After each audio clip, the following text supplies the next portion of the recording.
Welcome in, students. What is up, guys? Welcome. Why is the chat gone as per usual? I swear, I check this all the damn time and it just never wants to work. There we go. Okay. I feel like we do this every stream. It's like Groundhog Day. Welcome in, everyone. Welcome in, Prince Toki, and welcome in, S. Thank you to all my VOD watchers that are watching this. We are going to be doing an analog horror watch along since it's been a hot minute since we've done one of these. The last one we did was over like half a year ago, something like that, if I remember correctly. So we're going to be just kind of hanging out for a little bit. Probably I want to say about maybe an hour-ish into the stream before we actually start watching, because this series is actually very short. It's maybe like an hour. It's not very long compared to some of the other ones that we've watched. Let me actually do the math here and see, because there's only 2 acts right now, or I guess there's an interlude as well. Yeah, it seems like the interlude is about 20-ish minutes, 20 to 30 minutes. And this one also looks to be...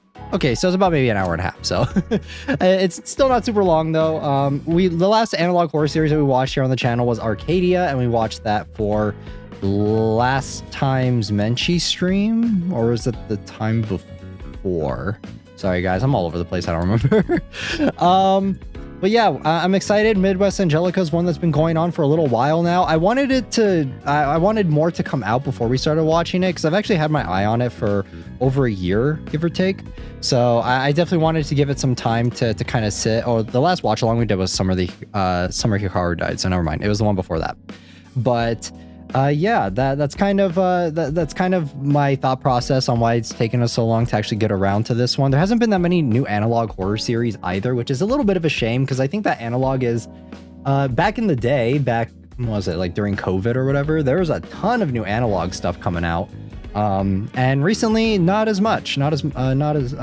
as much. So it's a little sad, because analog horror series kind of give me that like nostalgia feel, with like the VHS aesthetic and everything, and sometimes too it deeply unnerves me. There have been few analog horror series over the past couple years that have really like hit that home as hard, but I remember Mandela in the beginning used to make me feel that way. So I guess the question I'll pose to you guys for the stream is, what is your favorite analog horror series? And why? Why is it your favorite analog horror series? I think mine is most likely Gemini Home Entertainment, which this series, Midwest Angelica, takes a lot of inspiration from. So that's another reason why I'm pretty excited for it. I thought that Arcadia had moments, but overall Arcadia was a little on the... it kind of like lost me near the end, like I think the beginning and the middle were really strong, but the near the most recent parts of that one, I started tuning out a little bit. So that's my brief thoughts on it. If you guys are members, you can watch the Arcadia one, but nevertheless, we will be playing to go over the schedule for the rest of this week. We will be playing Silent Hill 2. Not tomorrow, day after tomorrow, so we will be doing that for our Saturday stream. I'm excited to continue Silent Hill 2. Lemonade, welcome. Yeah, so we're gonna be finishing, or I don't think we're gonna finish Silent Hill 2. I think we have at least one more stream before we finish that. So that's going to be, I like the Walton Files. Walton Files it's okay. But why, S? Why do you like the Walton Files? I think that there are parts of it that are really good, but unfortunately, it kind of like lost me a little bit.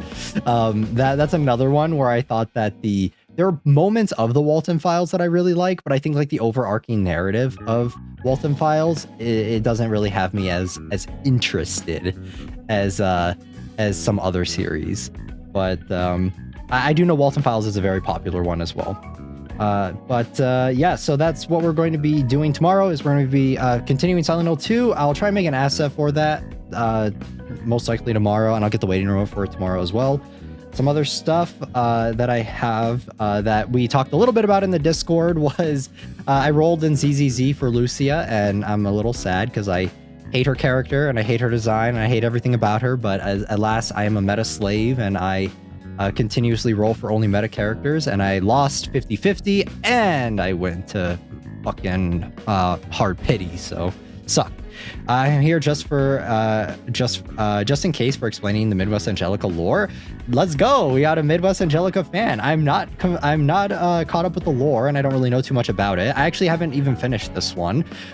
This one I've only watched. I think I've watched like the first couple videos, but I kind of stopped there because I wanted to cover it on stream with you guys. I don't watch many analogs, so I can't really answer. I see. No problem. Yeah, but the one thing I will say though, at least from what I've heard, I don't know if Lemonade can back this up, is I heard that it's very inspired by Evangelion, which As you guys know here on the channel, I love Evangelion.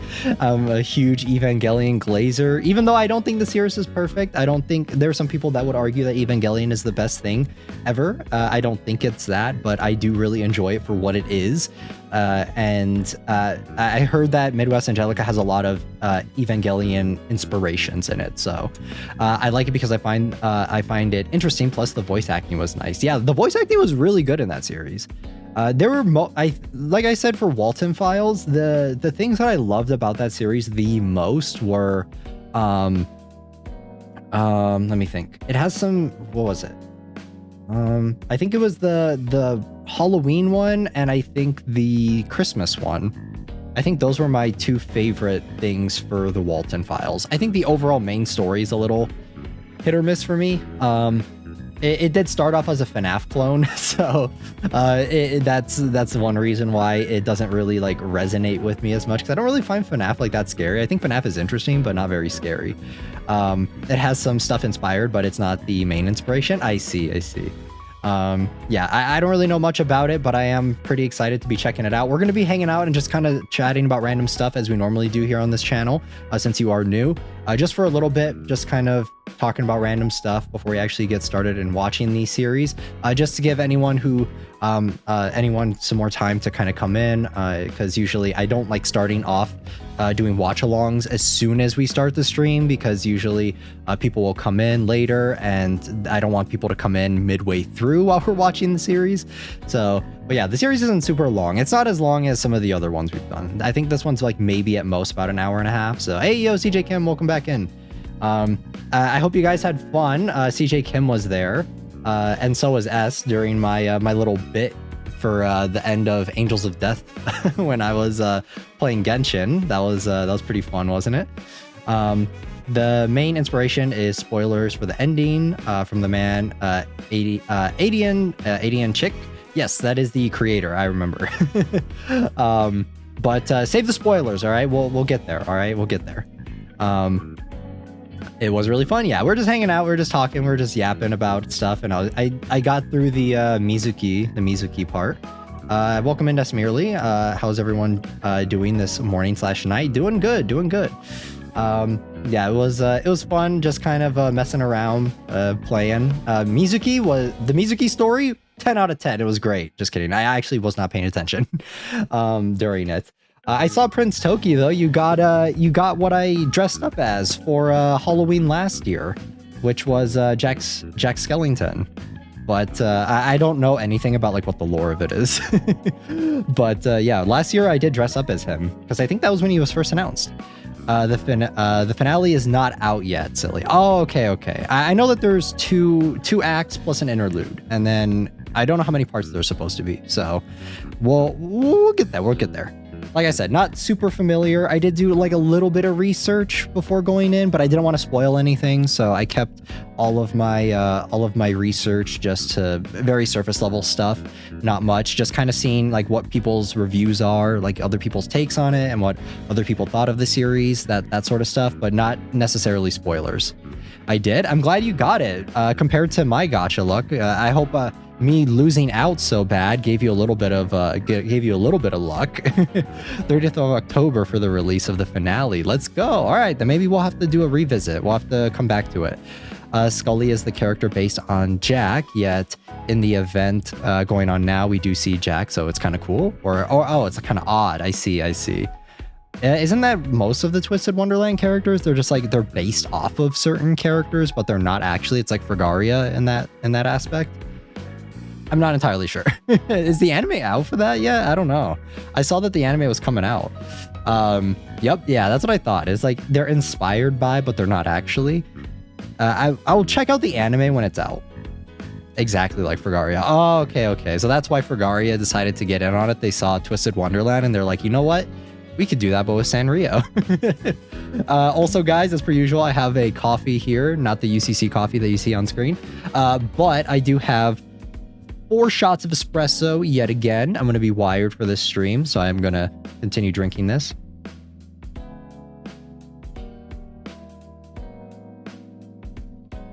I think it's about to be out soon. Let me see. I'll double check. Twisted Wonderland anime. Let's see here. My anime list. Twisted Wonderland. Oh, on Halloween. Interesting. That's actually so fitting. 8 episodes, and it's technically an ONA, not a standard series. I'll definitely check it out. We'll check it out. Maybe we'll do a watch along for Menchie if you guys want. It's only 8 episodes. I feel like we could probably do like one really long Menchie stream and just watch all of it.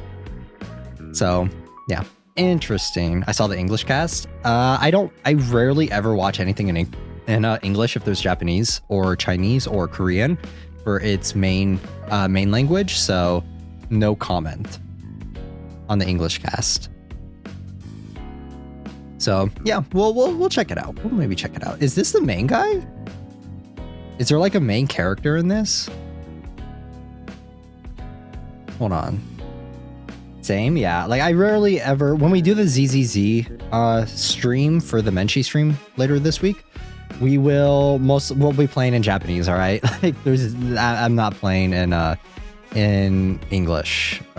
All right, because not to say that the English VAs are bad or anything. I just prefer Japanese. So let me actually make this a little smaller. I'm very excited for your reaction to Midwest Angelica. I'm excited to check it out. Lemonade, if you've seen, I've actually done quite a few different analog horror series watch-alongs here on the channel. So feel free to check them out as well after the stream. Do you mean our protag you? There's a protagonist in this game, in this one? This character? This guy? He has a face? No, it's fine. I used the CN dub in gacha games. Let's go, CN.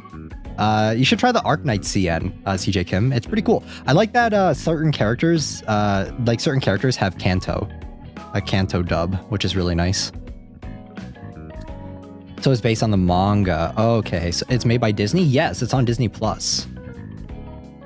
Yeah, interesting. Interesting. I would dress up as Scully again for Halloween this year, but I feel like I already did it last year, and I feel like it's not as fun if I do the same thing again. Should I pick like a different Twisted Wonderland character? Oh God. I don't think it'll be that bad. I think it'll be all right. It's produced by Aniplex. Aniplex is usually pretty decent, I think, when it comes to shows. They've done some other greats like Fate, like Demon Slayer, Licorice Recoil, if I remember correct. I don't know. Aniplex does a lot of stuff. Is the producer of it though. Studio though, let me see. Meta Studio. What have they done? What the fuck is this? Oh God. Okay, maybe we should be worried, guys. Oh God. The only thing that I recognize on here that the studio has done is Muv Love Alternative. Big yikes. Ooh.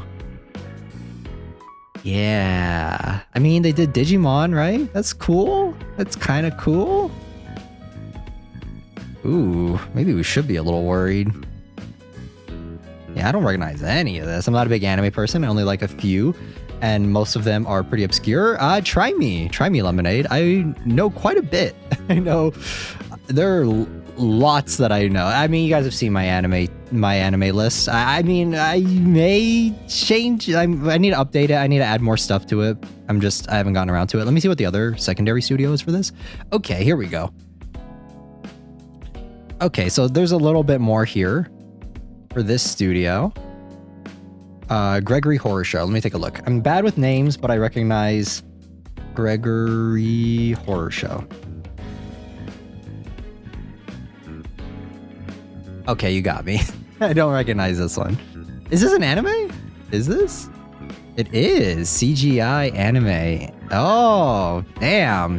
What a deep cut. All right. Well, at least Prince Toki recognizes. All right, you got me. I haven't seen this one. Is it good? It's based on a game, right? Is it one that I should check out?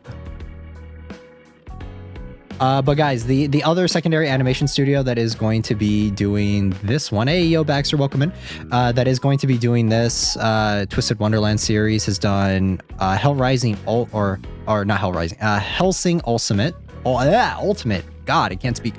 Arslan Senki, SSS Gridman, which I liked. Hello World, which is a pretty good film. Shumatsu no Valkyrie. Love Live. Yo, Love Live. The Love Live movie. Love Alternative again. Another World.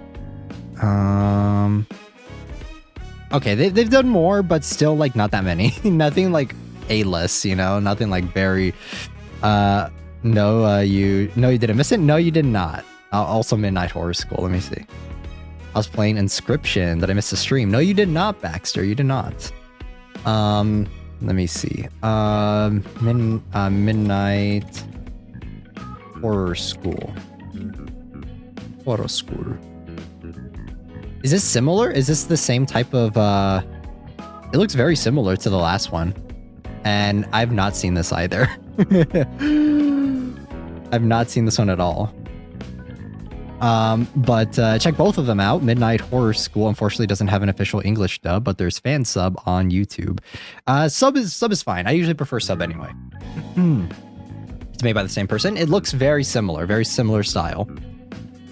But yeah, guys, anything else to talk about before we actually get started? Like I said, we're gonna wait about maybe like I want to say like 40 to 50 minutes before we actually start on watching the analog horror series, just to draw out the stream a little bit, you know, but also get people that get started. We're not gonna get started just yet. I'm still gonna wait a little bit just for anyone else to come in. That's how we normally do it here. We usually wait just a bit before we actually start watching it, because I don't want anyone to get confused, and once we actually start, for anyone to be confused while we're watching it and they come in like midway through. That's never really fun. So we are going to be waiting just a little bit longer and just kind of hanging out and yapping about random stuff. All right. Oh wait, there was another thing I wanted to talk to you guys about before like I said, before we get started. I did watch how's everyone been? Doing good, Baxter, doing good. Let me see. I watched this show, and I'm gonna give my thoughts on it. It's a horror show. I watched Monster, and not Estella's favorite monster. All right. I watched this one, and I gotta tell you guys. Actually, let me turn it off. That way I can make it smaller. This was a time, and it was pretty bad. I would not recommend you guys watch the show. Okay. Big yikes. I don't even want to like talk about this show because it's so like dumb, but we'll talk about it. Don't worry. We'll get there. Where is it? There it is. Okay, so I watched this. It's on Netflix. I saw a lot of people talking about it and giving their 2 cents on it. I wanted to throw mine in there as well and kind of give my 2 cents on it, just to kind of update you guys, since I like talking to you guys about different shows and different movies and stuff that I've watched. And I gotta say, this show is pretty fucking bad. I didn't watch the other ones. I'm not really like a true crime person. I know that that's what like primarily this series is like catered towards, is like people who enjoy like true crime. I am not one of those individuals. I do not really I don't like go out of my way to like listen to like true crime podcasts or anything. But I did see that this show, I watched the trailer for it, and it looked kind of interesting. It looked like it was relatively well done, at least on the directing aspect of it. Like, I thought all the shots were I thought everything was really well shot. The music was pretty good. The acting was also pretty good as well. I think the acting was not bad, serviceable, which it feels like sometimes is getting increasingly rare these days. So I saw this show and I was like, you know what? It looks interesting. I don't really know a lot about the actual story that inspired this. I think we've actually played a game here on the channel. Estella, welcome in. I watched Monster, but not the monster that you gas up, unfortunately. But I did check this one out, and it was not good. Hold on, let me take a sip of water because this coffee is making me very parched.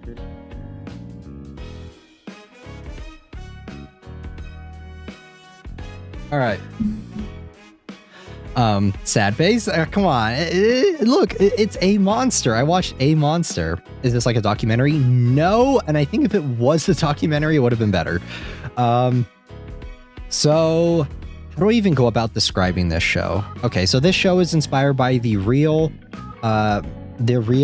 grave robber slash murderer of Ed Gein, which, like I said, I don't know a lot about. After I started watching the show, I did a little bit of research just to see what the actual story was about, like, or what the actual real life history and account and everything was of everything involved. And I say I did my own research. I mean I read a Wikipedia article, and then I then went and watched a video too. So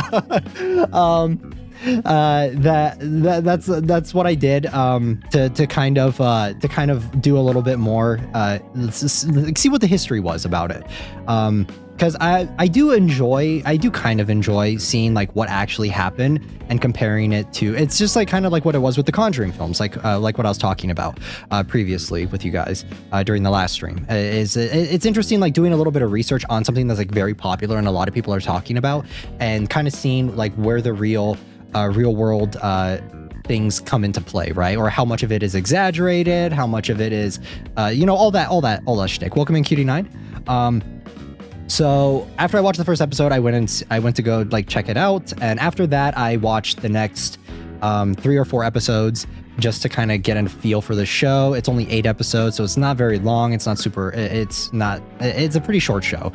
After episode 3 or 4, I had to stop. I couldn't do it. It was so boring. Oh my god. And for reference, I didn't watch the Dahmer one with Evan Peters. I know that one a lot of people like, and a lot of people gas that one up. And after watching how bad this one was, it kind of makes me want to go watch that one just to see. But yeah, this show is... So for context, the person who made this show, they didn't direct it, but you can tell that they have a lot of hand in this show. It was the same person who does American Horror Story, so they're the main overseer of all these monster shows where they take like real life serial killers and stuff and kind of adapt them to be into show format on Netflix. So this monster tag is like it's a running tag of just like a bunch of different ones. I don't know if the Ted Bundy one was based on it, the one with Zac Efron. I don't remember if that's also done by Netflix or if it's under the same umbrella. Anyway, that's irrelevant to the actual show itself. But yeah, the show is very not accurate to the events that took place, and then on top of that, they lean really heavily into like conspiracies that people had of different things that Ed Gein had done, and it just doesn't really like. They do it, but they act as if the conspiracy theories were true instead of leaving it to make your own conclusion, which I think would have been handled more. Like I think a more skilled writer and director would have handled that, like the conspiracies around it, in a little bit more nuance, to where it's like you can draw your own conclusions, is that's how you could have seen it, but it's also not confirmed, right? Because that's exactly what a conspiracy theory is. It's something that a lot of people think, but doesn't necessarily mean it's true, or there's no evidence to support it. So that seems so weird. Yeah, oof, that's no bueno. And they misrepresent a lot of things that like happen in it. And the age-old topic of these types of series are glorifying or humanizing the serial killers and the awful things that they've done, and explaining why they've done them. I know that's not something that I'm not going to really address, because it's something that on both sides of the aisle, I can see the argument for both sides. On one side, people think that it's just entertainment.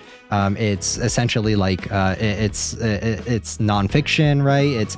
It makes for an entertaining story, and that's what it is. You're not supposed to take it like seriously. And then I can see the other people's aspect of it, where it's like it's not like it is weird to like misconstrued actual events and actual horrific things that have happened. I get that side of it too. Like I said, I'm not going to go over that. I'm just going to go over what the show is and how it executed it, how, like, based on a narrative, how it did. And they also there's a thing in the show. It's kind of hard for me to explain unless you've also seen the show. So I'm going to do my best to tell you guys about like kind of what they did in it that that they hold on. I'm trying to get my top like my thoughts organized around it, because throughout the show, the first episode is 100% just what led to Ed Gein committing his crimes, right? Like it shows his mentality. It's from his point of view, and it takes place entirely from that perspective. But later in the second episode, they started introducing a subplot, which was not what I think most people wanted to see from it, was where they started introducing how this killer went on to inspire the horror scene. You see it in the title or in the tag up there, how it inspired Texas Chainsaw Massacre, Psycho, Silence of the Lambs. And they go and they do recreations of Alfred Hitchcock and the actor that played Norman Bates in the original Psycho. They go on to like show how like, and then they try to correlate that to like what Ed Gein could have done in his real crimes. And it's just, it doesn't really work, because I think it's starting episode 3, that started being the main focus, and no longer was it the focus on what the entire first episode had set up. So the entire focus started focusing on that, like on Alfred Hitchcock and how crazy he is as a director, that he would use real life to inspire this and all this different stuff. And it just gets really messy from a narrative perspective. I think if you were to cut out all of those scenes and just focus, like I'm sure someone may do like a fan cut of this show where they like cut out all of it and just essentially like release it like that. And I think that would maybe make it a little bit more interesting, but it would always like feel so bad once we cut away from what's actually happening and the things that inspired this. Because like I said, this is very Hollywoodification of the events that happened, and it wouldn't really feel that interesting when we would cut to like an entire segment about how the Texas Chainsaw Massacre was inspired by Ed Gein cutting the faces off corpses and stuff and that sort of thing. It just wasn't very interesting. Now to talk a little bit about the actors, I do think that most of the actors were really good. I do want to like highlight the positives of this show instead of just railing on it. And it has a 17% on Rotten Tomatoes. I'm not the first one to rail on this show and say it's bad. I just saw people talking about it and I was like, you know what, I'll give it a shot. But the actors, Charlie Hunnam plays Ed Gein. I think he does an interesting job. I do think though that the way they portray Ed Gein, they portray him as a very creepy person. Like he's not all there. He's creepy. He's weird. I honestly think it's laughable that the people in the show, not in real life, the people in the show wouldn't have thought that he was doing anything suspicious, because just from the get he acts like a horror movie villain, right? And that's where I say like it's kind of like misconstruing things, because in real life Ed Gein, from what I've seen and from what I've read, the reason why it was so strange was because he was like your average dude. Like no one thought that he was doing unspeakable things. He was literally a babysitter. And then when they take other things, like when they take that plot point of him being a babysitter, they make it so outlandish and so over the top, and it just didn't make any sense. And it was just kind of dumb that it's just like, how did this guy not get reported to the police? Like there's no way. And it just like, it didn't make any sense at all. It was very Hollywoodification. And just like, I don't know. Like I said, the first episode was pretty good. I thought the first episode was very well shot. Like another thing to highlight about the show, it's very well shot, well acted for the most part. I thought that the lady that played Ed Gein's mom did a really good job. She was like, she really portrayed like that character very well. And I thought that she was honestly a highlight out of the cast, even over, I would say, Charlie Hunnam as Ed Gein. So very interesting direction to take it, though. Like I said, I got it to episode 3 or 4, so I stopped around there. I think that if this show hadn't gone the direction of there were a couple different directions that they could have taken the show, and I think it would have been better. And those directions would have been, 1, just don't have this be actually based on the real life of Ed Gein, have it be inspired by and take a lot of cues and a lot of plot details as the real life events that happen. That would be one. And then that way, I would say you please both parties. Of you have one side of the aisle that is, like I would say that you please both parties. It's inspired enough by it, but it doesn't, like, it's not borderline glorifying or putting into the spotlight like these people even more than they should be. So, and like that's why I say that would have been the first angle, and that would have been kind of like Texas Chainsaw Psycho, right? I think that would have been the best, most tasteful way to approach this show. The second angle would have been, like I said, to kind of do what they did with the Dahmer story, at least from what I've seen of the Dahmer story. I haven't watched it yet. I may watch it and I'll give you guys my thoughts on it. It's longer though. It's like 10 episodes, so I may not be able to finish it, but I'll at least check out the first couple episodes and give you guys my thoughts, because a lot of people like that one more. But it would have been to go that route and just have it only told from that perspective, and maybe the people in the town, and kind of focus around them. That would have been the second way, which they kind of do but kind of don't, because like I said, they play fast and loose with it. And then the third direction would have been just like documentary style, you know, or like just a documentary style of how this sort of thing influenced like all of the movies and stuff, and have it be told from that aspect instead of what they went with, which is kind of like a hybrid of both. And in the end, it just didn't really please anyone. So I'll probably read the OG crime instead then. Yeah. I mean, I don't really like I said, I'm not a true crime person. I don't really follow that sort of stuff.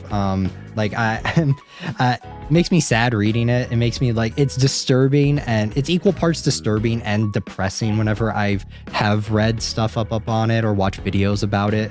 And I don't really like that stuff. That's just not my cup of tea. So that's why I said, like, it's very, I know that a lot of people do like it though. I know that Rotten Mango is a big true crime podcaster that a lot of people like, some of you guys included.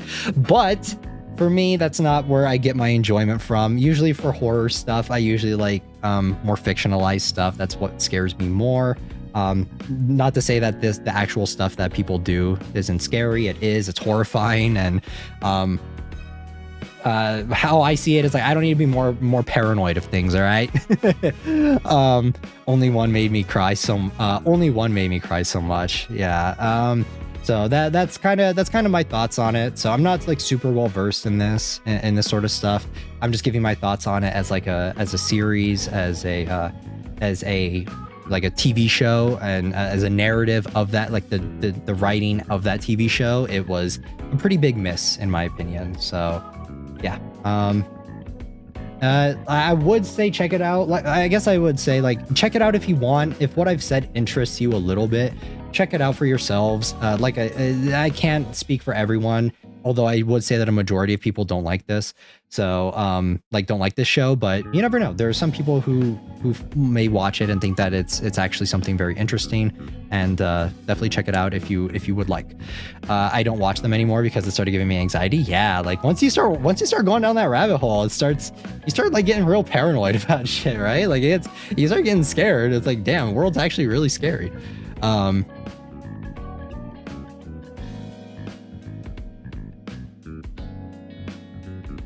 Sorry guys, I'm drinking water. My lunch was super salty, so I'm drinking lots of water right now.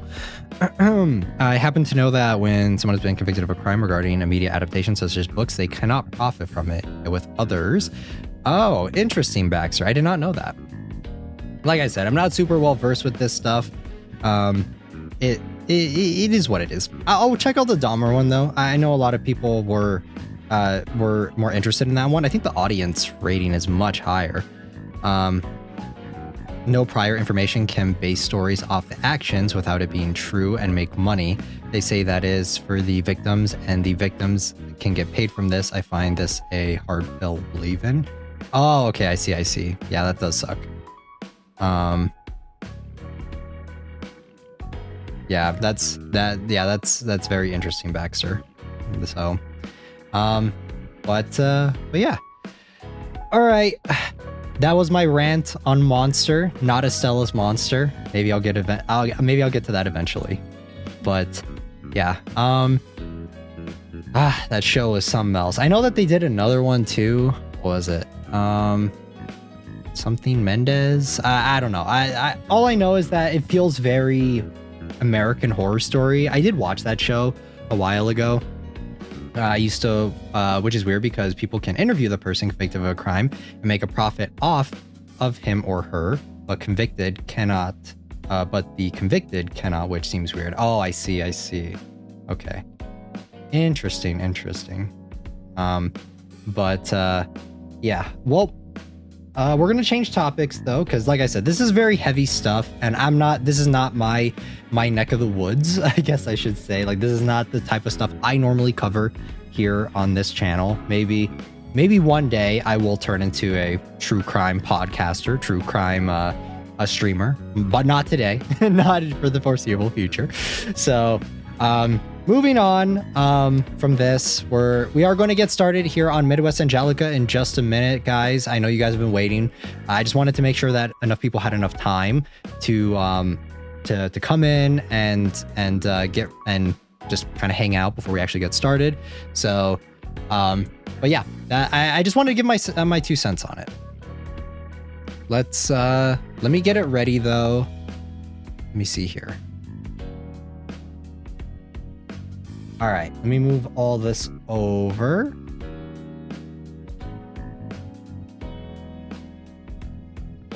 All right. Let me move you guys over. I hate Windows 11. Let's see.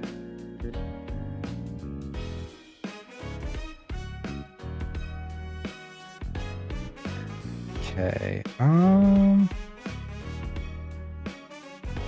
Let me see. Was gonna make nachos, but got distracted by ice cream. Let's go. Okay, we're gonna move this over. Let me kill the BGM actually.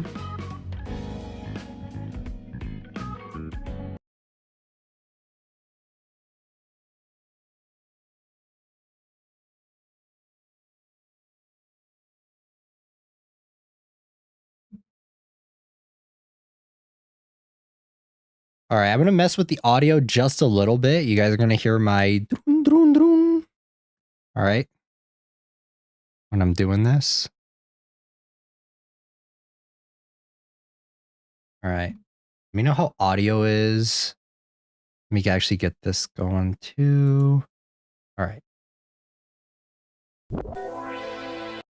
Is it good? Is it a little loud? Might be a little loud. Let me know, guys.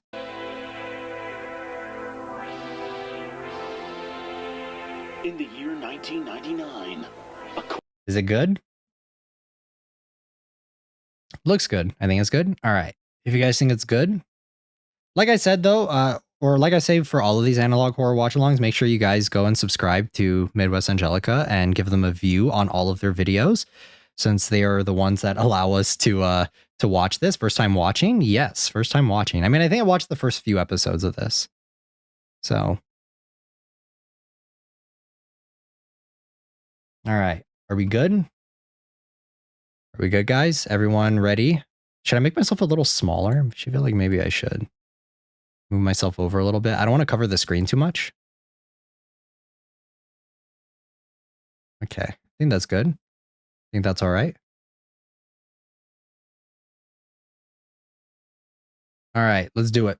A lot of these videos are pretty short, so we don't have like any videos that are like 30 minutes, like with Walton Files and Mandela. So, right into your backyard.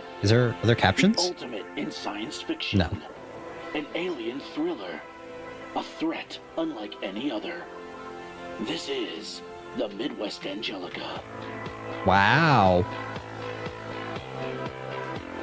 Critics are calling it a one-of-a-kind. I love how like beautifully blurry this is. Unknown, a twister of biblical proportions. Don't hesitate. This is your chance. Call within the next 15 minutes to receive a free poster along with your copy of Midwest Angelica. Hey yo. $16.99 plus shipping. Zoo books? No way.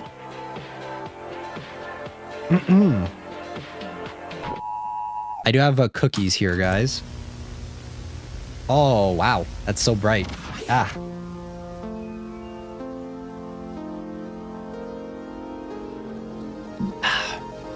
Home. The following presentation is property of home and is not to be distributed. July 1985. Around April of this year, we picked up an anomalous biosignature around Jupiter's orbit. We thought it was some sort of instrumentation issue, but we wanted to take a look, just to make sure. Frame 1. Thanks to the tenacity of our team, we were able to get a good look at it within a month. What am I looking at? What we found was, frankly, astonishing. Truly unexplainable. The object, which we've codenamed AZ-001, appears to be... Whenever I hear AZ, I just think of Star Wars: The Clone Wars. We still need more data to prove if life is indeed thriving on this object. Okay, so we have a thing. We've determined that AZ-001 is in fact harboring life. This discovery could change the foundation of science as we know it. Well, harboring might not be the correct word to use here. Wasn't there a thing like, didn't we hear that there's actually life on Mars or something? Microscopic life? At least was alive. We have reasons to believe that the entity, AZ-001, might be a corpse drifting in space. How would we know? How would we know that it's a corpse? Well, bioscan, signature, okay, wait. Scans taken between June and September of 1985.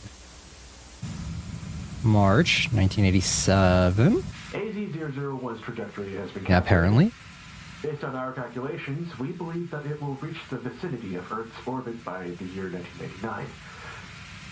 Due to the implications of AZ-001's existence, NASA has made the decision to form a group known as the Division of Heavenly Operation and Material Examination, or simply known as... I'm not surprised. Not surprised by what? This group will study AZ-001's composition, trajectory, and will hopefully make contact with the object in 1999.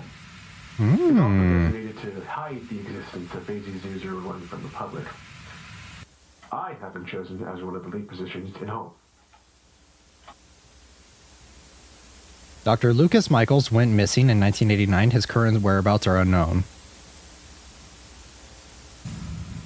Wait, did it make land? Like, did it get here in 1989 or? O'Connor, and I am head of psychological contamination research here at Home. I'm a little In lost. the past few years, we have made incredible discoveries. You know life outside of Earth? AZ-001. There is no way Earth is alone. There's no way Earth is alone. I just don't think we have any intelligent life out there. Emanating massive detectable brainwaves. We have detected the presence of delta waves here at ETA Home, 1999, okay. HQ, which are the same sort of waves generated during deep sleep in humans. We are currently in the process of attempting to decode these waves to gather more information regarding AZ-001 and its potential effects. AZ-001. Home psychological research became crucial in understanding the nature of AZ-001. January 1999. On January 1st, 1999, at 9:32, 45 seconds p.m., AZ-001 entered each HEO.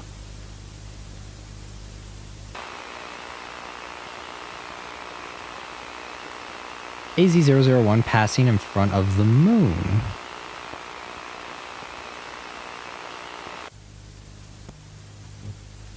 The universe is infinite. That means there is hundreds of 100% chance, actually more an infinite percent chance that there is life out there. For sure, there is life. I'm not saying that. I just don't think that. Like there is always the potential for. Wait, we had an entire stream on this. We had like an entire Zatsu section on this. I'm not going over it again.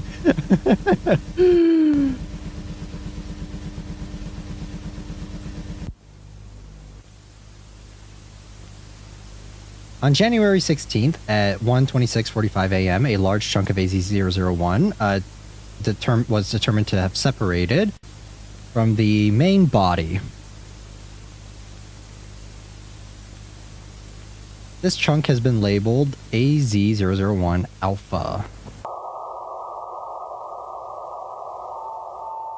Atmospheric radio propagations. Unusual radio propagation detected. Unlikely to be caused by sporadice? Sporadice?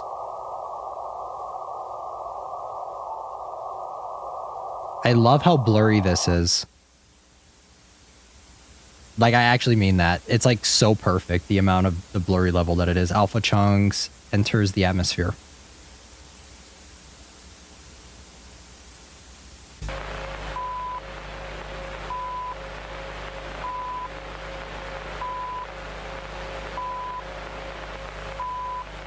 This looks like if I brought out my VHS of Star Wars and was like playing it.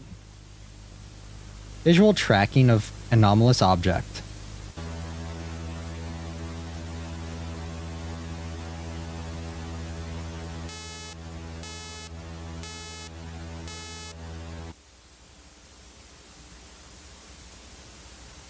Object touchdown confirmed at 3:52 by multiple radars and tracking units. Object determined to have landed at coordinates... Okay, I'm not reading all that. Sorry, guys. Classified footage. That's just me cussing. Classified footage. Property of home. Clearance level 1A.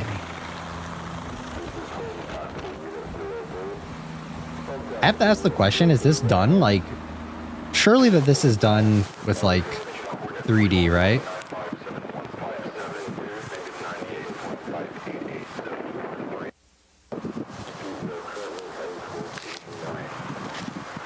It's so blurry. Blendy? Yeah, that's what I thought. It's like the same type of stuff that they use for backrooms videos.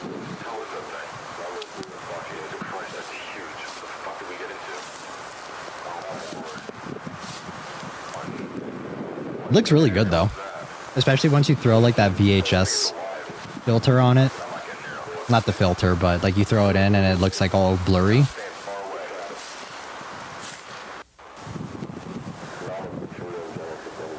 What is that?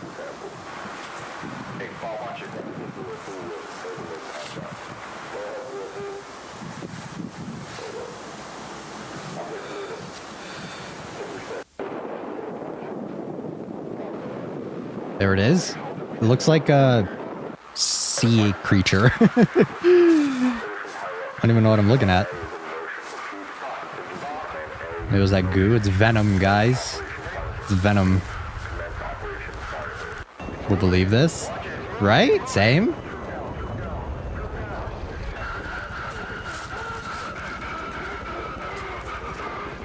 This reminds me of that movie like Apollo... Is it 18? Forgot. Whoa. Kaiju? What is this marshmallow head, man? It's swinging its dong around. Oh, okay, this is a human. I couldn't tell. He's gooing all over the place.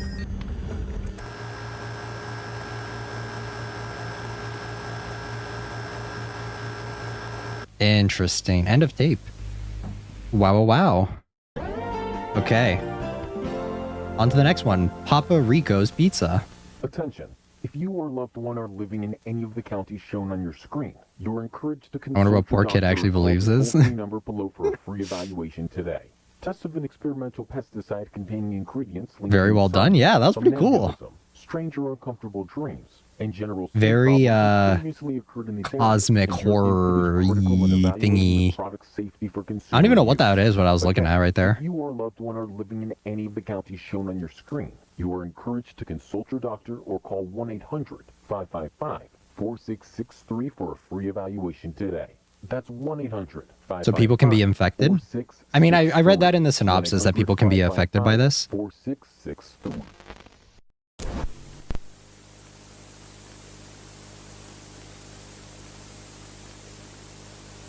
All right, next. Okay, coordinates. Sorry guys, if you see me listening, if you see my playlist for stuff for recommended, I was listening to Shakira, Shakira.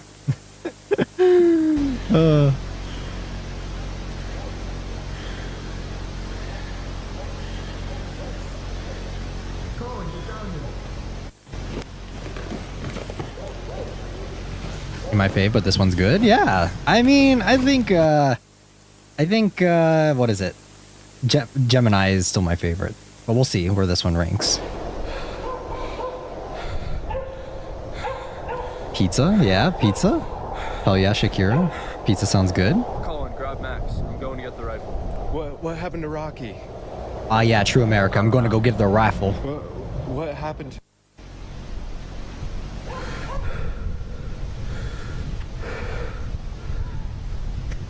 Hey, yo, is 4 the witching hour? I feel like 2 to 3 a.m. is always like the scariest time.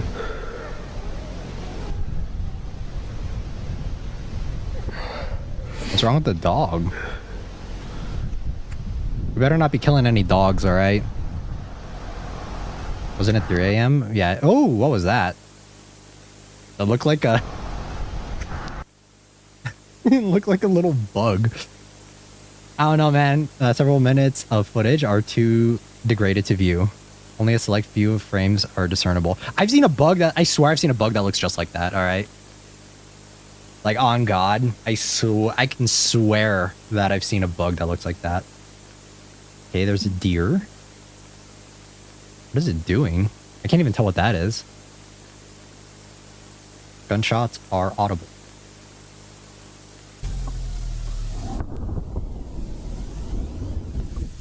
Not 3 a.m. is where I always wake up for no reason. Sodopod?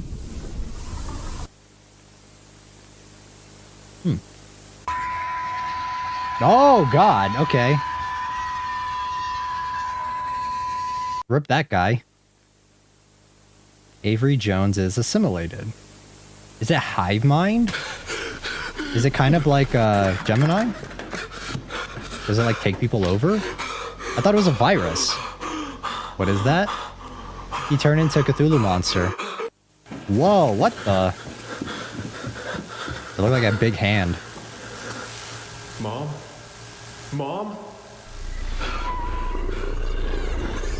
Mummy? Mummy's assimilate. Oh, infection. Okay.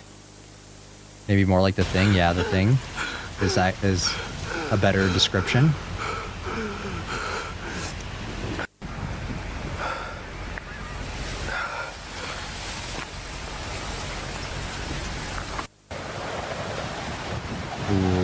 What the?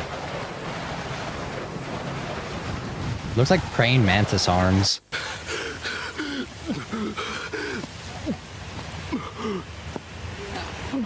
He's gonna start spewing up the goo.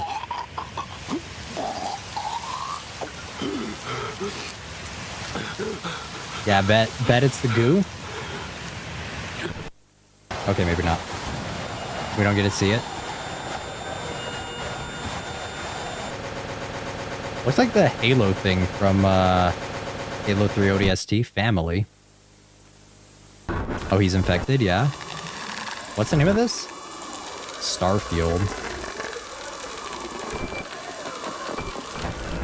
I guess that's why we got the warning that it's like if you're in this county or whatever, like your family may be infected. The flood? No, not the flood. The you know the other thing from Halo 3 ODST, the like floaty dinosaur looking things? Updates on Xenobiology Research Group's study of contagion discovered on 1/16. Samples of contagion injected into the Otocoleus virginiani. Wow, okay, whatever that is. And Canis latrans specimens continue to induce minimal to no mutations. Sorry guys, I'm not reading that. However, recent experimentation specimens of Allium cepa have I can't read that fast. Uncovered how the contagion affects organism cells. Okay. After infection. Okay. 100 milliseconds after infection. I don't know what I'm looking at. If you need to pause, yeah, I think I'll do that from now on. 200 milliseconds after infection. What am I looking at? What is this?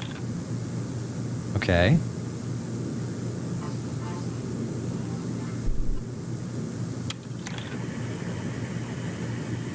I mean, it gets trypophobia. It's a bunch of holes in it.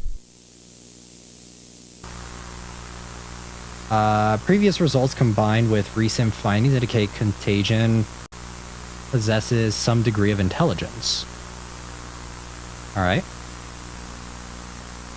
The contagion's intelligent and very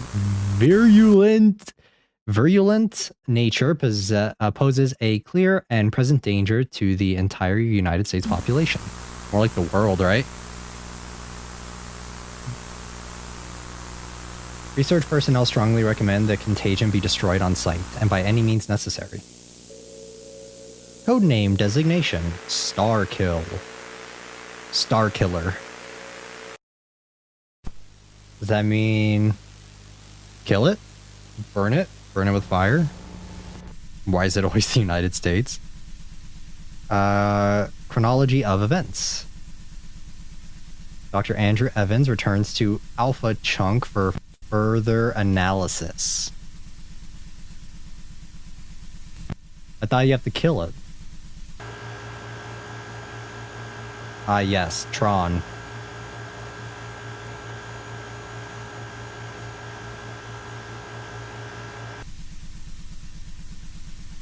Official audio record.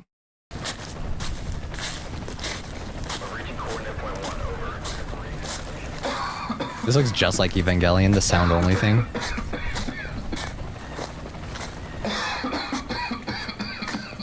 You okay?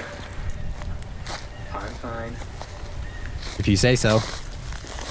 Nah, he's not fine. His like insides are getting turned into mush. This is it, right here. I want this area marked, just for sample collection. On it. Marking area, over. That's all we're gonna need. He's... Request retrieval team. Requesting retrieval team at I'd be real worried if he's coughing that much. He's hacking up a lung.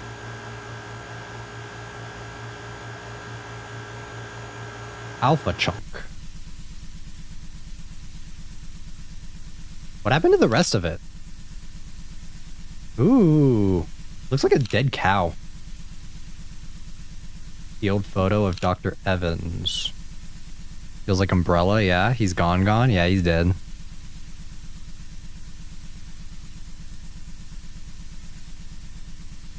Dr. Evans returns to psychological contamination lab at Home HQ. Wait, are they sending him because he's already infected?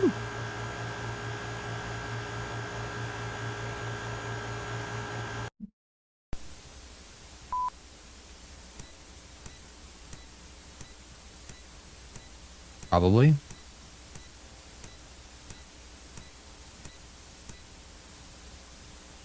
Dr. Evans places the retrieved samples of AZ-001 into storage.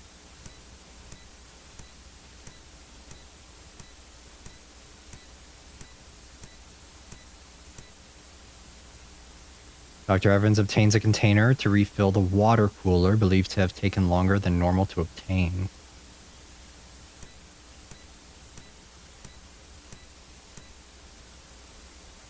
Dr. Evans refills the water cooler and dispenses at least 2 cups of water. Oh, and then he gives it to the people.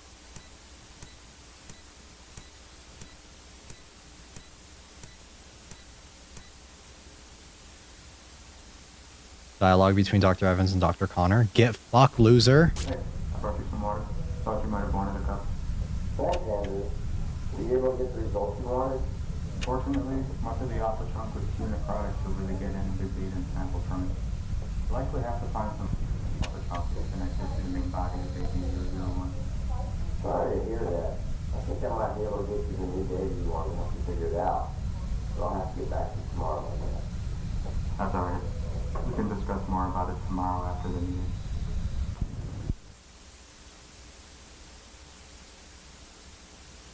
Did he give the water? Dr. Evans returns to his desk behind Dr. Connor. No further interactions occur. Dr. Evans begins to display unusual behavior. passes through direct contact, either through direct contact or maybe he like tampered with the water supply. I don't know if he's already infected yet. Ooh, he's a contortionist. Okay, maybe not. Oh god, that's unnatural. Yeah. Dr. Evans departs to another part of the Home HQ facility. I don't think he was infected before. I think he got infected while he was out. Dr. Evans visits the storage room 3B for unknown reasons. Me when I need to stretch my arms, right? Oh. Wait, who are you? Home HQ is put under lockdown following gunshots in the building.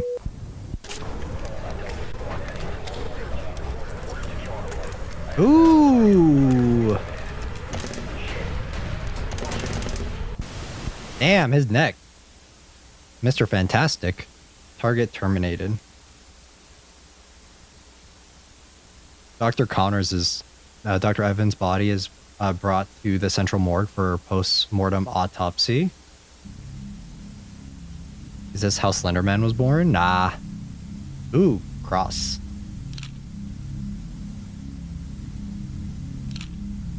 Ooh. Bunch of little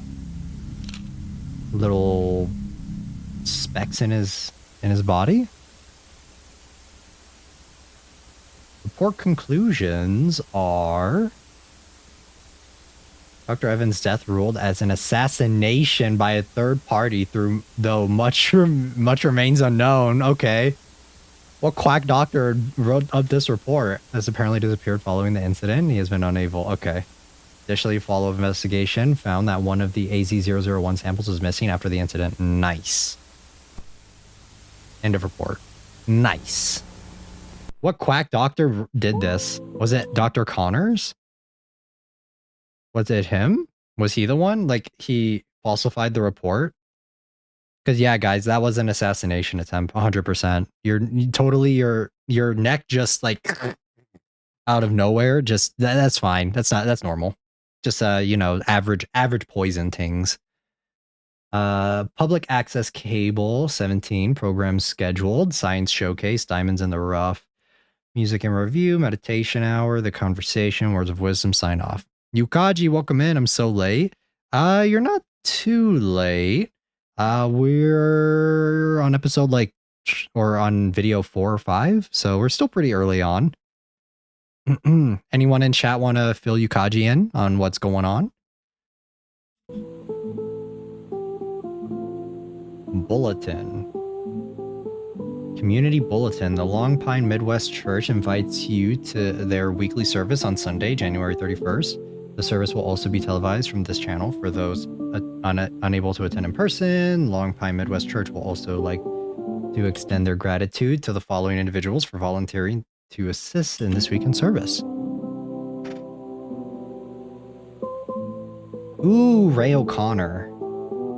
Ooh. Yeah, there we go. Infected for sure. Property of Long Pine Police Department. Yeah, he did. The following record contains accounts of the activities of Officer Sam Page and Officers Andrew Webster. On 2/12/1999, both officers would be killed in the line of duty. Video evidence and testimony are compiled for ease of access in determining the causes of death.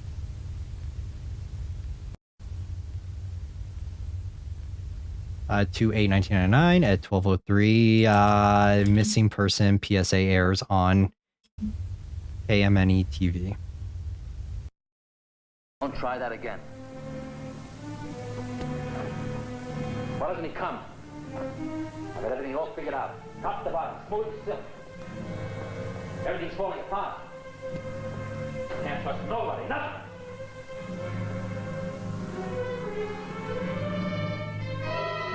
Can't trust nobody. John Carlyle. Missing. That mustache. That mustache. Aaron Mathis. Missing. David Rhodey. Wait, are these the people that went to the thing? The church? Sarah Withrow, missing. I think it is. I wouldn't be surprised.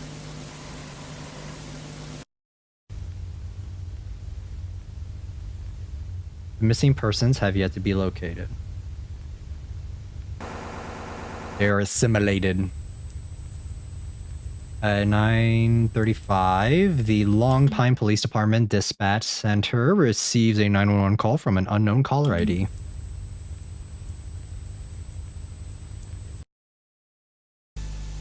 (911), please state your emergency. I'm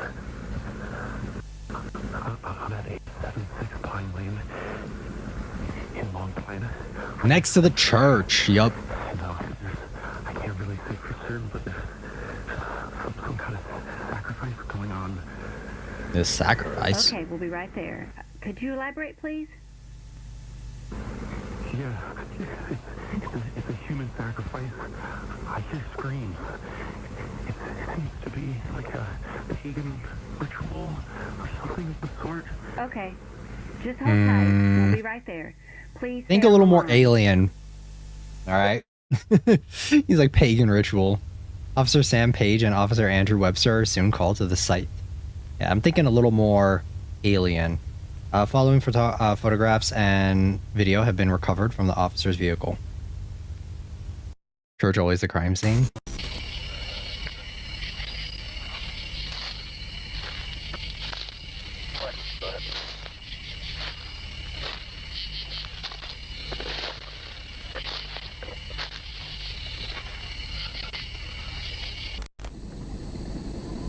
I mean, God's an alien, right?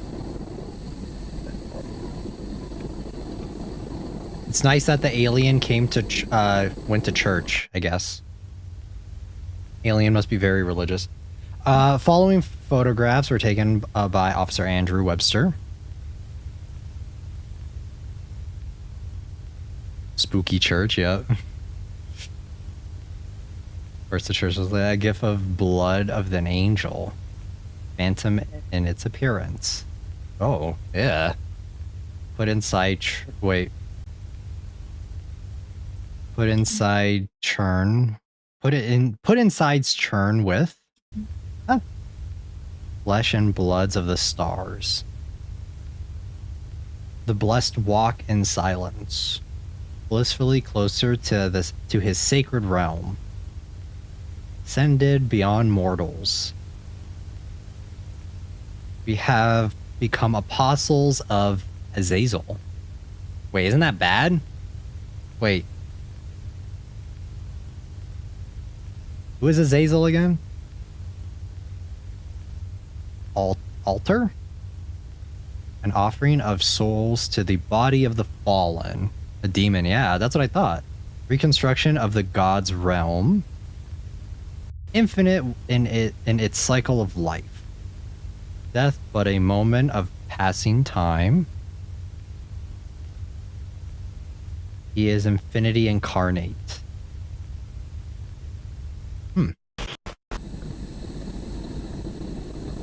Omnipresent, that would mean is on Earth as well. Also looking like a first impact. This is the last known appearance of Officer Sam Page. I mean, that guy looks like, that drawing of that dude looks like he's seen better days. I don't know if that looks like Immortality. Page's body has yet to be recovered. Investigation is ongoing. If I have to look like that for Immortality, I think I'm good. Officer Webster continues outside to search for the source of the disturbance. You're gonna find a big alien. Demon / fallen angel gave humans the knowledge to make up and weapons for war. Oh, okay, I see. Ooh. It's one fucky looking tree. Oh. Ew. Ew. Those are people. Officer Webster begins to show distress as he suspects someone is following him. It's a big tree made out of people. Yuck.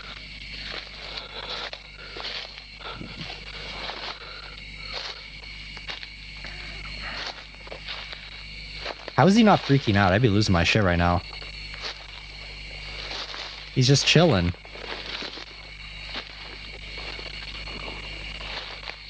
They're like smooth too. That's some weird shit.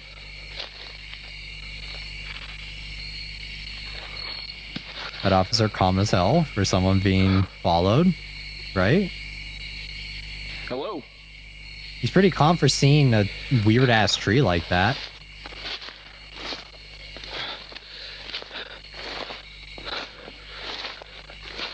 Bro got lost.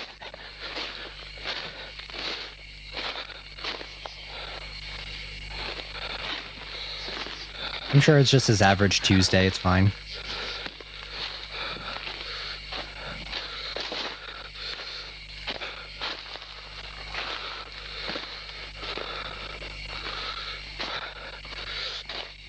He's cooked? Yeah, he's dead. 100%.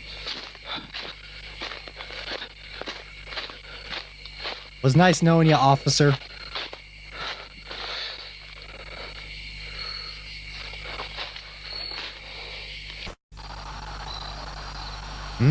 Pretty moon. Ski. Suki.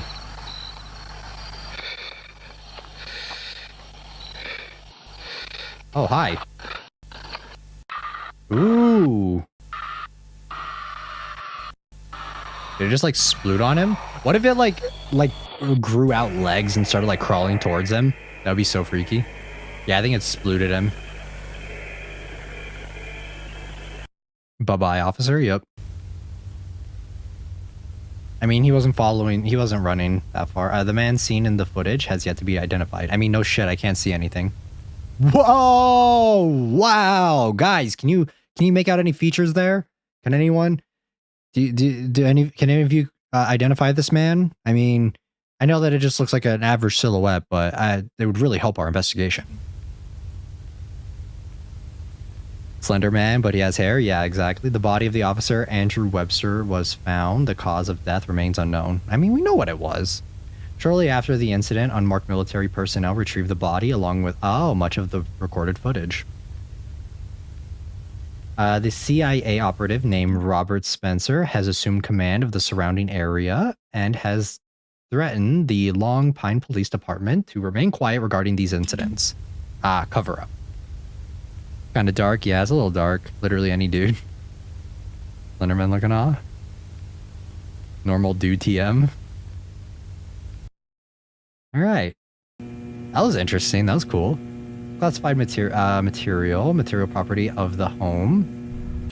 Xenobiology Research Group. Okay. Your average any dude silhouette. Observed stages of star kill infestation as of 2/23. What is that? The star kill begins to absorb the most available biomass to sustain itself all subsequent stages. Oh, okay. Intelligence accumulation. Oh, takes over human. Star kill searches for and targets the most intelligent species. Oh, that's why I went for the scientist first. Self-replication. How does that work? The star kill is able to form enough biomass to manufacture novel entities from itself using biomass structural hubs. I think that's what we saw in the last video, was that big looking like thing. I think it's like making people, I guess, is what I'm assuming. These hubs include altars, which produce small, star kill life forms, and temples, which produce larger life forms. The fourth stage has been hypothesized based on critical mass calculations. The big boy? Yeah, the big boy one. That's why all those people look smooth and unfinished. It is unknown what will occur once the star kill network reaches critical mass. However, the network is predicted to grow to the following size within a year based on currently available data.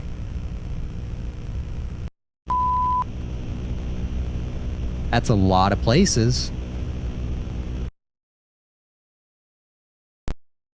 Okay, that was it. Shakira. All right, that was the first one. Let's go. Pretty good. All right, and now we're on to Act 2. Finale release date. Shakira, hey, I'm good. I would not be safe. Yeah, this is pretty freaky. This is good. All right, we're gonna go on to Act 2 now. Where is it? Act 2. Full playlist. That was pretty freaky. We're homebound now. All right. You guys ready? Should we talk a little bit about what we watched thus far? Wait, do I need to move this over? I feel like I need to move the chat over a little bit, actually. Move you guys over. There we go. I think that's good. Yeah, I think that's better. Okay. All right. What are your guys' thoughts on it so far?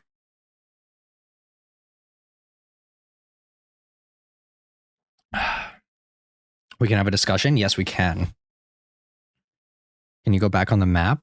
Like, I think it's going into locations in the states that are colder than others. Oh, was it? I mean, I saw that it was in a bunch of different places. Creation of the Man Virus Edition. Very well made. I like it. Yeah. Mom, come pick me up. Oh, that was crazy. Probably will be my favorite cosmic horror. Wait, you don't like you didn't like Gemini Home Entertainment? I thought that one was really good. Very interesting so far. I like that I want to see more of the body horror though. Like, I think that's where I think that there could be more. I'm sure we'll get more because just by looking at some of these thumbnails, it looks like we'll be getting it. But yeah, I thought it was pretty interesting. I love Midwest Angelica. I don't know if I like this one. I definitely think I like this more than, what was it? Arcadia was like different universes, so that one doesn't really count. I don't know if there are any like cosmic horror ones other than, I mean, I'm sure there is. We watched quite a few of them. But this one's pretty good. Gemini's good, but after seeing this one, I'm tempted. I think Gemini is like the best at doing it. I think Gemini like disturbed me more. This one I'm more intrigued. I'm more like interested in what's happening, but I'm not as like disturbed, you know? Because there are times in Gemini where it's like, I've rewatched Gemini like several times, not on stream. And every time I watch it, when it has like the like screaming parts of it, where the dude's like yelling and shit, and it's like taking people over, it has like a calmness to it, like in a lot of the videos. But then it like that calmness is also kind of like undercut by freakiness. So yeah, Midwest is still number one, but this one's pretty good so far. We'll see. I feel like everything's pretty well explained though. Like I'm not like lost or confused on anything. I think that it's pretty easy to follow. At least for now. I don't know if that'll keep up during like Arcadia or like how Arcadia was, where it's like as it kept going, it got a little bit more to like it became a lot more difficult to figure out. So all right. We're going on to the next one.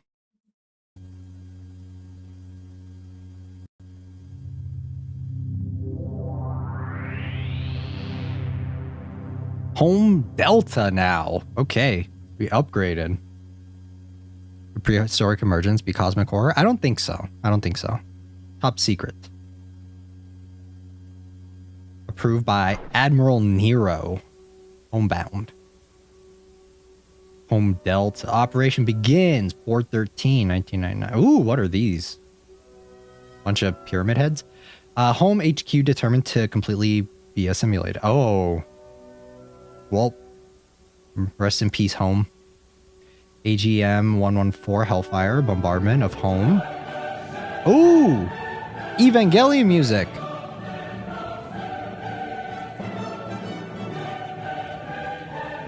Oh God. Aranya Grande. Aranya. Ground forces raid some. Obliterate.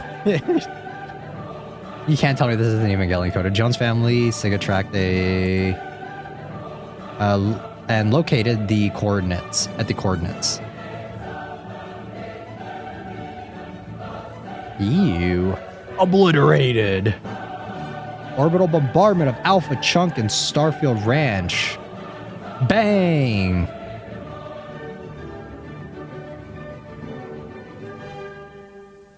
Damn. I bet the Star Kill threat. Obliterate. I bet AZ001 is like, damn, what a warm welcoming party, right? Muy grande. Secure access broadcast. Top secret classification broadcast commences. Approved by Admiral Nero. America, yeah.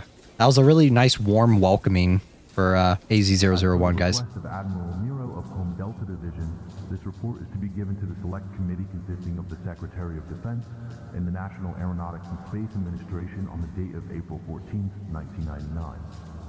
This report is classified as top secret in an effort to preserve... Admiral Nero.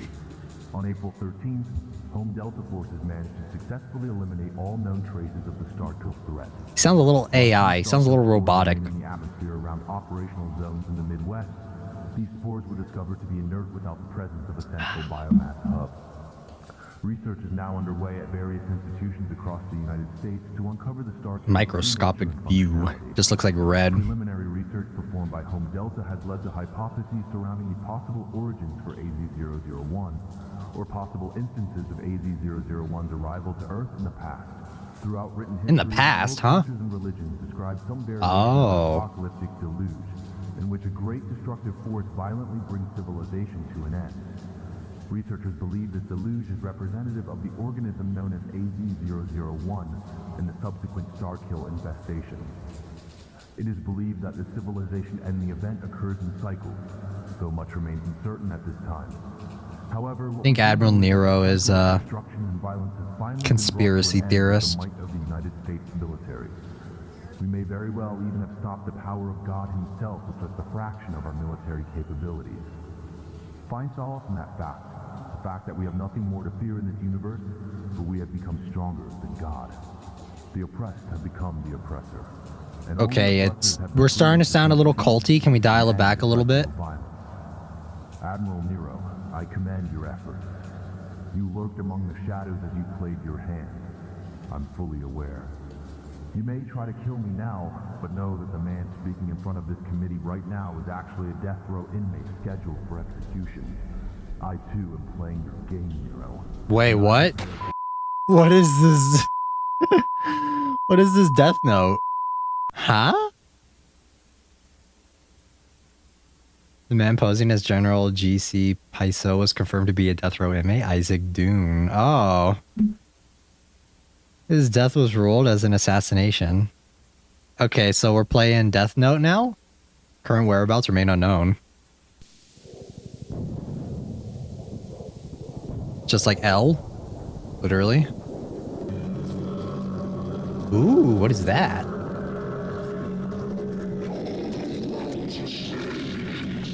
Ooh, it's a face.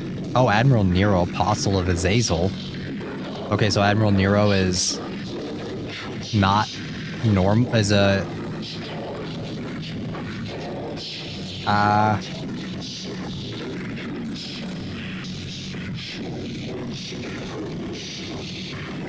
Paiso was careless. Now you are the last of your kin left alive in this facility.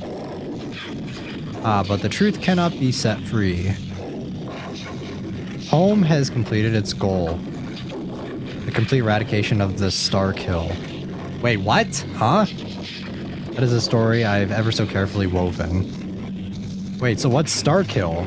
Truth lies obscure beyond the veil. My dear child, there is no need to... I'm so lost. What's happening?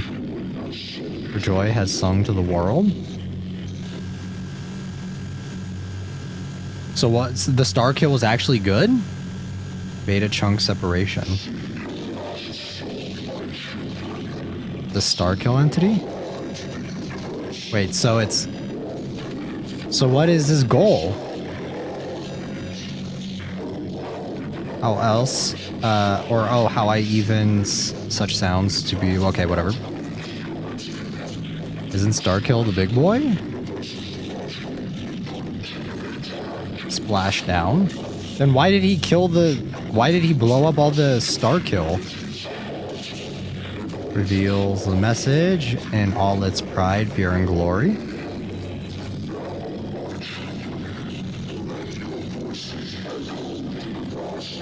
Oh, it sounds more human.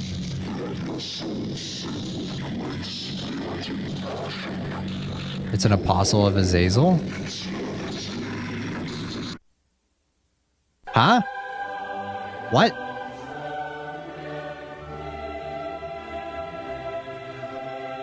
Is that a skull? Like a spine? 'Cause that's like the pyramid head thing. Home Delta threat. Obliterated? That makes sense. Cover up? They're trying to create a paradise for the entity? Ooh, ocean. Home Delta obliterated? Wait, I'm lost. Can you guys break it down for me in layman's terms? Because I'm lost. So, Nero is always... There's always been... So there's always been a thing?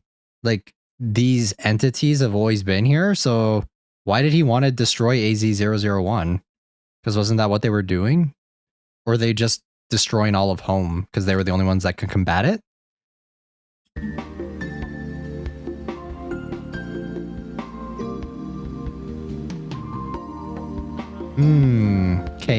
KMBC. Friday. Continued sunny, warm, breezy, low 65, high 85, winds. Perfect. I'm not exact. Yeah, I'm so lost. I'm confused. Wait, what is that in the back right there? I see that? There's that little speck on the screen right there.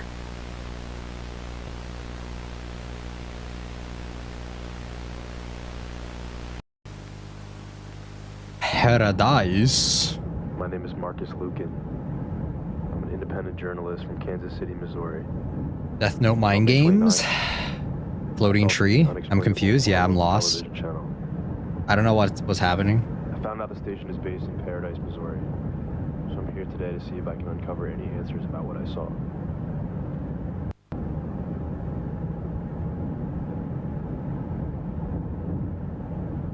So you're telling me that Admiral Nero was actually a part of the alien conspiracy cover-up theory all along, and what he was doing was destroying home? Just like, I thought home was infected by the parasite. And I'm just gonna have a look around. It seems like a pretty quiet neighborhood so far. There's not a lot going on here. Corn? But I want to see if I could find that lake that I saw on the broadcast. Ah, hell yeah.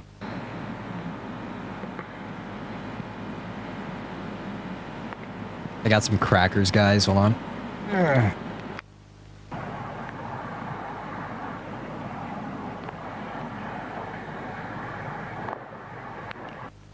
just got to the lake, and one thing that I noticed is that it's really, really quiet around here.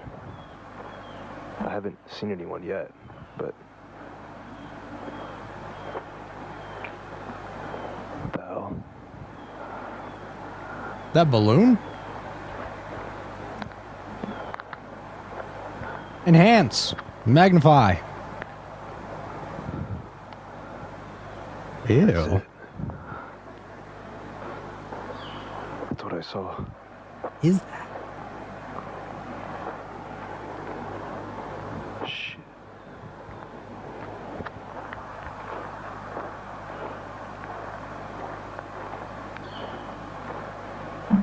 What in the Lovecraft?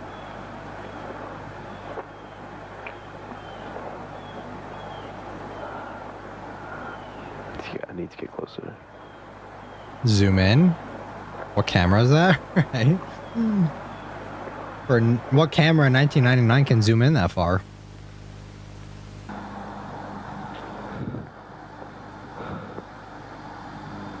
What the hell? Oh my god, I didn't even notice that. That looks like a caterpillar. Ooh. Yeah, that definitely want to go swimming in that. I think it's gotten into the water supply. No way. America, fuck yeah, coming in to save the motherfucking day now.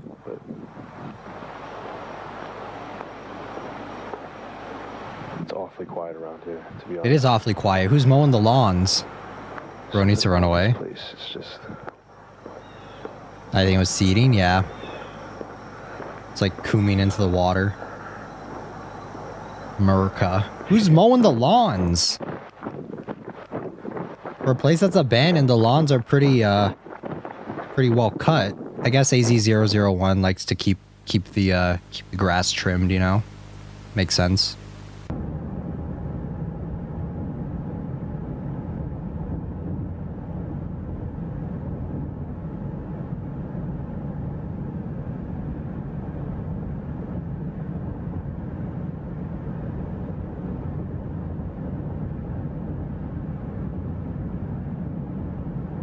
Okay, there's an awkward car ride. It's kind of quiet. Can we say something? I need to find somewhere to stay for the night. I mean, take your pick. There's a bunch of houses. Sleep in your car? Deer Lodge Motel.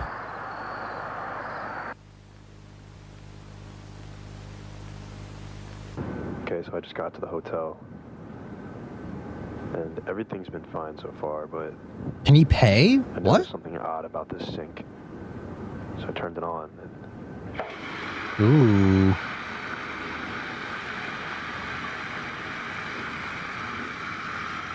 Maybe don't shower.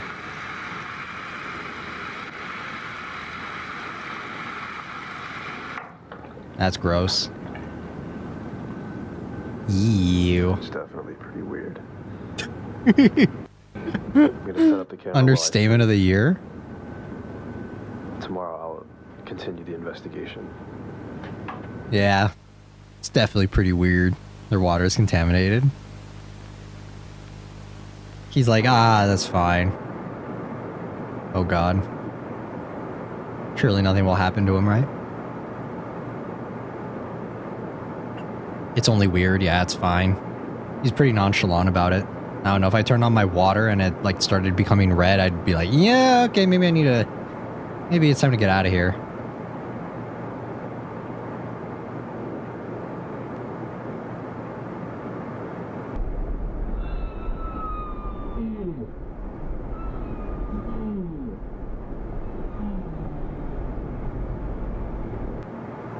What is that? Move out of the country. I mean, who's to say it hasn't spread everywhere?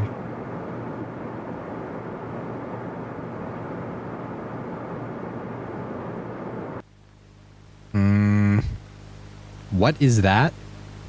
Why is there just a ghost now? That was so strange. Is he infected? Oh my god. Human jump scare. My sleep paralysis demon, for real. Packing my bags, moving to another continent. I'm gonna go grab some lunch. Wait, how are there cars? I had a pretty weird dream last night, too. I don't remember exactly what it was, but for some reason I woke up today feeling rejuvenated. Like, I'm not scared anymore. Huh? What? I haven't checked the tapes yet, but I will soon. Until then, I'm just going to continue my investigation. I'm so confused. How's he not? I just got lunch out of town, and while I was there, it got pretty cloudy. So I definitely think it's going to rain, so I don't know if I'll be able to film more today. But... so lost. I don't know what's happening. Yesterday, I don't know how to explain what happened. I mean, I think the only logical thing is that it was a hallucination, but I don't know. Sure. Okay.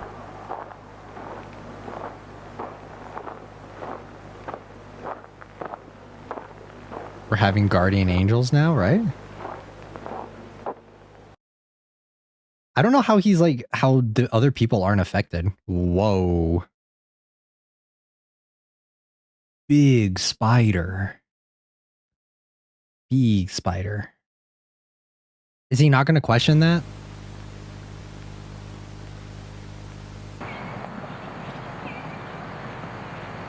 No, he's not? Okay, cool.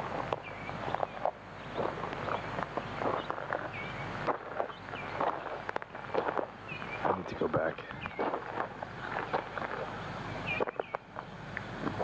Back to the lake. Dibs. What?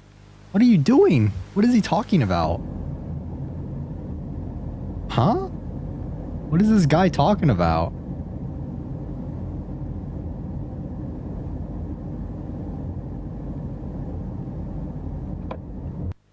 Why?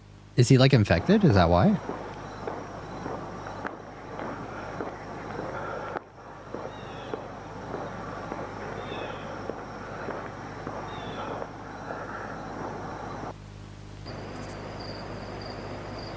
There's that thingy.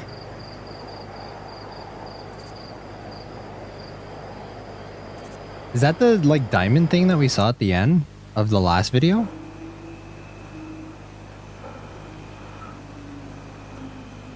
I think he's already infected. Yeah. I want to know like how he's not questioning where all the people are. Ooh, there's the thingy. That's like a temple thing, right?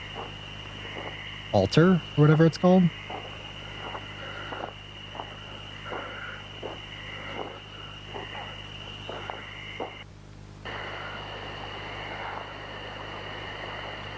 Accurate camera quality. Actually, not very accurate. I feel like you wouldn't be able to see shit. It's too chill to not be infected, yeah.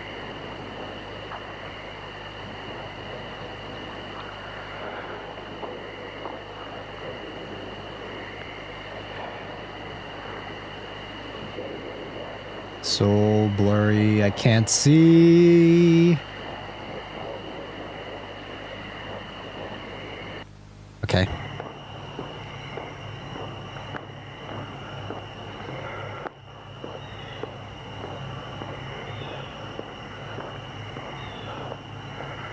Praying? Is he praying? Okay, what is going on with Watchman guy? What?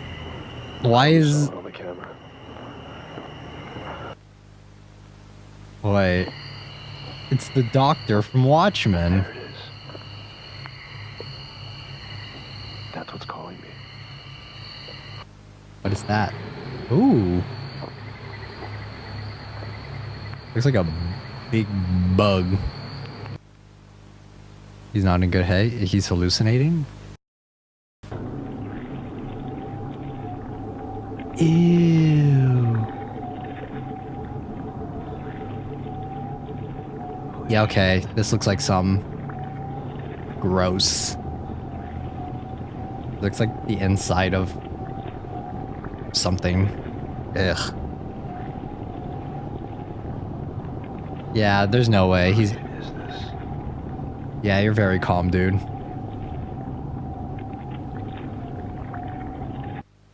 Ugh. Gross.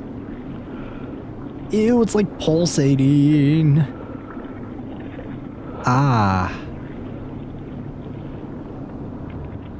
This part must be under the lake. No, shit. Yeah, I mean, if you're in contact with it, you're 100% infected, right? You're screwed. Imagine stepping on that. Looks like fat, yeah. Rip that guy.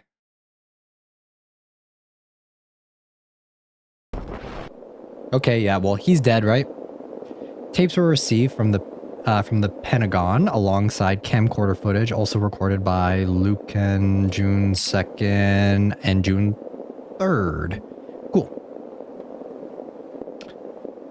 Looks like something else, but yeah, it's gross. The following tapes contains the television broadcast recorded by... Okay.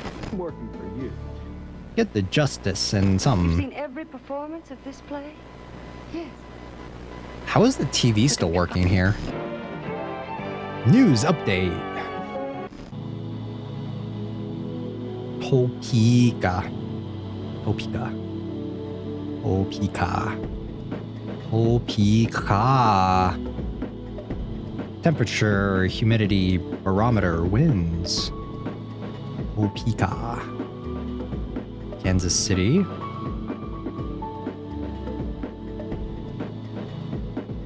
Fair skies tonight. It's because back then it was usually run by cable. Oh, okay. But someone still needs to air it. Civil Authority has just issued a water boil advisory for the Clay County MO, effective until further notice. I don't think boiling the water is going to do that much, but... Here, our ground team is attempting to get closer to what you're seeing on your screen. We'll have more updates for you as they come in over the next hour. Again, in case you're just joining us. That, I was going to say it before, but... That, the last thing where he went into that cave looking thing, it looks like a fleshlight.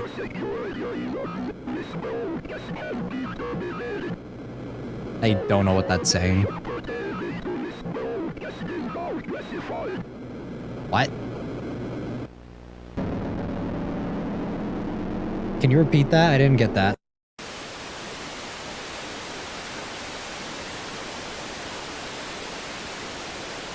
A what, right? Exactly what I was thinking. It looked like a what? I don't know. What did I say? It is assumed that the Starkill-controlled Home Delta Division was responsible for this hijacking. Does this video have closed captions? Good question. No. It does not. Yikes. Yeah, I could not pick that up. I didn't know what that was. Hold on. All information about the Beta Chunk's presence in Paradise was kept absolute secrecy by the Starkill. A light made of flesh, yes. Despite these efforts, Marcus Lucan still managed to successfully infiltrate Paradise. The implications of this fact are unsettling. Nice. Apostles. The following footage was found in Lucan's car the morning of June 5th, 1999. The car was found blocking the gate at the Pentagon South parking lot, and it was subsequently towed and inspected. This tape was recorded by Dr. Gamma Churchill, the former director of the top secret Home Delta Division. We now know Home Delta was strategically covertly assimilated by the Starkill on April 4th, 1999. This footage was recorded mere weeks after the assimilation event now known as the Rebirth event. Rebirthing. General GCP, so it's indeed Dr. Gamma Churchill. The events that transpired at the conference were a result of a lapse in security on our part. The man who was speaking at that conference was identified as a death row inmate and subsequently eliminated by our Death Rad inmate. I see. And Admiral Nero, you say, is the alias of Dr. Robert Spencer. What is his current condition? Wait, who is Dr. Robert Spencer? That was the first guy, right? Sleep as a result of the Starkill infection. Spencer was recovered. The infection was surgically removed. Dr. Spencer himself has ordered that Dr. Churchill be executed by any means possible. He has succumbed to the Starkill infection and is attempting to subvert operations here at Home Delta. His current whereabouts are unknown. I'm so confused. To kill on sight. He was last seen west of Lock River. It's a cover-up. It's been over a week since I last received contact from Fakebringer. I fear the worst has come to pass. I can't deny that I saw this outcome as inevitable. Yet, knowing what this outcome would be, nice background. I still placed the burden of humanity's future upon him. I can't ignore this fact anymore. The fact that I've evaded my duty to humanity by sending others marching to their deaths. Spencer, Aaron, the countless Deathbringers. They were all sacrificed by Deathbringers is a name that goes kind of hard, right? to avoid the inevitable fate that awaits me. Sounds like a Warhammer thing. But now, there's nobody left. I'm the only one alive who has the power to end the Starkill threat. There's no other choice. I must carry out my duty, even in the face of the beauty. The auto subs are so funny sometimes. The AZ-001 has made landfall, but its location is known only to the Starkill itself. Using this, the Akashic probe, I will be able to extract the knowledge and memories of the Starkill from this hypothetical. It's a Starkill butt plug cap. Once this vital intel is retrieved, the United States can fully initiate a counterattack to wipe out the Starkill using its own memories. I've determined a range of possible locations for this chunk based on the effect of the Akashic range of the Starkill infection. As far as I can tell, the current core Starkill hubs are located at the Babel site and the Coliseum site. My mission begins here. No matter what, I must survive and locate the beta chunk before darkness falls on humanity. This is the final stand, and I must do it alone. Good luck. Good luck, soldier. I'm heading to the Coliseum site in Columbia, Missouri. I want to assess the full extent of the infection and hopefully gain some insight into the possible whereabouts of the beta chunk. Wherever it is, it's likely trying to remain as hidden as possible in order to avoid... I don't know, guys. Want to play some bets? You guys think he's going to do it? You guys think he has a chance? I don't think he has a chance.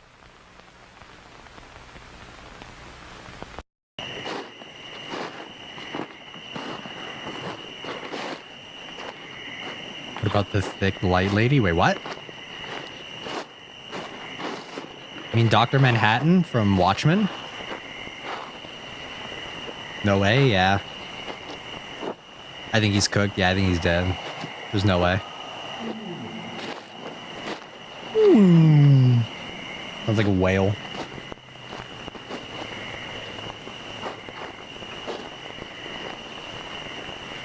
You got this, soldier. You are humanity's last hope. Now go. Shove that butt plug into the Starkill's ass. Sorry.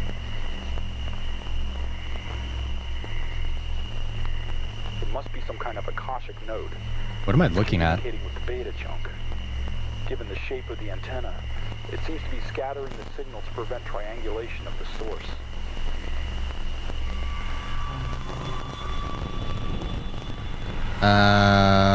Sorry, I can't. No, I don't want spoilers. Hope the game goes well. This is not a game. What? Hey, look, it's Dr. Manhattan, guys.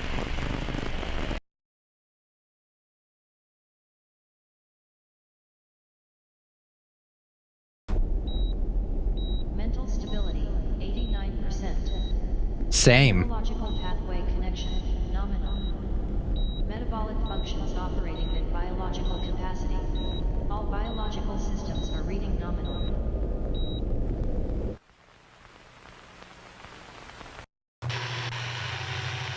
Kansas City.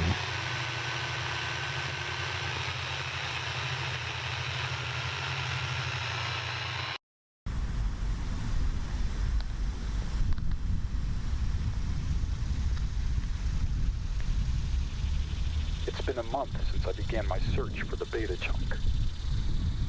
I've covered hundreds of square miles across Missouri, Arkansas, and Kansas, yet the Starkill spore signal response has been effectively at noise floor for all locations. Wherever it is, it's doing a very good job at hiding. I love the cicada sounds. Takes me right back to Evangelion. Ah, yes. Paradise. But I think this might be my first clue. Hell. Little on the nose, don't you think? I'm heading now to Paradise, Missouri. I've checked this area before, but nothing came up then. However, given what was on that billboard, I have reason to believe that there is indeed something going on in this town. I'll do a thorough check this time, leaving. Wait, isn't this the same place that the other guy was at? This is the best lead I have. I'm pretty sure, right? I recognize the fields.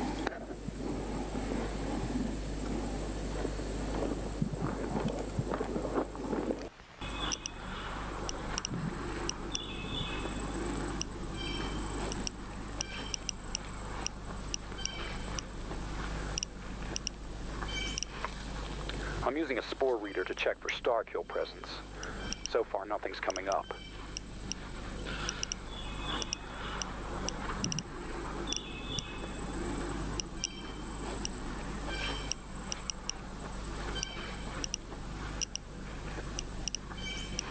There's gotta be a way that it's spreading, if not through the air.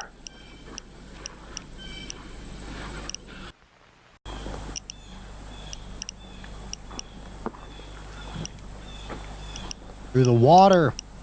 Check the water. Wait, where's the red? Why is it not? Wait, what?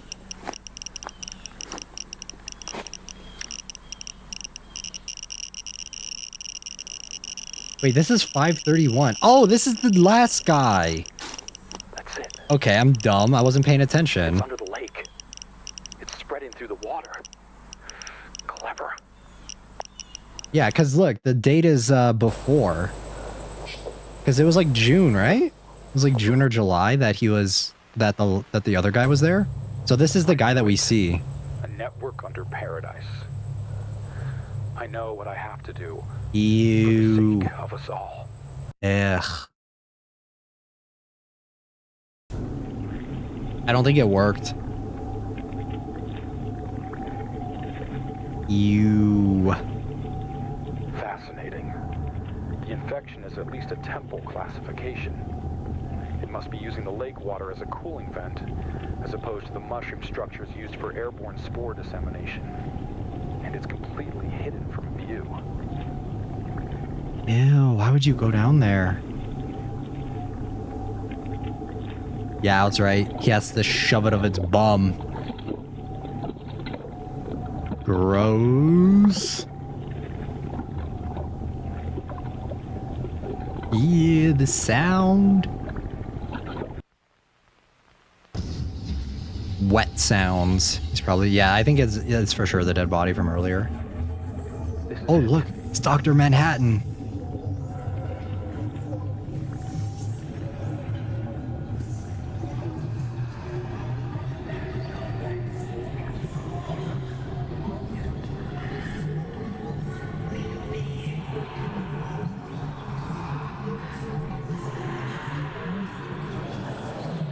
I'm so confused. I need like a timeline.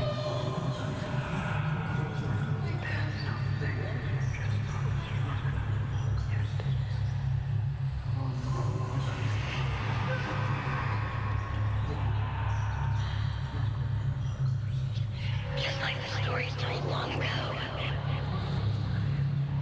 your sacrifice will not go in vain. Okay, turn this off.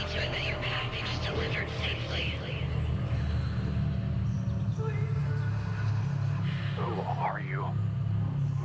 You know my name. What?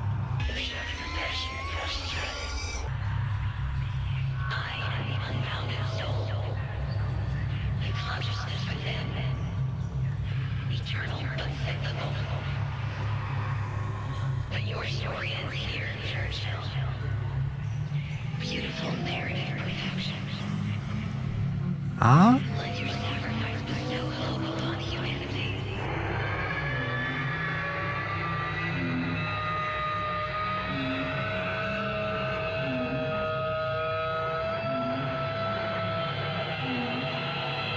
Starship's evil. Wait, what the fuck? I'm so confused.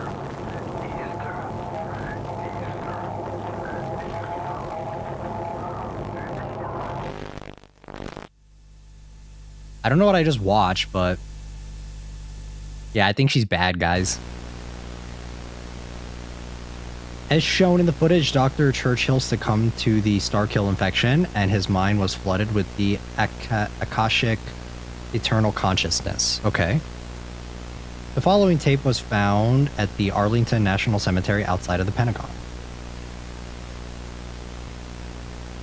It was recorded by Marcus Lucan on June 3rd. Okay, so that was the guy that we saw before. I'd be lying if I say I knew what happened. Okay, so then... Hey. Who are you? It's for humanity. It's the butt plug that will save all humanity. I don't understand. I don't understand. Okay, so this guy's actually just really calm about all this. Sorry.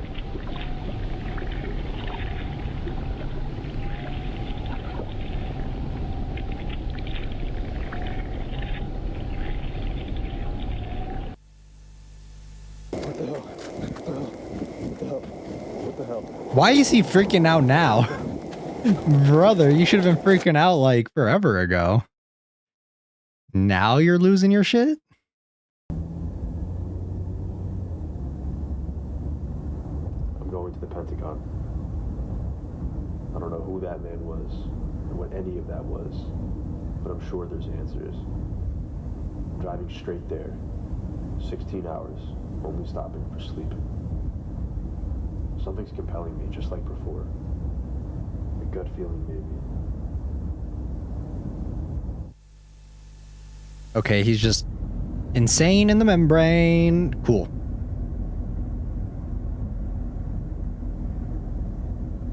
His brain cells decided to work at that moment. He was just fine with everything else, and then once he saw that dude, he's like, okay, now I need to be normal. Yep, he's sick. He's coughing. That's what happens when you go inside the butthole of a weird alien parasite thingy. It'll do that to you.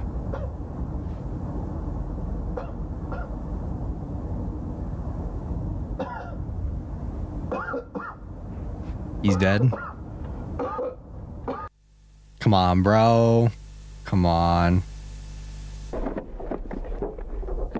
Space lady time does things to a man. I know. Look at what happened to Dr. Churchill. Broke his fucking mind.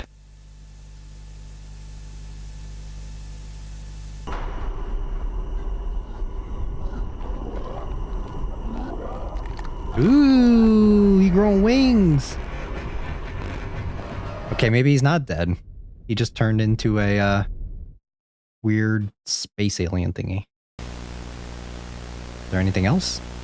Lucan's body has yet to be found.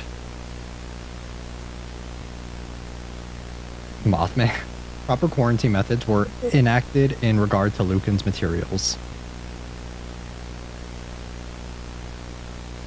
The information contained within the Akashic probe, including the truth behind Home Delta, has led to the United States government forming a new division of Home. Cool. The gospel of truth has been revealed. Okay, I think that's it. Oh wait, no. Just a little bit more. Home. Will he be able to fly? I think so. Is there another one after this? Yeah. One nation under God. Okay. So see the next one. Apostles. Let me see how many we have left, actually. We have 2 more. 3 more. Cool. I'm a little lost. I think I'm getting it a little bit more, but yeah, I'm still very confused. I think the biggest thing I'm confused on is like what the what the goal is. I know that like there are these alien people, like, or these people that have been taken over by the alien are inside of the government. Like I get that part, but I still don't know like why everything was bombed in the end of Act 1. Like I don't know why that happened. So that's where I think my main point of confusion is coming from, because it just, I'm like, wait, what? And I get that they're the original doctor dude who was on the team, on the first team in the beginning, is Admiral Nero, and he's actually a star kill or whatever the fuck. But I'm still like very lost on that specific point. Everything else has been like, okay, I get it.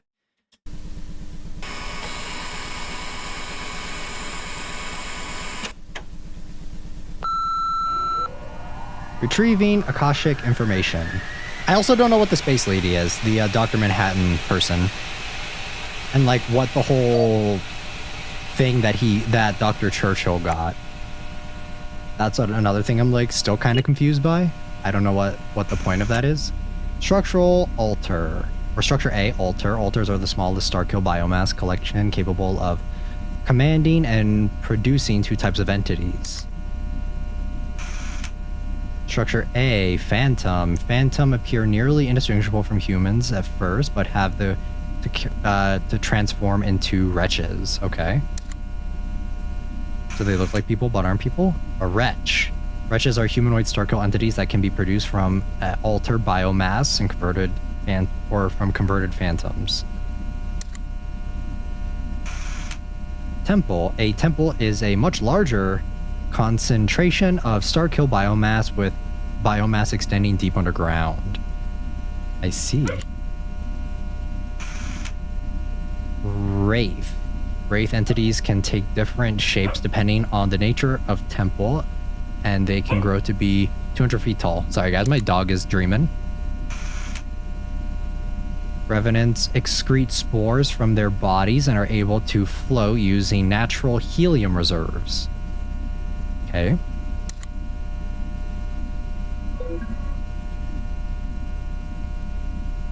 Structure C, code designation overture. Structure C entity.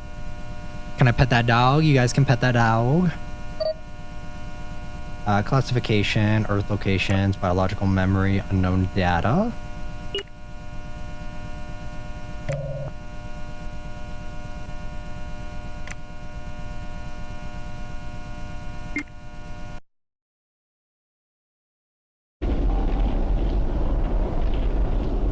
Error image, time data not found.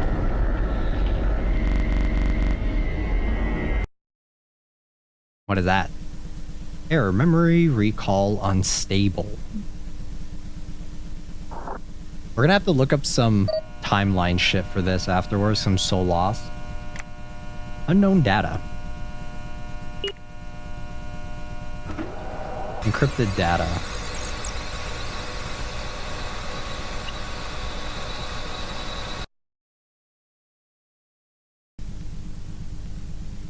Contents of Akashic Probe reveal the Starkill's secret operations. Okay, so that's what the last item was, right?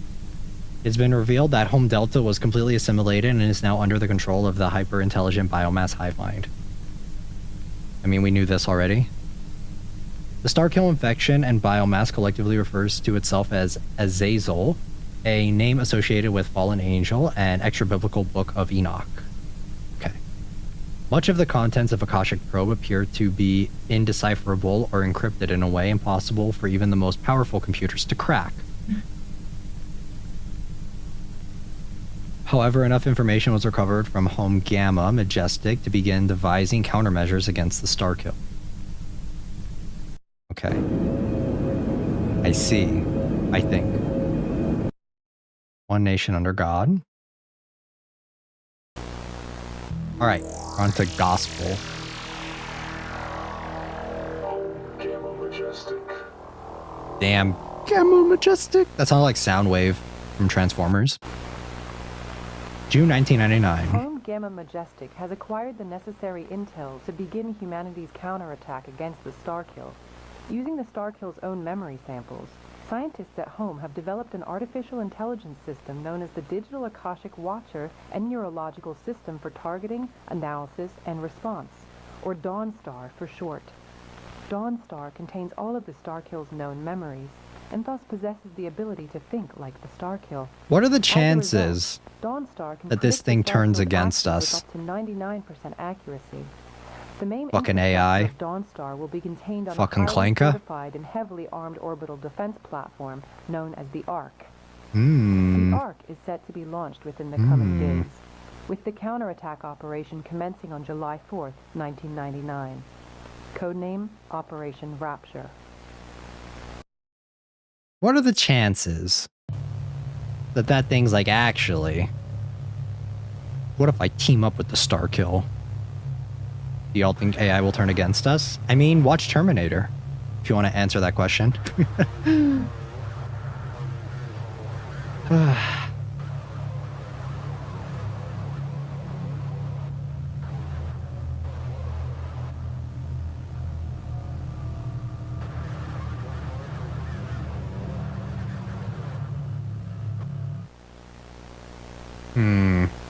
Yeah, I don't have a good feeling about that.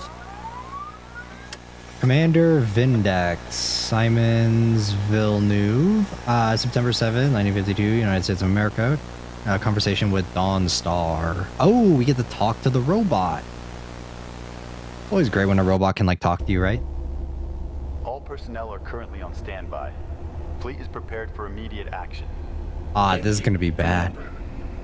According to diagnostic Nah, this is gonna... the main orbital artillery will be fully charged It's... at 0100. They made it look like hell! Final scans of the Akashic plane will commence at 0700. They made it look like Hal and GLaDOS from 2001 and Portal. I don't think it will. I think it will. I don't trust it. Yeah. Understood. Calculated combatant You made it look like a bad robot. It's gonna watch the other bad robots and be like, you know what if I do that? within acceptable range. Is the Starkill currently aware of Operation Rapture? Given current intel and hypothetical reconstruction of Starkill creative thought process, negative. Understood. Arc Fleet will begin combat readiness preparation ASAP. Yeah, this is a bad idea. Yikes. But hey, I will say, at least they created AI to try and stop something bad from happening. We created AI so that we could steal art from people and take jobs away from other people. So, I mean, in their defense, in this timeline's defense, desperate times call for desperate measures, right? Like, we created AI just for the hell of it, just because we could. And they did it because, yeah, exactly, we created AI to be lazy. So in their defense...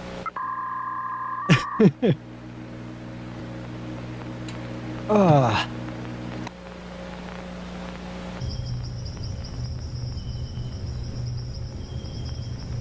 Coliseum... something.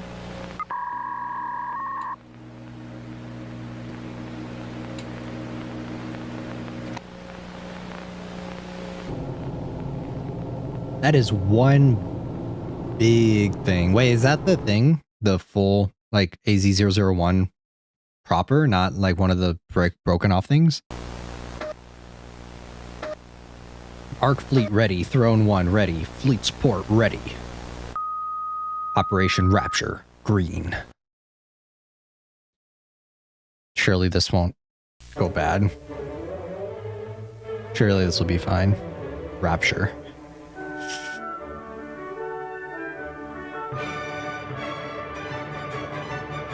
Getting deja vu a little bit. Paradise, Missouri. Glassed by orbital lasers. It's like Halo. Throne 1.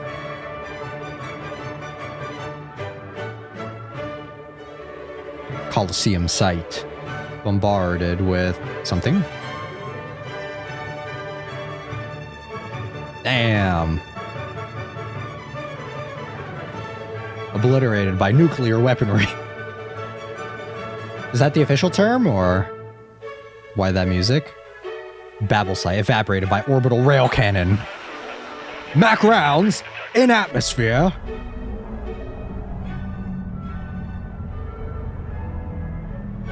Ooh. I don't think I like that. Base. That looks like a Bionicle mask or something. Nero. Cannon offline.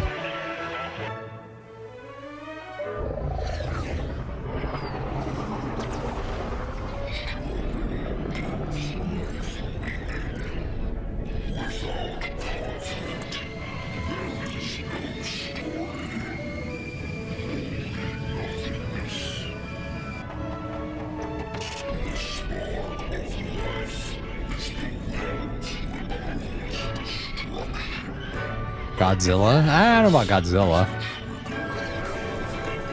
It looks like a Lego creation that I made back when Bionicle was a thing.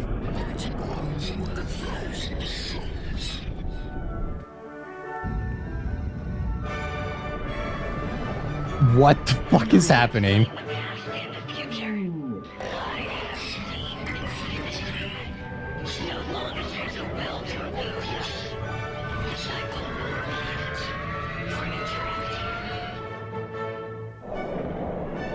What?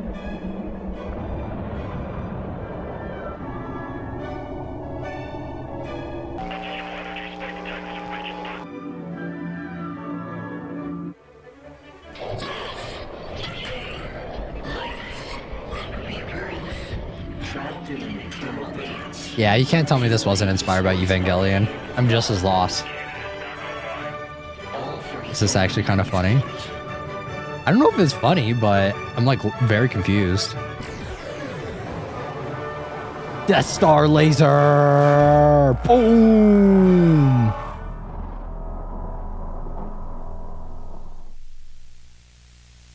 Wow. Okay, so this is like the birth of Nerve? Yeah, pretty much. I didn't know what the hell was going on with the robot lady.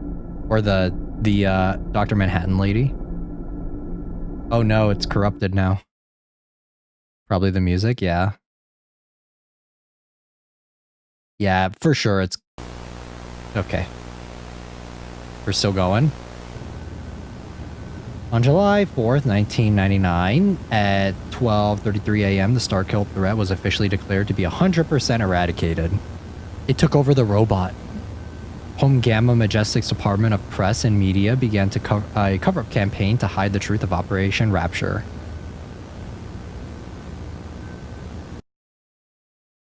Yeah, it didn't work.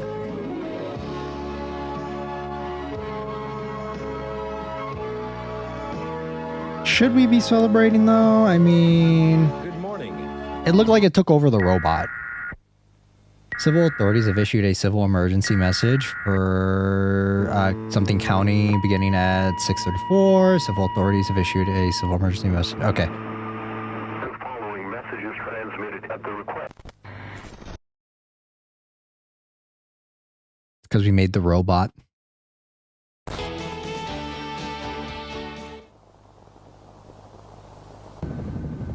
In this just in, a chemical explosion overnight at Grove Manufacturing has resulted in a deadly wildfire, covering much of Paradise, Missouri. Alert. Chemical emergency. Evacuate south toward Joplin. Jackson, Clay, Clinton, Platte, Ray County.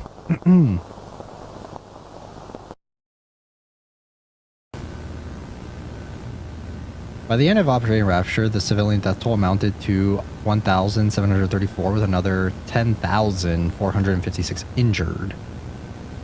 Despite this, the truth of Operation Rapture and the Starkill threat as a whole remain hidden from the public attention. Of how like widespread this was it really able to be like covered up like that? But okay. Operation Rapture, 7/4/1999. Columbia. That's a temple, I think, or an altar. Highway 81. I thought it was more widespread. Paradise.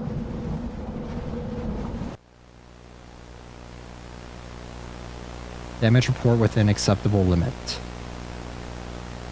Interesting. Proper cover-up and reconstruction measures have been enacted 7/7/1999. End of report.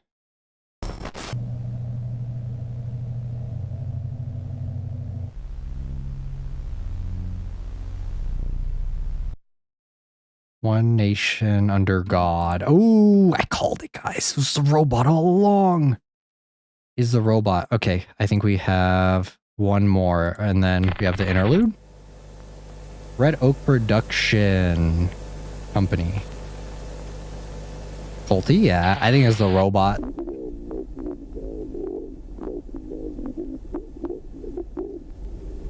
I think the robot is taken over, if I had to guess.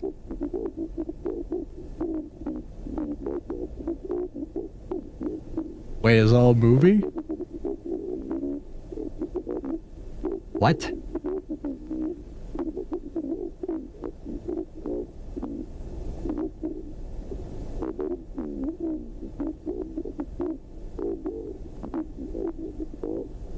Wait, you're just gonna tell me it was all fake? You're just gonna tell me it was all a movie? Huh? Or is that like part of the cover-up? Is that they're saying that it's for a film?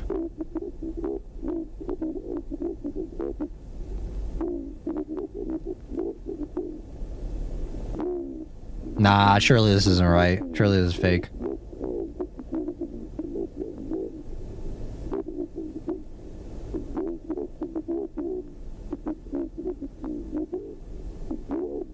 Said it was a VHS. Oh yeah, Midwest Angelica, that's right.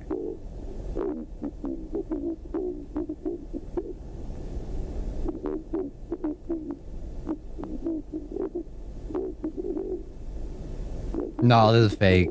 There's no way. Property of Red Oak Production Company. Unauthorized copying. Okay. Well, what did you guys think of Act 2? What do you guys think? I'm thinking it was interesting. However, I am so lost. I still don't know the timeline. I think I got lost midway. Yeah. I'm very confused. And the movie thing at the end is a little confusing too. I'm assuming that's part of the cover up is what I have to assume, is that they're doing the movie thing as like a cover up to explain away like some of the stuff that happened, and like that's why. Oops, sorry guys. I don't know. I mean, we only have like one last little chunk left here. I think this is the longest chunk, so we have like another 30-ish minutes of content left before we're about done. So I'm gonna forego any final conclusions just yet, and we're gonna see how this plays out, and then I'll give my thoughts on it. Let me see what the last one is actually. Nero is the last one. Okay. Emergent. Starkill research. The process of communication between unique instances of Starkill, including instances known as AZ001, have yet to be fully... new findings indicate that communication between unique instances occurs on an information plane parallel to local reality. Cool. Audio report from Dr. Stanley Vega of Xenobiology Research Group. Had a rough understanding of how the Starkill infection assimilates foreign biomatter, and that its methodology for doing so seemingly depends on what intentions it has. We, until recently, failed to understand how different pieces of the alpha chunk seemingly all become aware of new information, even if its pieces are long distances apart from each other. Recent experimentation revealed that certain alpha chunk samples animate a unique energy signature not previously encountered in prior studies. So this proves that it wasn't a We've movie. discovered that this energy signature becomes more detectable in parts of the alpha chunk where large concentrations of what we fittingly called Podolsky neurons are present.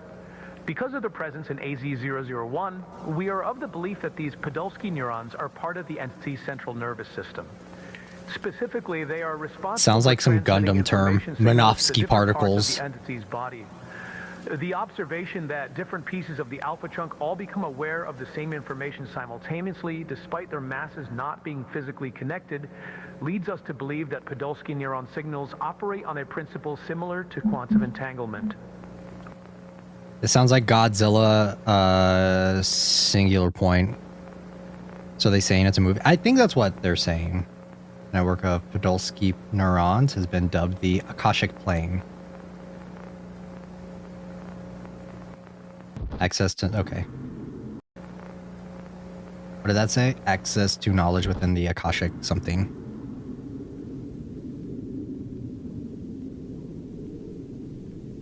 Akashic interaction tests, 3/15/1999. Okay, so this is before everything happened.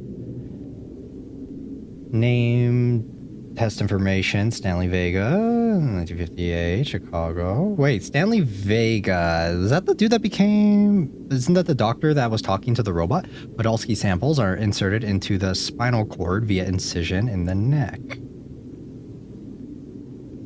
VHS was made later and to prove the point. Yeah, that's what I think. 3 samples are administered, resulting in Vega something. That's 1. Jump scare.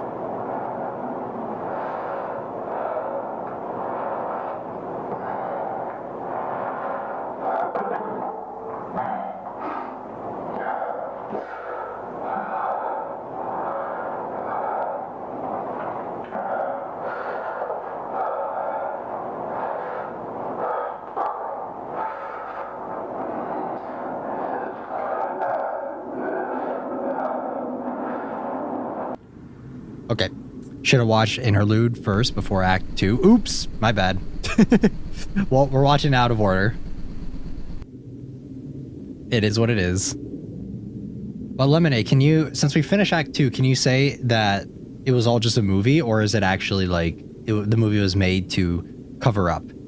And can I get a timeline, please? Me playing with my camera. Stanley Vega, Chicago, Illinois. No wonder we're all lost. Yeah. Maybe we should have watched this first. Participant continues to believe that the test is a screening for infection. Remember Vega was the dude who... It was real? Yeah, that's what I thought. And I need like a timeline of like what happened.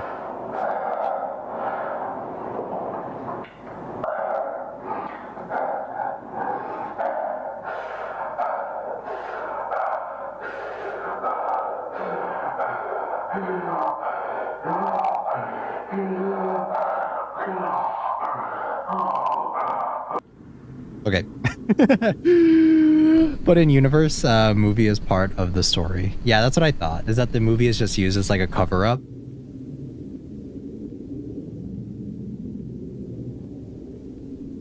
John Carlyle. Long Pine. I pray every morning and night. Participant expresses intimate knowledge of man named John Carlyle.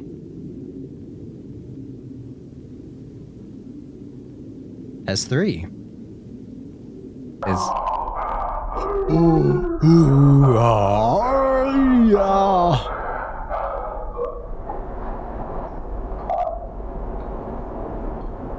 This makes me feel uncomfortable. I don't like what he's doing here. Can you stop that? Ah. Yeah. Skinwalker's trying to act human. What are we watching?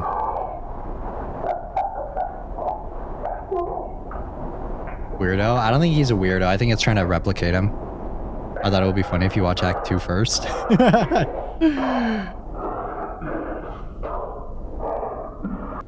Yes, the Dark Lord is here. Yes. Yes, my master. Bro's probably under anesthesia. Is he? So I thought after I got my wisdom teeth removed. Date of birth. Name Easter.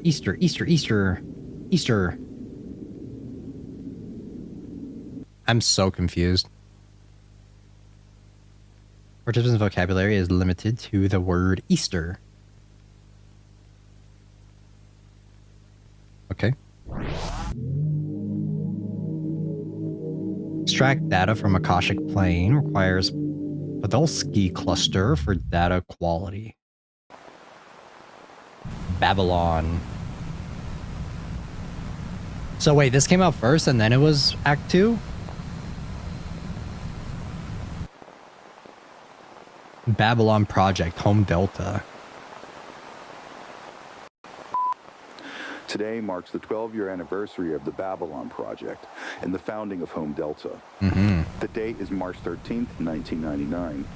As director of the Babylon Project, reporting to the General Commanding Director of Home Delta, I, Dr. Robert Spencer, am obliged to construct this full report detailing the Babylon Project's progress as of March of 1999. Since the Annunciation event on January 28th and the subsequent elimination of Dr. Evans, the contamination of Home HQ has continued to progress at an exponential rate. Annihilation of Dr. Evans. That aged well. Of home staff have been infected and continue operation as phantoms. Further, through routine checks of Home HQ, we have determined that the Starkill biomass has reached the Temple classification. We believe that Wraith classification entities may be birthed by the Temple in as soon as 12 days. My recommendation would be to gather the final samples for research and begin Operation Homebound promptly. The Deathbringer squads are prepared for immediate action. I still like the name Deathbringers. Sounds cool.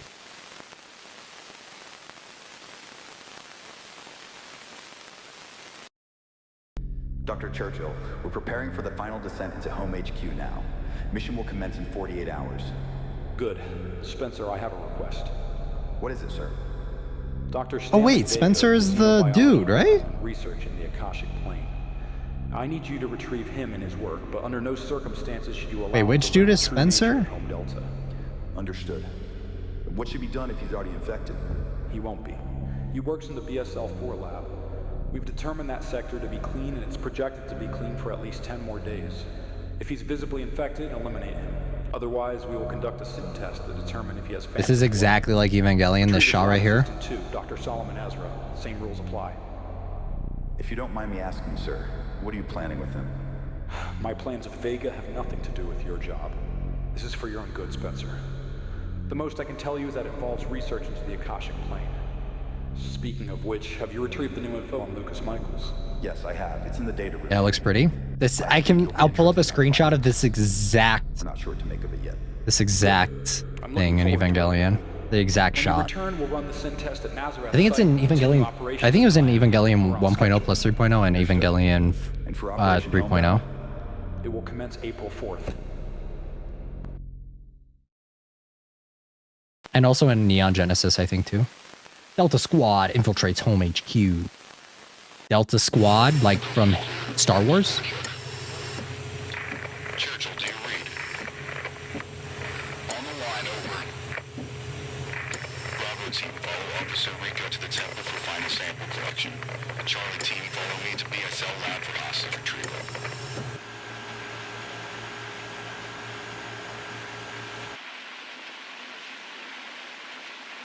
Temple entrance. I thought like everyone who comes into contact with AZ-001, like the goopy stuff, I thought they immediately get infected. BSL lab.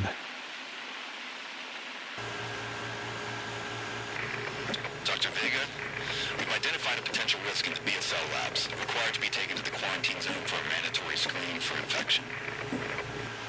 I understand that it's protocol, but this is the highest safety level lab at home, and there shouldn't be any risk of cross-contamination in the last 2 months. Y'all gotta go. My beer made me eepy, no problem. Take you to quarantine. Where's your lab partner, Dr. Ezra?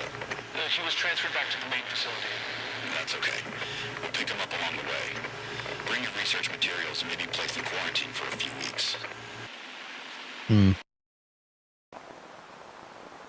SIN test performed at Nazareth site. There's a lot of like biblical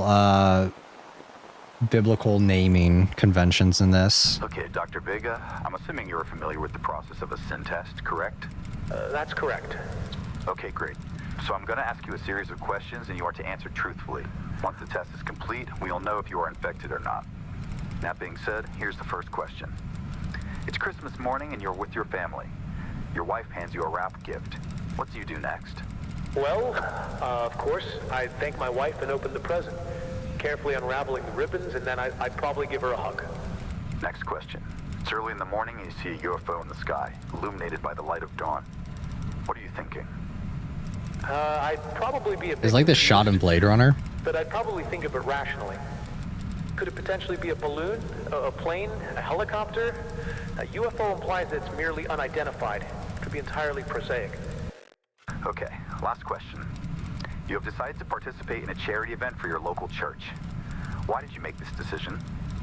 Well, I was born and raised Catholic, and I think if I had the opportunity to give to those less fortunate, I would. Thank you, Dr. Vega. Your results came clean.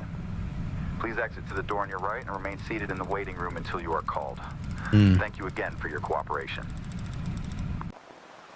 It's a little weird knowing how this all ends and watching this. Ezra. Dr. Solomon Ezra. Are you familiar with the SIN test? Yes, I am. All right. As you know, I'm going to be asking you a series of questions. Answer them. They're being interrogated, yeah. At the end, we will be able to determine if you are infected or not. But this shot is exactly like Blade Runner. You work at a competitive company. The promotion comes down to either you or your coworker. What do you do? I would work hard and try to beat him. I would think, why should he be the one to get a promotion? I, of course, would be the one doing the work. He was just lucky. Next question. It's a Saturday night and you decide to cook dinner for the whole family. What made you make this decision? If I were to do that, it would be because I was hungry. Okay, next. You see a man and woman embracing each other in a field. There are white clouds dotted against a blue sky. What are you thinking in this moment? I don't know. I'm not sure. Why would I be in the field? But what purpose does it serve? What is the purpose of the sky? Do you go to church, Dr. Ezra? Is this part of the test? Answer the question, Ezra. I do. Imagine you can't answer fast under pressure. I do. I said I go to church. Within cells interlinked. Within cells interlinked. You're poor and don't have any food. You receive bread from a stranger, but it's only enough for one person, and your son is on the brink of complete starvation. What do you do next? I would eat the bread, of course. I would be hungry. Any sane person would do the same. Would you say your knowledge of the world is greater than anybody you've met? Yes, I would say that applies to me. Ooh. Actually, I know it does. And what about your concept of infinity? Can you see it clearly? Yes, I can. Code 66, calling. Administer asphyxiation. Ooh, his eyes. 66. Error. Task cannot be completed. Error. Well, that didn't work out too well.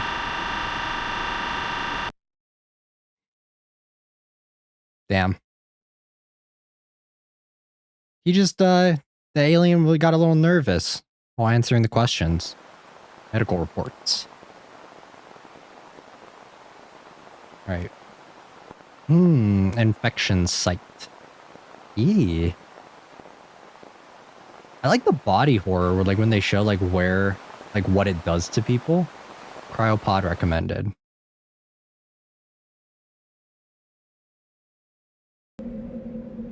Spencer, I know you can hear me, but I'm afraid you won't be able to respond now. This wasn't according to the scenario, and I shouldn't have let Ezra into the Nazareth site. Fortunately, Ezra has been eliminated, and the Nazareth site is under strict lockdown. Unfortunately, because you were infected, the best we can do is slow the infection as much as possible. Which means we had to put you into cryosleep. Your knowledge is too valuable.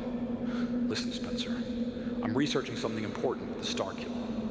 A way to perhaps reverse the infection using Starkill samples. Yeah, and then Spencer becomes Nero, right?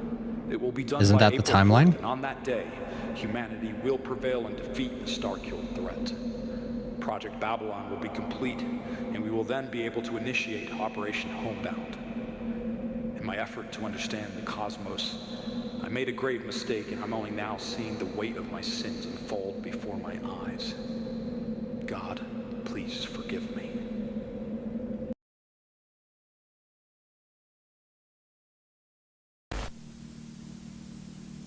Okay. I think we have 2 more after this. Hold on. Yeah, 2 more. I feel like watching this in this order is a little awkward because we probably should have watched this before. But, you know, we still have quite a few loose ends, though, from Act 2 that we need to, like, that obviously need to be followed up because... wait, what am I doing? What am I looking at here? A reconstruction of a brain image obtained while you were sleeping. Does it look familiar to you? I occasionally see things like the like that when I dream? Yes. And you said you started on April 5th, 1985, correct? Yes, the day we found AZ001, the anomaly orbiting Jupiter. About that, do you believe it has any correlation to these dreams? I'm not really sure.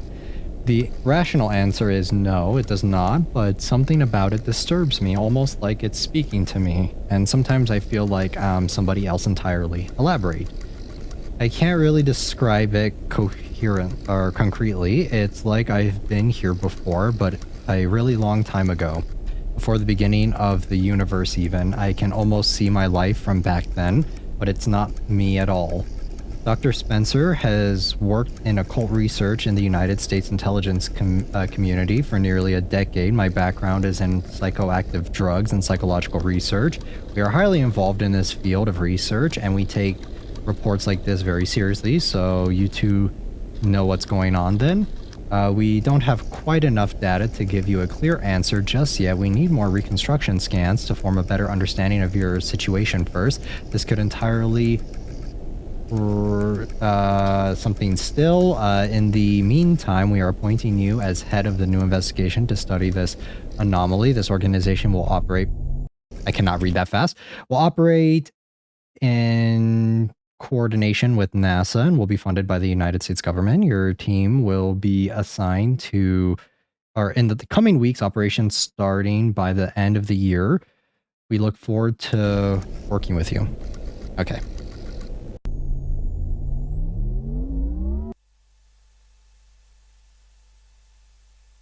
Home begins operation by March of 1987 and is led by Dr. Lucas Michaels. Home Delta begins operation on March 13th and is led by Dr. Robert Spencer and Dr. Gamma Churchill. Dr. Lucas Michaels is never made aware of the existence of Home Delta. Okay. Project Babylon, Evolutionary Phase Overview, Dr. Gamma Churchill, Home Delta Research Division. AZ001, or the Starkill, whatever you wish to call it, is a collective hive mind. It's one singular organism. It's all connected, and it speaks to itself telepathically. What might have appeared as the rotting organs of a once-forgotten deity has now shown its true colors in the form of a highly advanced singular organism comparable to a supercomputer. Through this network we're calling the Akashic Plane, which we've derived from the anthroposophic theory of the Akashic Records, AZ001, the evolved god, can contain and process memories of everything that it has ever assimilated. Interesting. Its intelligence and wisdom is beyond comprehension. It is an evolved, to put it simply. Humanity in its current state has no way of even entertaining the possibility of a fair fight. AZ001 is simply better than us on all fronts. That's why we began Project Babylon here at Bless you. Delta. Thank you. That's why we're prepared to level the playing field by bringing humanity to its next stage of evolution, using the Starkill's own biological framework. Evolution has been the mission of Project Babylon since the very beginning. But now, thanks to the results of the home experiment, we've gathered enough data to begin the first There's so much, like, so many terms being thrown around, so many names being thrown around. I am very confused. I, like, don't know what's going on. Deathbringer training overview. Gladiator typing, Cyber Coliseum Psi. Okay. Live training against Revived Starkill, Coliseum Psi, Columbia, Missouri.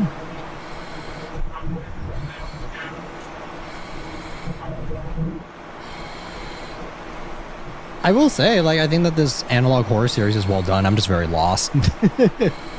I don't know what's happening. I'm just, like, going with the vibes, I guess. I'm just here. I think we have, yeah, 2 more.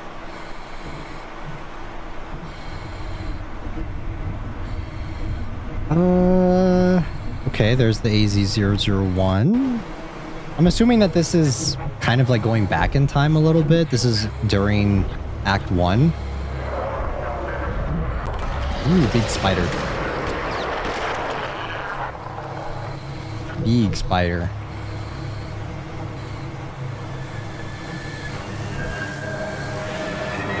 Ooh.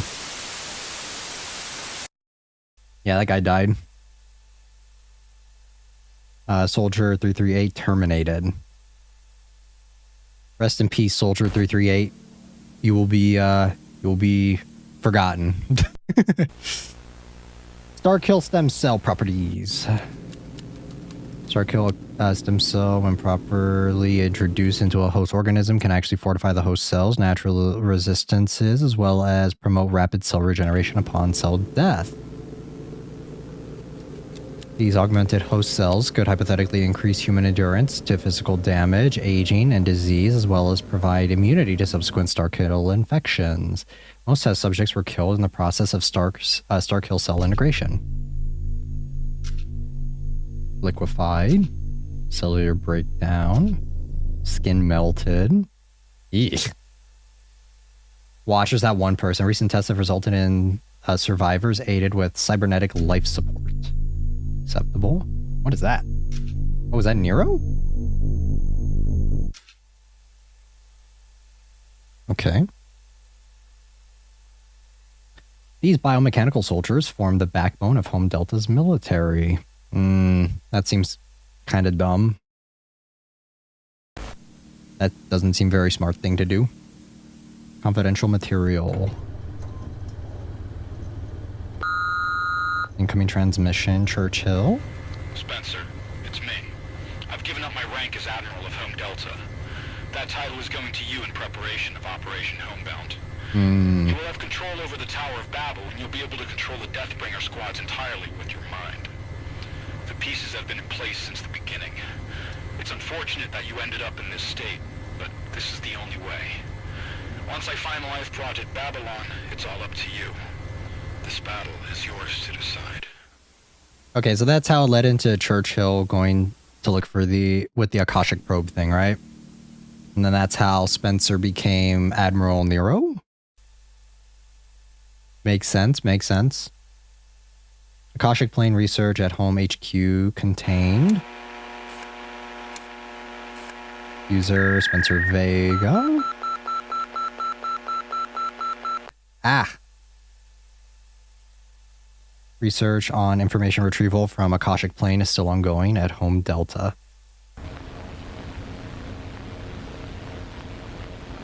Akashic interference probe or interface probe. Podal sky neuron something sky cluster. Extraction. A completed device is expected soon. Advancements have been made thanks to tests conducted on 3/13/1999. Okay. Exodus, and then we have one more video after this. Babylon Project Log. My name is Dr. Gamma Churchill. The date is April 4th, 1999. Today, Easter. the Babylon Project will be completed. The Starkill stem cell insertion into Dr. Spencer will occur at sundown, making him potentially the most powerful human being in history. That does not sound smart. Event, the Tower of Babel will activate, linking the Deathbringer's minds into the local Akashic network. Spencer will then have telepathic control over the highly trained and near-immortal Deathbringer militia. Finally, Operation Homebound will commence at midnight. Shit wild. I'm so lost. Hey, what? I have absolute faith in humanity's victory. That backfired. That didn't work out very well. Catalyst initiation, Home Delta. Okay. Spinal injection. This is what turned him into Admiral Nero, right? Dr. Aaron, keep monitor 4 on the main screen. We're waiting on the all clear for insertion. Roger that. We have a safety clearance. Bacterial contamination threat is 0. Infection site has reached standstill. Akasha team is running final checks on the tower now.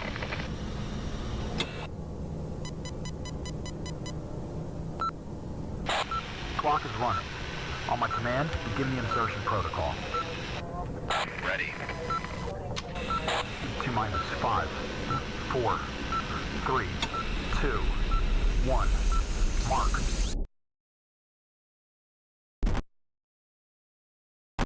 Yeah, I probably should have watched Interlude first.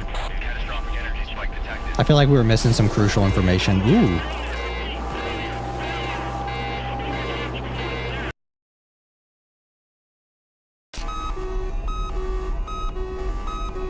Flashing lights. Aaron, we need to abort the mission. It's done. Babylon failed. Yes, sir. This might be our only hope. Let's go.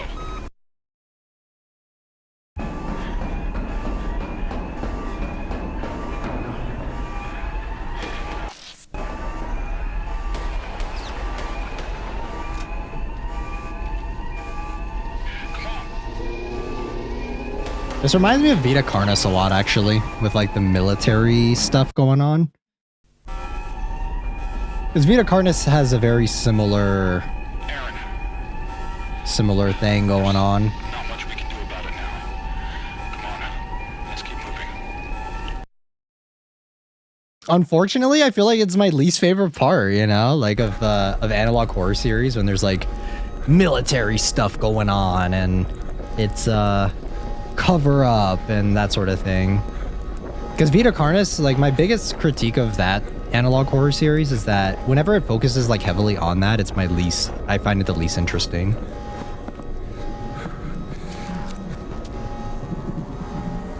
Oh, nice. Yikes. I will say though that I don't think that this show or this series is very I don't think it's boring. Like, it definitely keeps me engaged while watching. Secure bunker, classified location.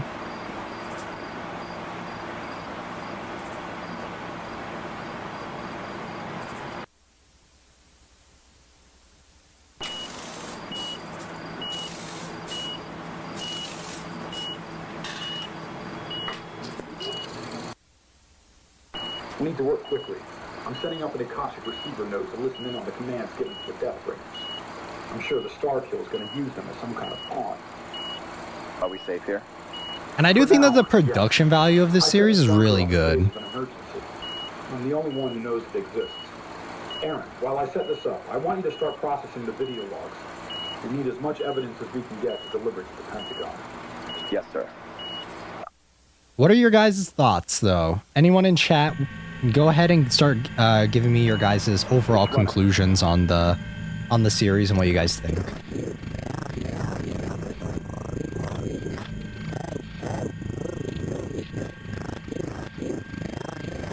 What's going on?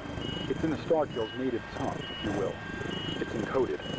One of the functions of the Akashic probe is to decode the messages into a readable format. Time 0. No surviving eyes. Restart. 30 moon. West. I'm still kind of lost. Yeah, we're gonna go over a timeline after we finish. Churchill, I have found you. You are careless. I find it humorous how you continue to poke at the sleeping bear, yet you feel fade like the plague. A sad specimen, unable to comprehend your limitations. I must remark, the toys you left me give me great delight, as if to look upon a child's crude drawings. They are almost completely useless, save for the creation of a veil to act as a magician's toolkit. A veil to mask the truth to your governing body. Once your toys have served their temporary purpose, they shall be discarded. I'm sending some to you now as a parting gift. I do hope you enjoy your own creations. Best of luck to you, from Admiral Nero. Yep, there we go. I'm setting up a jammer. We'll make them lose connection. Grab the cause run for the car.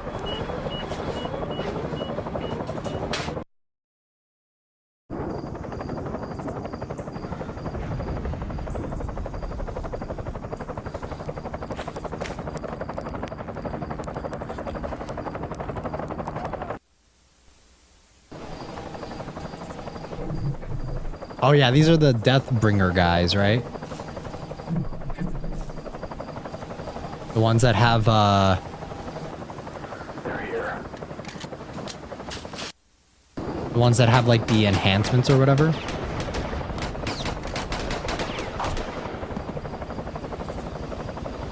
I feel like the concept of that is just so wild. It's just so crazy. Kind of nutty.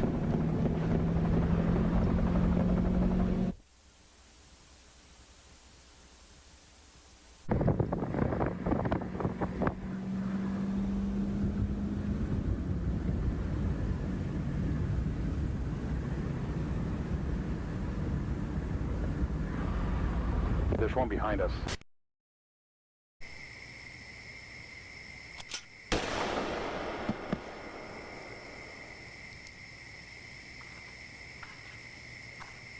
We're lucky there were only a few. The jammer must have confused them. Aaron, your name will now be Fakebringer. Your mission will be to infiltrate the Babel site and relay any information regarding the Starkill's plans. The suit will protect your biosignature. From there, we will begin our retaliation. Sir, I'm willing to die for humanity. May God Nice. bless you.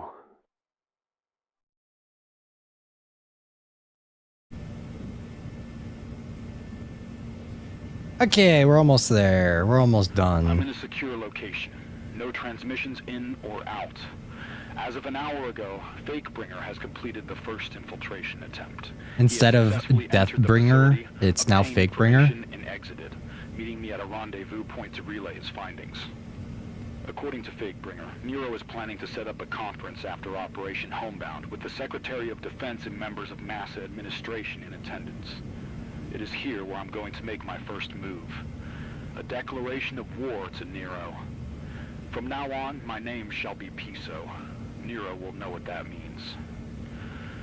The rage I feel now is debilitating. Maybe it's my dying spirit, grasping for the last remnants of humanity within me. Or maybe I'm just hiding from fear. The mistakes I've made have eaten me alive, that much I know. My injuries, a mark of my body torn apart. I feel like a lot of these, Mark of my mind the things that happen in this series are like hubris. Hubris of man. Come on. tainted.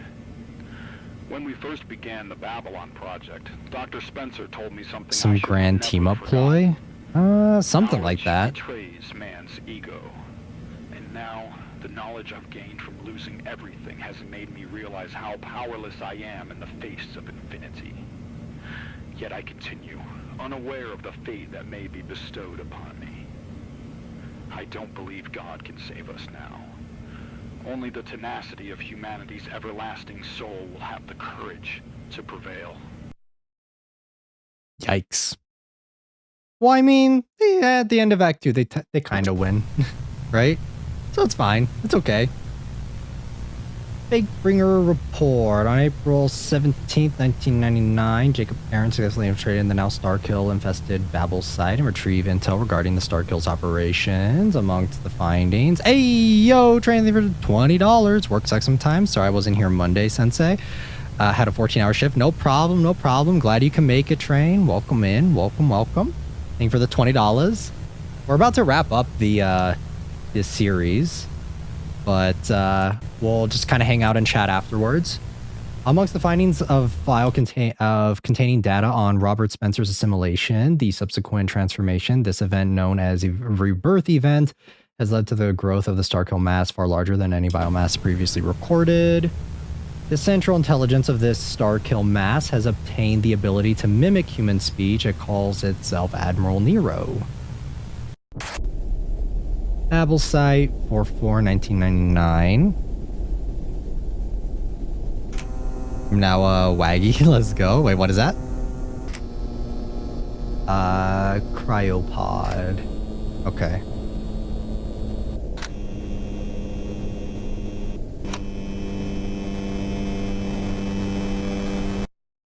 A lot of this just kind of seems like a hubris of man, not gonna lie. Cam records 4/7/1999. Pronounced Waggy. Oh, Waggy, okay. Or Wage-E? Wagey? Wagey? Like that? Tower Throat.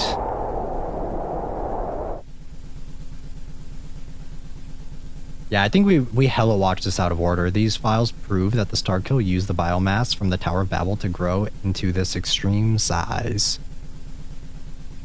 In addition, the process of assimilating the tower has enabled the Starkill to gain control over the minds of the Deathbringers.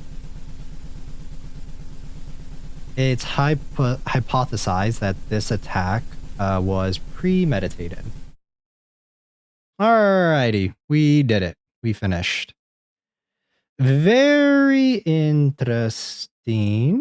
Like I said, I think we hella watched this out of order.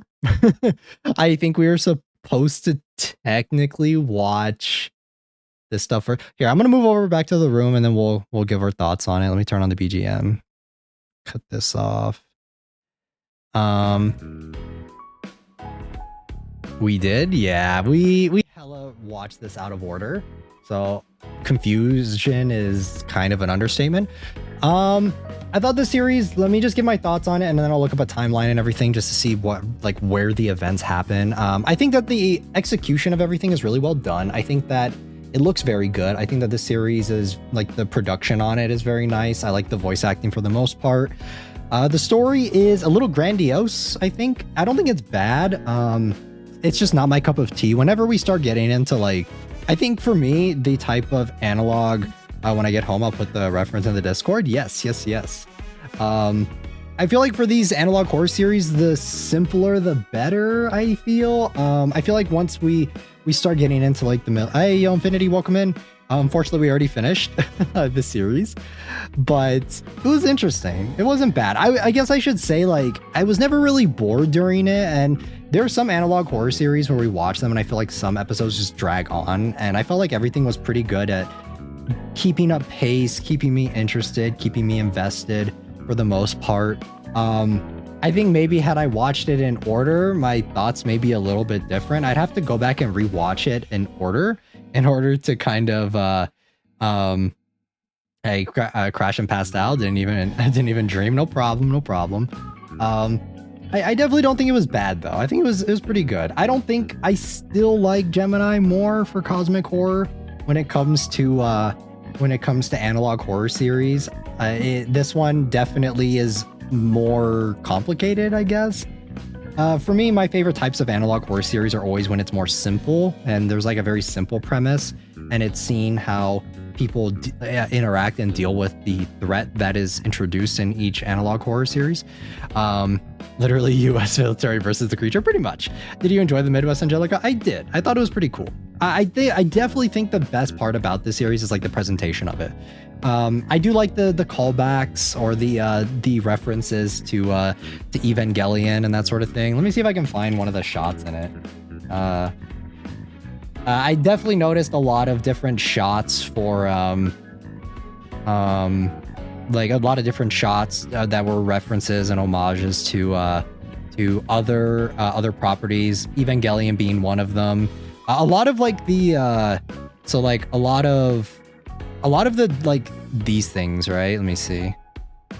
A lot of the displays and stuff in this series were kind of like this. We're very Evangelion inspired. So like this, you can look at this graph and just like you tell me if this looks like it was inspired by it. Like literally stuff like this.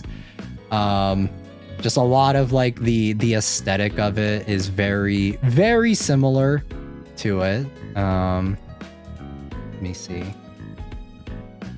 This right here, like this stuff too. Like just all of this is very Evangelion coded, and I appreciate that as an Evangelion fan myself. I think that's pretty cool. There were also I saw some Blade Runner, like with the close up on the eyes and stuff. The shots there, heavily reminiscent of Blade Runner. I think that for this one, it's just like the U.S. military versus big alien creature type vibe. I thought the beginning was strong, but it loses me a little bit in the interlude and during some parts of the second one. But let me actually look up. Like, let me look up some explain just to see. Let me see. I need like a timeline. That's kind of what I need. Act 1 is... Okay, it's mainly Act 2 that I'm a little lost on. Implied the case at the end of the Rapture. AI is the crapshoot. Aerith and Bob downplayed. This character names are not unusual. Okay, I don't know what this is. I think this is just people talking about the list of references. Now I need sleeps. Just lurk, no problem. Thanks for lurking, Baxter. I feel like it just depends on what type of analog horror you like, and I feel like this one can really do it for you, depending on what you enjoy.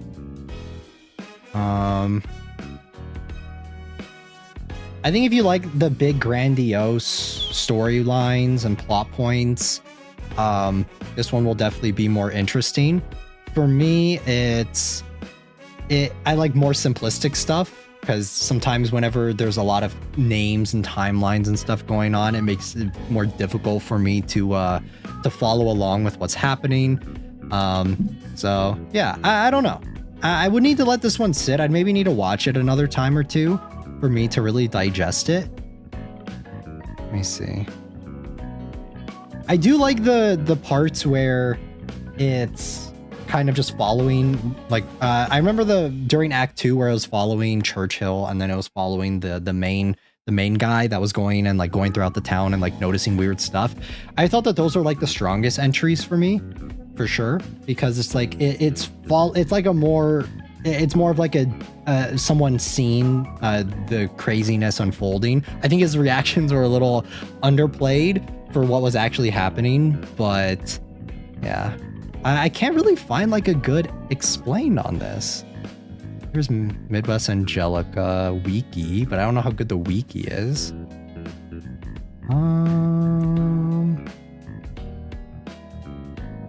This wiki is super underdeveloped.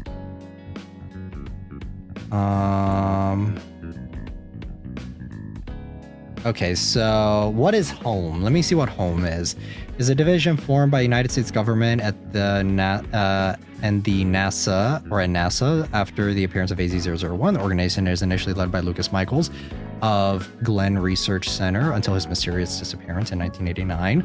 In 1985, Dr. Lucas Michaels and his team at the Glenn Research Center noticed an anomalous biosignature near Jupiter's orbit. Photos. Okay, they discovered an object near Jupiter's orbit that is estimated to be 66.3 kilometers in diameter. The object, codenamed AZ-001.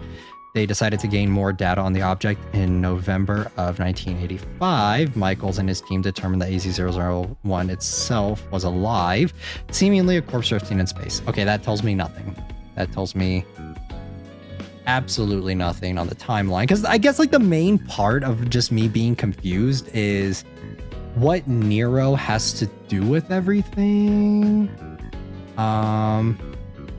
Because I know that Nero is supposed to be like, we know that Churchill defers everything to Nero, right? That's kind of what happens. And then I'm super confused, guys. I don't know. I have no idea. My brain is cooked. I'm trying to remember like what exactly happens. Does anyone else have any idea? Anyone else want to throw in their 3 cents? Because I'm just trying to figure out like what happened in the series without having to like go back and rewatch it. So I feel like if I went back and rewatched it, it would be fine, but let me see.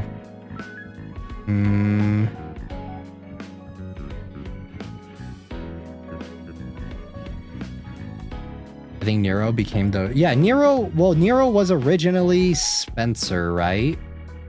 Was one of the initial scientists. This is my problem. I think there are just too many names. I'm so confused. So Nero was originally a scientist that then got injected with something that they thought would help counter the star kill, but instead turned against them. And then that's where we get the entire plot point there. What I'm a little fuzzy on is what the whole point of that was, though. I'm actually going to go back in and rewatch some of it just to maybe get a little bit more clarification. I know that the entire ending was just like they made the movie to just kind of cover up everything. So I get that part. What I'm a little lost on is not the rapture. I thought that was fine. I wasn't lost there. Is the end of Act 1 where they blow everything up. Let me see. Was it stages? Might have been stages. No, it was not. Okay. Was it Act 2? May have been the beginning of Act 2. Yeah, Homebound. So let me look at the comments actually. The world-ending cosmic horror. Okay. Nero. So Nero, Home Delta is obliterated. Churchill / Piso. I didn't hear no bell.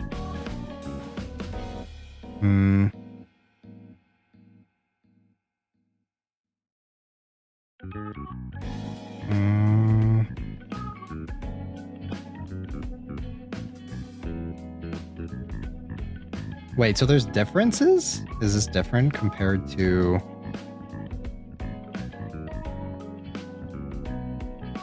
Sorry, I'm just looking at the comments to try and get a little bit more explanation.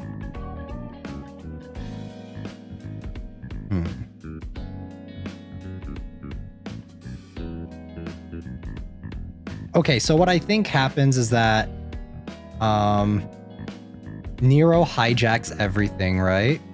And then Home HQ, yeah, was completely, like, they started, so essentially Nero was the one that bombed everything and then made the declaration that, like, yeah, so Nero was the one that destroyed all of Home and turned on everyone in order to help the Star Kill. And then that's when we get the whole Churchill subplot. So I think I think I get it now. Yeah, sometimes like for a lot of these analog horror series, I feel like you have to watch it more than once in order to kind of get, like once you have all of the hindsight of what happens and where it's going back and rewatching it makes a little more sense. So yeah, I don't know if I'd explained it properly. So in the beginning of Act 2, it is Nero destroying all of Home, taking over essentially, and then Churchill saying that like it's not over, that the fight has just begun or whatever. And I think that's how it is. I don't know if some of the comments are saying that this is a remake. I don't know if this is like I don't think it is, right? Not of Act 1. I thought Act 1 was really well done though. Like I thought Act 1 was like very simple with what it was setting up. It's just during Act 2 that it started getting more grandiose and I started getting more confused. So, but all right, guys, that's my thoughts. I'm gonna wrap up my thoughts on Midwest Angelica. It's a cool series. Not my favorite, I wouldn't say. It's not my favorite analog horror series. I think the production on it's really nice. I think everything looks really good in it. Like the use of the blendy, the use of or blender, whatever they're using, is very well done. It looks, especially once you throw all the VHS filters on it and stuff, it looks really really nice. They were also using some stop motion, I believe, for some parts of it, for like some of the set pieces with the Star Kill where it's like absorbing stuff and that sort of thing. So remember the analog with the uranium fungus. Which one is that, Infinity? I'm not entirely sure. It sounds familiar. We may have watched it, I don't remember. But yeah, it was pretty cool. It's pretty interesting.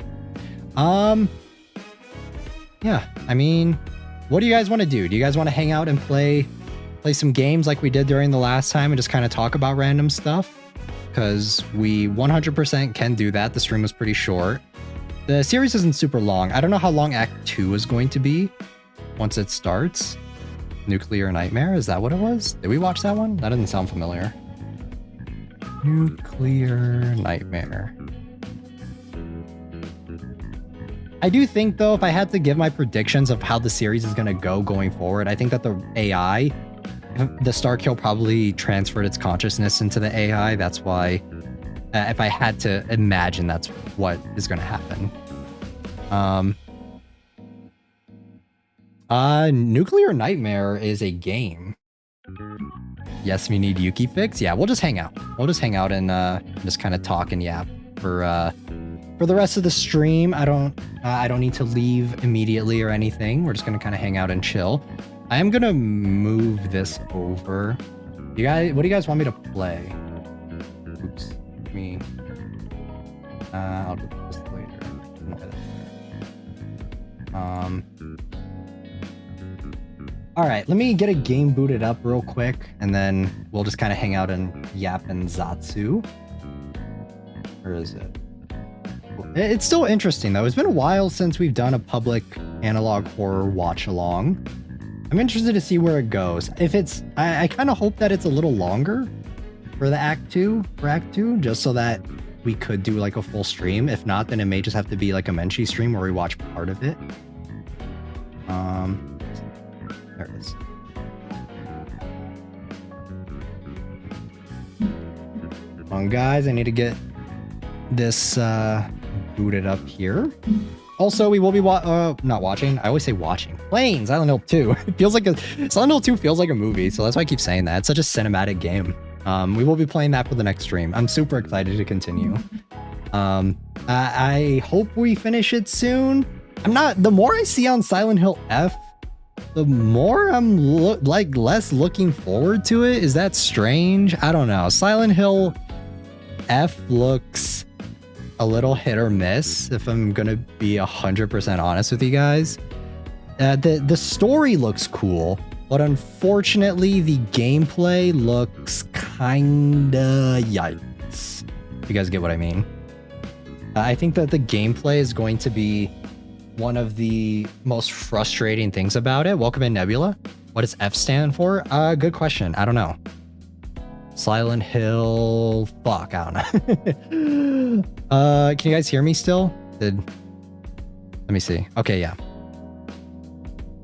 Late again. I mean, we just finished the series, but we are going to be hanging out and talking, Nebula. But welcome in. Should I play Wua? I feel like I should play Wua. Should I, though? Is there anything even to do in that game? I don't know. I could always play Genshin again. Like I did, not yesterday, the day before yesterday. I guess I'll play Wua. I saw Chisa's coming out finally. Thank goodness. I'm so excited. I think after Chisa comes out, though, I may drop the game. She's like the last character that I want, unless they reveal a bunch of new ones for the next area, and maybe I'll stick around. I wanted to be here sooner, but we had our second to last D&D session for the campaign. Let's go. D&D is one of those things that I've always wanted to get into, but you need like a lot of people to do it, and I don't know anything about it, so just grabbed a snack. Let's go. I had a couple snacks while we were watching. I did have my 4 shots of espresso though, so I'm pretty wired right now. All right. Come on, can it log in? There we go. I'll have to watch the VOD soon. Yeah, definitely check out the VOD. It was a pretty cool time. It was interesting. Definitely go support Midwest Angelica. I think that the production on this analog horror series is second to none. It's really nice. Online D&D? Yeah, I could do online D&D as well. All right, here we go. Let me make you guys bigger so that I can still read the chat. And then move this over. All right. Now's the fun part of the stream where I just kind of hang out and chill with you guys. Cat keeps on stealing my snacks when I'm not looking. Wait, how does your cat steal your snacks? I'm doing another D&D campaign with just 3 people. It's fun with multiple people, but you don't need a big group. I see. I feel like I'd most likely get into Warhammer before I get into D&D. High key. Just me though. Should I make it a little bit bigger? Let me see. Okay, there we go. Wait, what is happening? Oh, okay, that's what's happening. Oops. All right. Back to what I was doing. Yeah. I think it was a pretty cool series. Not gonna lie. Very lost though. I love all the references though. As a huge nerd of kaiju films and even some of the ones that a lot of people don't like, they keep it on a low table, far from my device. Oh, I see. But as someone who's like a huge kaiju nerd and watch it, like even the ones that a lot of people don't like, I really enjoy Godzilla, not Singular Point.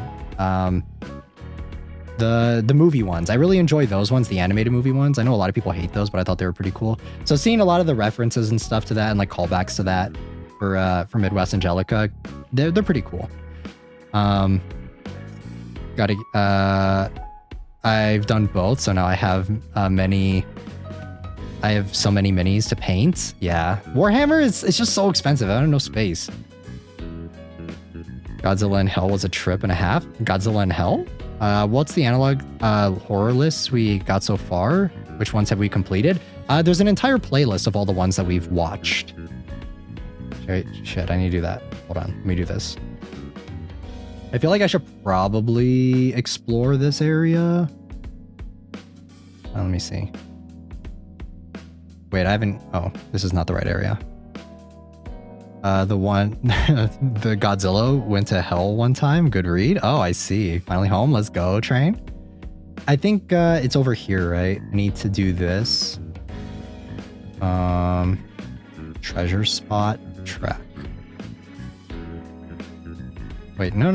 I need to... Let me teleport over here. Let me teleport to the new area. I feel like I should probably do this, right? The boss fight. Luckily with Warhammer, you can take your time building an army. Then when it's done, it's done. You don't need to spend more unless you want a new army and you're a collector like me. I see. I look at the figures. I always see figures for Warhammer, like pre-painted ones. And I always see them and I'm super tempted very often to get them because there are a lot of times where I buy figures of just like stuff that I think looks cool. So there are many times where I am very interested in it. Okay. Did I already do all this area? Yes, I did. Damn, that kind of sucks. Okay. Let me, I think, where was I? I think I was around here. I need to explore this area. I've not done it. What is the exploration count here? 22%. Yikes. Valid TVH. I'm going to start my second army soon. Just unsure what I want. I think it would be really cool if we got... Ooh, why is it so laggy? Ooh, hold on. Why is it so laggy? Okay, there we go. I think it was loading in. To be honest, the NES Godzilla creepypasta fandom is in shambles. There's a fandom for NES Godzilla. That's crazy. We've got to go. Family errands. Thank you for stream, everyone. Thanks for hanging out, CJ Kim. If we're still here by the time you get back, feel free to drop by again. Because right now we're just talking about random stuff. Okay, wait. Let me go back this way. And then let me do this. I need to find these. Track. Okay. There we go. I don't know why it's like kind of laggy. But yeah, I didn't know NES Godzilla had like a big fandom. First I've heard of it. Is there like more stuff that gets updated for it and that's why? My local Warhammer shop is great though. Lots of helpful people when you need painting tips or a game coach. That's cool. For me, I'm more interested in like the lore of it and everything than I am like actually getting into it like that. Wait, where am I? I don't know where I am. Okay. Whoop. Ow. Okay. I think I need to go this way. Yeah, I'm looking at some of the figures that they have. I forgot what it is. What the figure company is. I see it pretty often though. Okay, yeah, I had a feeling that was going to be the case. But yeah, they do like the pre-painted ones for... It's always like the same basic armies though. It's always the same ones, high key. I don't think I'm in the right area. No.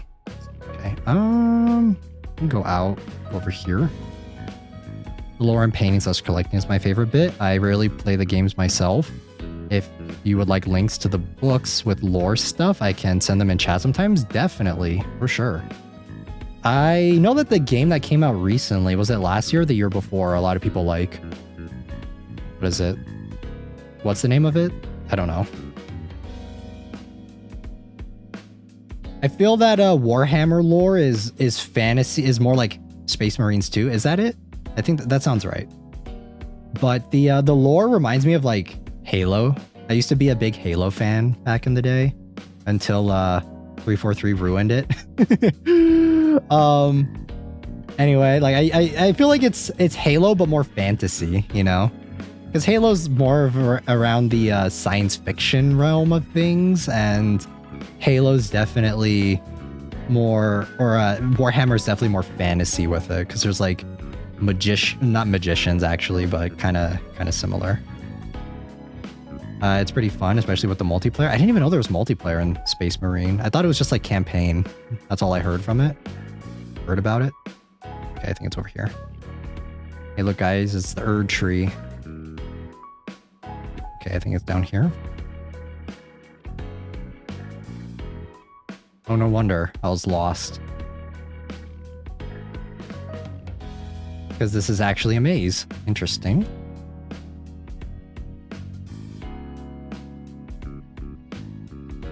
Yeah, there's some areas of this that just look so Elden Ring. It's crazy. Okay, I need another thing. That's not it. No, that's an enemy. It's more sci-fi fantasy bubble, yeah. It just reminds me of a lot of Halo because it has like similar concepts. I know Warhammer's been around longer than Halo, I want to say. Right? I'm pretty sure. Because Warhammer came out in like the 90s, didn't it? Somewhere around there? Like it's been around for a long time. Or am I thinking of the wrong thing? I think I'm thinking of the wrong thing. Maybe I am? I don't know. I've seen people like paint old models for Warhammer that were pretty old. So that's why I'm not entirely sure. LTBH, there's a lot of cool 40k x Halo crossover fan art. Oh, yeah, that makes sense. I'm not surprised, though. Where are these chests? Okay, there's one. This area sucks. Posted a few references. Let me see. In the general? Oh, what is this? Wage cage. Also known as a wage cage, is a slang term used to describe an office or cubicle, though it sometimes is more broadly defined to... Let me see. Let me click the link. Hold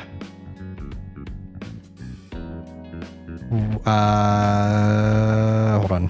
Where was I?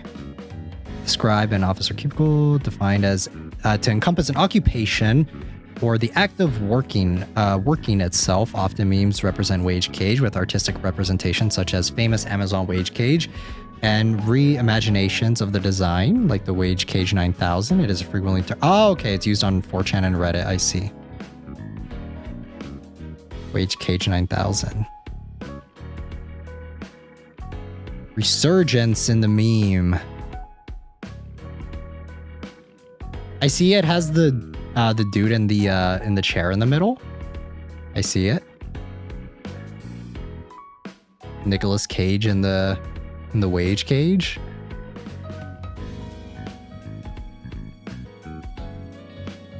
I see Train, I see.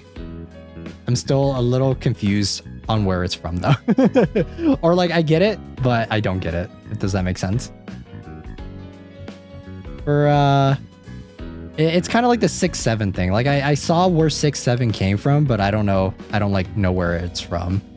But the original minis were made of metal, which I'm trying to get my hands on. Ooh, that's pretty cool. I don't know how to get this last thing here. I don't know if it's over here.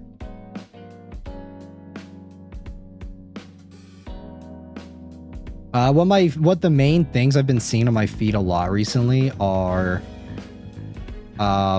it's a lot of raccoons with, like, I've been seeing it all over my Twitter feed.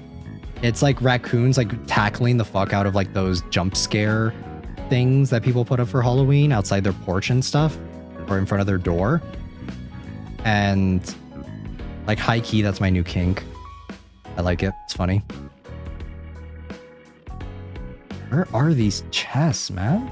Am I missing something? There are quite a few in this area. Okay, there's one.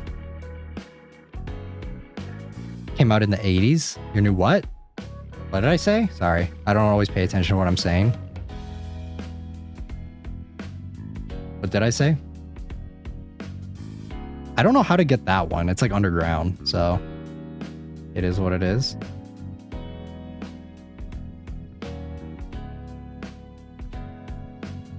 Ah, okay. There we go. Yeah, I don't know how to go under. Sorry guys, I'm all over the place.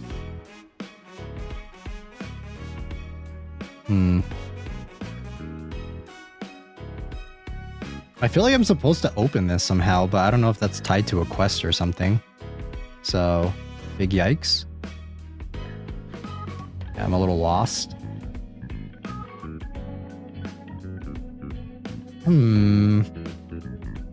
But Train, since you're here, what were your thoughts on Angels of Death, the manga? Because we finished it during the last stream, and I think the ending was a little mid. I thought everything else leading up to it was pretty good. If you prefer to listen to lots of 40K podcasts, I've seen people like have like hour-long lore videos of it. There was an article way back where Amazon had a patent for a cage that their employees. Oh, okay, so that's where it's coming from, the Amazon cage. Amazon during this time had many nightmare accusations of being the worst place to work. Okay, I see. That's what it's referring to the Amazon cage. I see. But yeah, we finished Train. We finished Angels of Death, and I would like to know, because you said that the manga was good. People had to pee in bottles? Wait, what? That's crazy. Like, for real? Oh my god. Where am I going? I need to get down here somehow.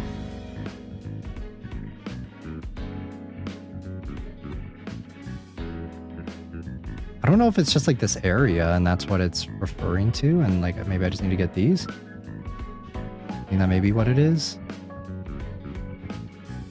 This area is just super whack. I hate this. Okay, there's one. Did I get them all? Is that it? Are we good?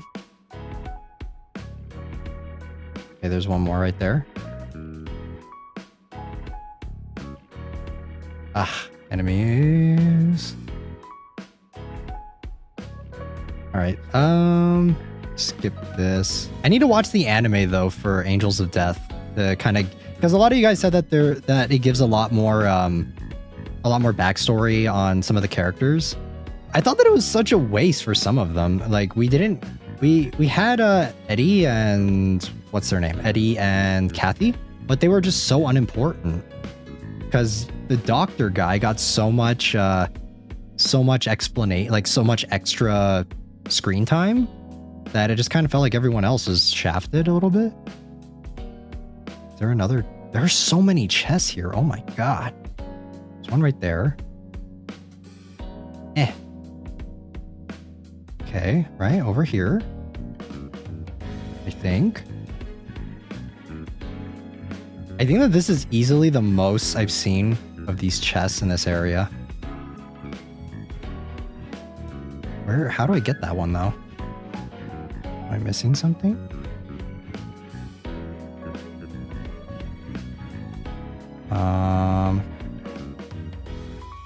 Okay, so there's one right here.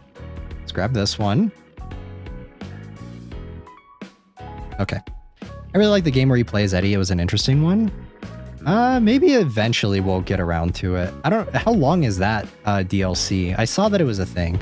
Their warehouses are too big, but they're only allowed 5-minute bathroom breaks. It took about 6 to get to the bathroom. Apparently, that is crazy.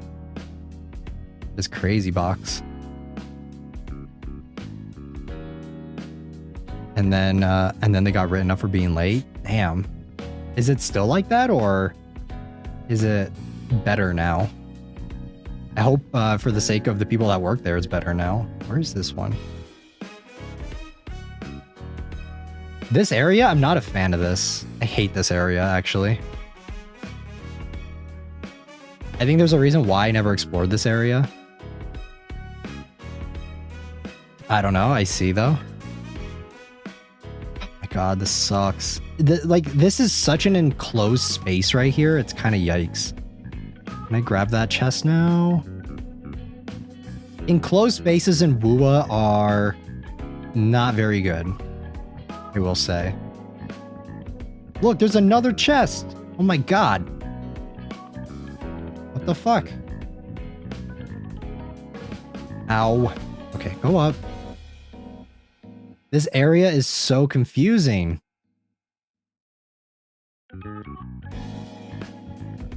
I keep like finding more chests over and over again.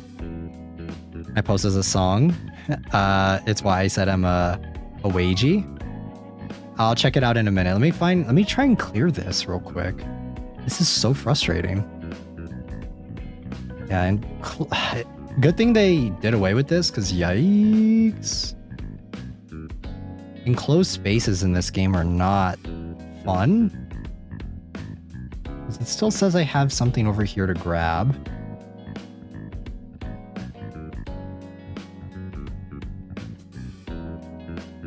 Okay, where's the next chest? It's over here. How do I get over there? I just want to get this last chest. Please. Just give it to me.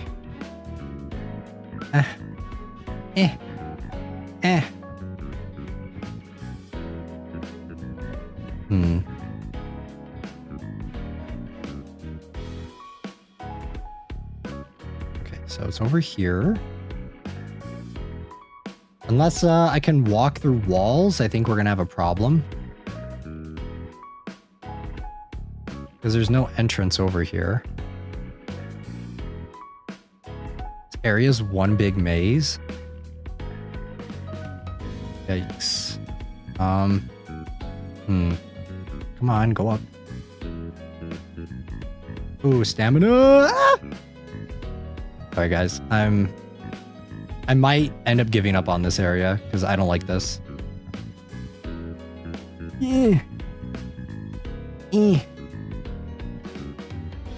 How are you supposed to do this?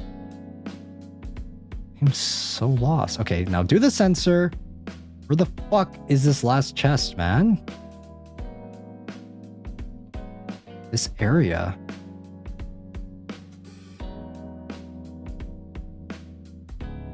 I think like the aesthetic of it is nice, but everything else is pretty awful. See, there's like a thing here. And it looks like there's this too, but there's no way to open it. I don't even know if you know what? I'm gonna call it. Whatever. I don't care. I'm leaving. I'm leaving this area. This area sucks. Might be related to a quest potentially, and if it is what it is. All right, let me see what you're talking about, Train. Discord and music. All right, you guys can't hear it, but I can hear it. The guitar is nice.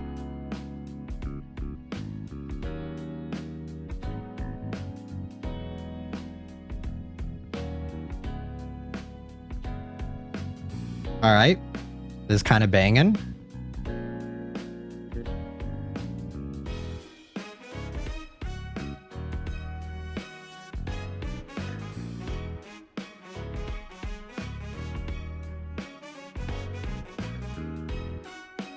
I mean, I think it sounds better than some of the stuff coming out today.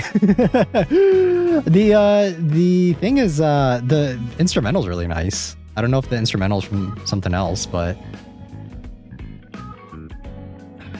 Alright, let's get out of this area. I can't stand this area. Let's see. How did my exploration not go up any? What the fuck? I literally... Are you kidding me? Nah, alright. Let's see. Is there anywhere else? I think this area, maybe. Maybe a little bit better. There we go. Nice, nice, nice. Okay. I know that there are a bunch of world quests that I have not done. That I probably need to do. Okay, track that one. Alright, let's go this way. Wagey cage. It's a meme song, but I like it. That played in my head for like 6 hours. It's pretty catchy. I think it is catchy. I like the guitar. The guitar riff in it. It's nice.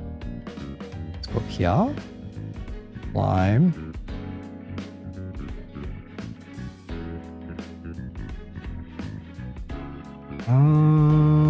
Head to photo spot. That's not where we're going. I'm starting to remember why I didn't do much in these areas. Because these areas are kinda whack. Ugh, I don't care about the quest. Stop. Go away. Oh my god, there are a lot of enemies here. Ugh. Okay, so it's down somehow. I need to get down. Yikes, big yikes.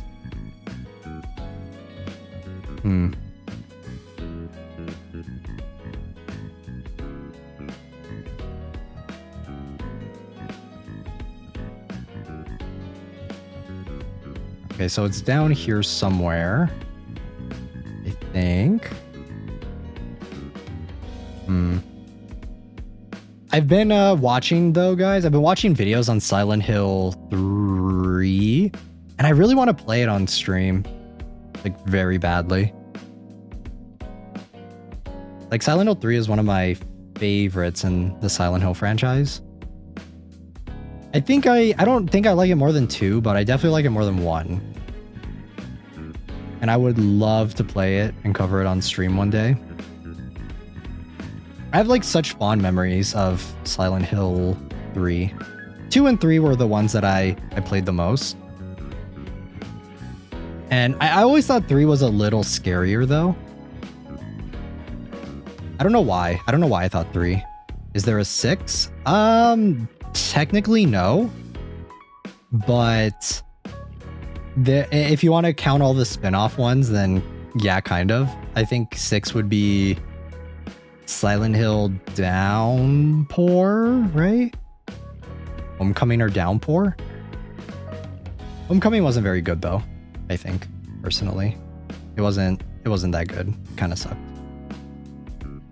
Maybe F is 6? I don't know if F is 6. Because I know there's Silent Hill 4 The Room. I never played that one, I don't think. I've seen like gameplays of it though, and I think it's pretty cool.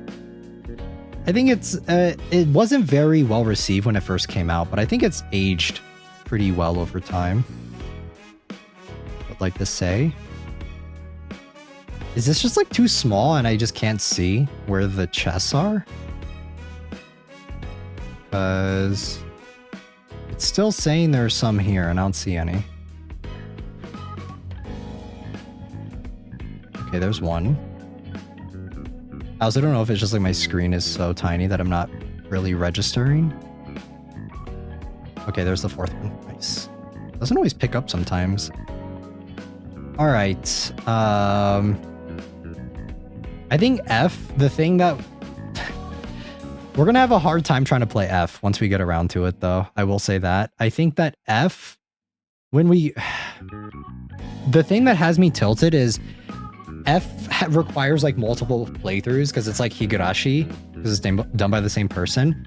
So eventually when we get to Silent Hill F, I'm really gonna have to tackle with the fact of whether or not we want to play play just one ending, like get one ending and then stop there, or if we want to go through all of them.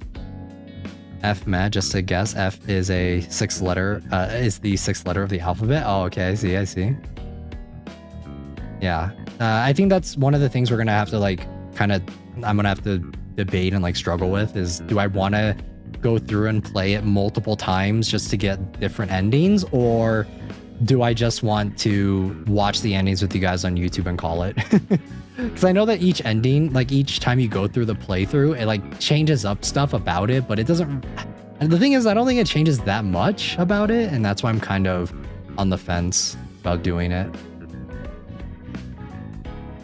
Because one of my least favorite things in horror as a genre is like repetition in games, especially, is doing the same thing over and over and over again. Like, I think it takes a lot away from the actual horror of it. That was one thing I was going to say about Midwest Angelica, is I think that the series, it's really cool, but I don't really think it's scary, personally. Like, I think a lot of the stuff in it is cool. I just don't find it... It doesn't unnerve me the way that Gemini Home Entertainment did. So I feel like Gemini was like cosmic horror, but like scary. This one, it was a little bit more... it was more like cool, I guess. I don't know if cool's the right word either.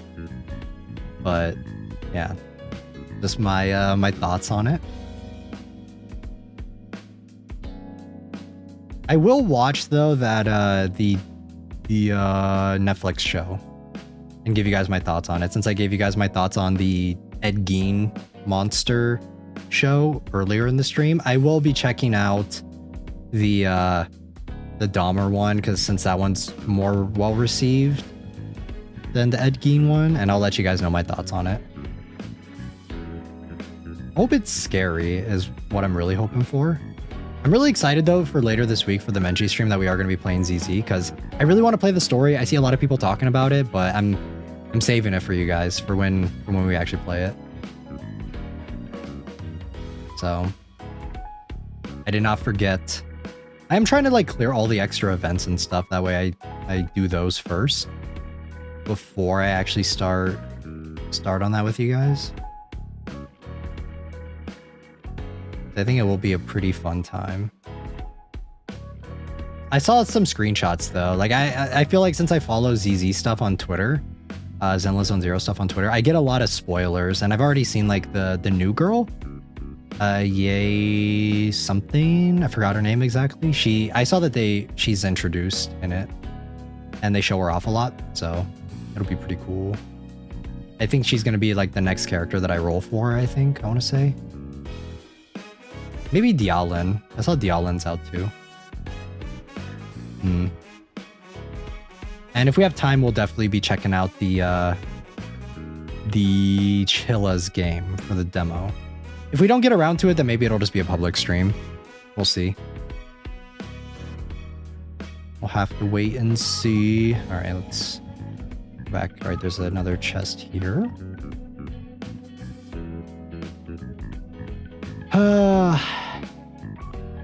I need to start cooling down, guys. It's so hot still. I'm dying.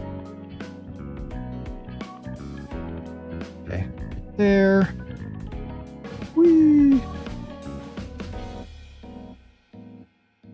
Gotta save all this for Chisa, man. There we go. I don't know if I'm gonna keep playing this game though.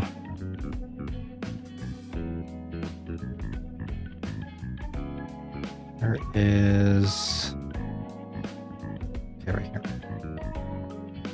How have all of you guys been doing though? Have you guys been watching or keeping up with anything recently? Anything interesting? I remember during the last stream we were talking a lot about the different manga we were watching or checking out, and some like NSFW ones. I think I gave some pretty good recommendations for what is it? Visual novels and some manhwa that I was also checking out. Oh my god. There we go. And Where's this other one? It's up here. I feel like sometimes the exploration is a little wonky. I've always felt that about this game, high-key.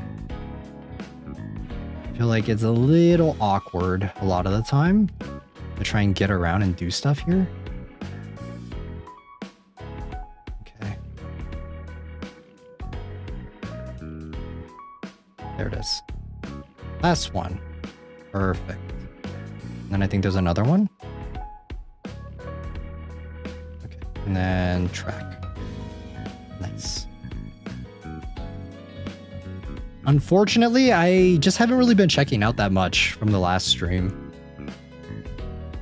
I always like updating you guys on new stuff that I am checking out. I did put one of the recommendations was an slop isekai show, if you guys like those.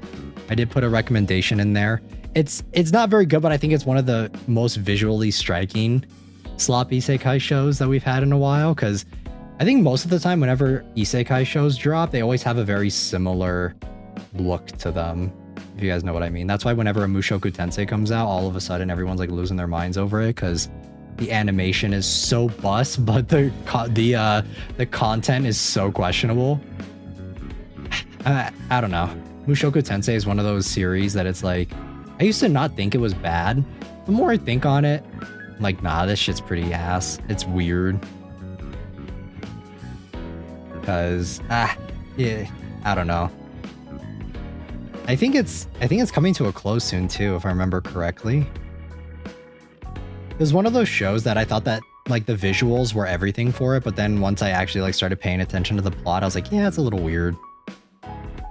And I think I rewatched it a while ago, and the part where it started getting weird was like, it was immediately weird from the beginning, because when they started showing like Roxy like doing shit to herself, if you guys know what I mean for that show, you guys know, that's where I was like, okay, yeah, I don't know if the show is 100% like it's a little weird, it's a little strange, you know, it's kind of yikes. So when everyone was like saying that it is really good, I was like, oh yeah, it kind of is. But once you rewatch it and you like think about it a little bit more, it's kind of like, oh, is it though? Wait, there's a boss here, I didn't even know. Yikes. Okay, well, let's do this real quick. All right, we may play for a little bit longer before we get ready to wrap up the stream. I know that my mind is all over the place, guys. I'm sorry. I feel like when I'm playing Bua, it's a little hard to be mindless with it. Maybe if I played it more, I would be able to be more mindless with it. I feel like it's because of the combat, I just don't know what I'm doing, and I'm high-key just like smashing buttons together. I'm praying for the best.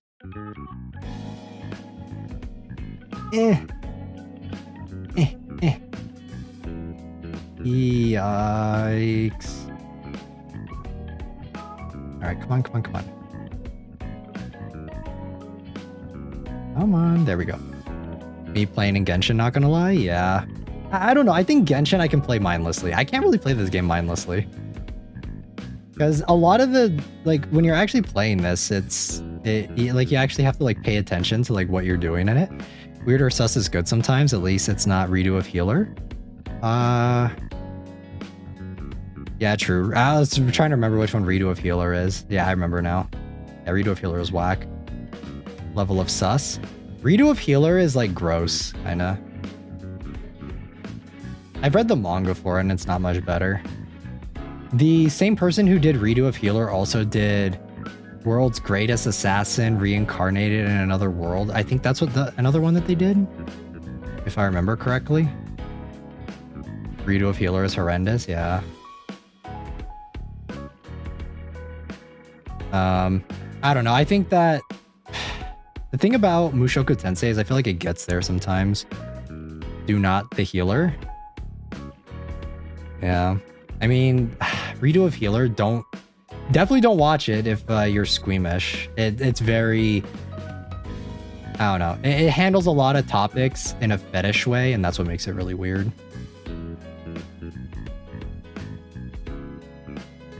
I'm trying to remember what the mangaka of that did. There was another one. Let me see. Redo of Healer.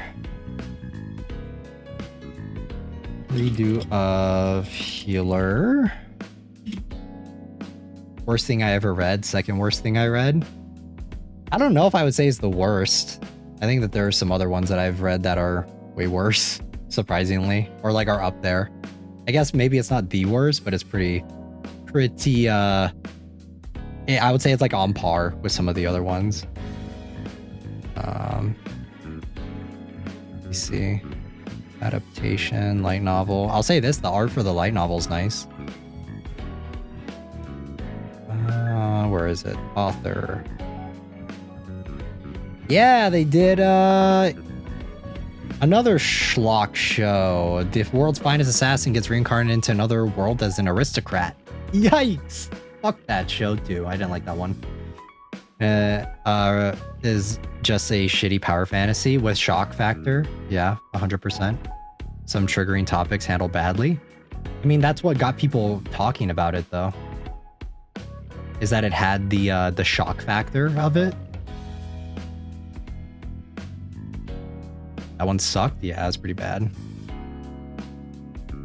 That's another one with like a lot of questionable topics in it, right? I don't know. World's Finest Assassin, I watched it and I thought the best thing about that show was the opening. I think the opening and ending were pretty good. One of the shows where one of the few shows, I guess I should say, that you watch the opening, skip the show. High key. I feel like I think there's a world quest around here that I just haven't done yet. Let me see. Is there another thing? Yeah, there's over here.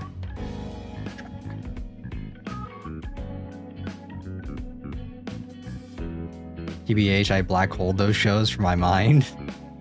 Probably for the best, I would say. Oyasumi Poon Poon's another one that I like black hold in my mind. Just like don't want to think about it.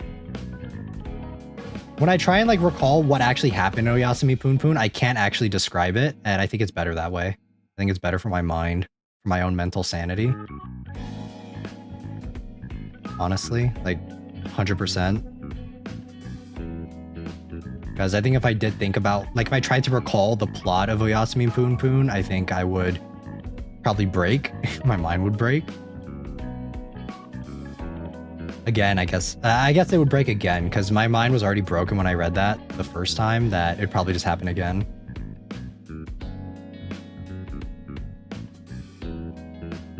I try not to be like hyperbolic when I say like something like breaks my mind or whatever, because I feel like a lot of people say that shit. A lot of people are just like, oh my god, this show broke my mind, and then I go and read it and it's just whatever, fine.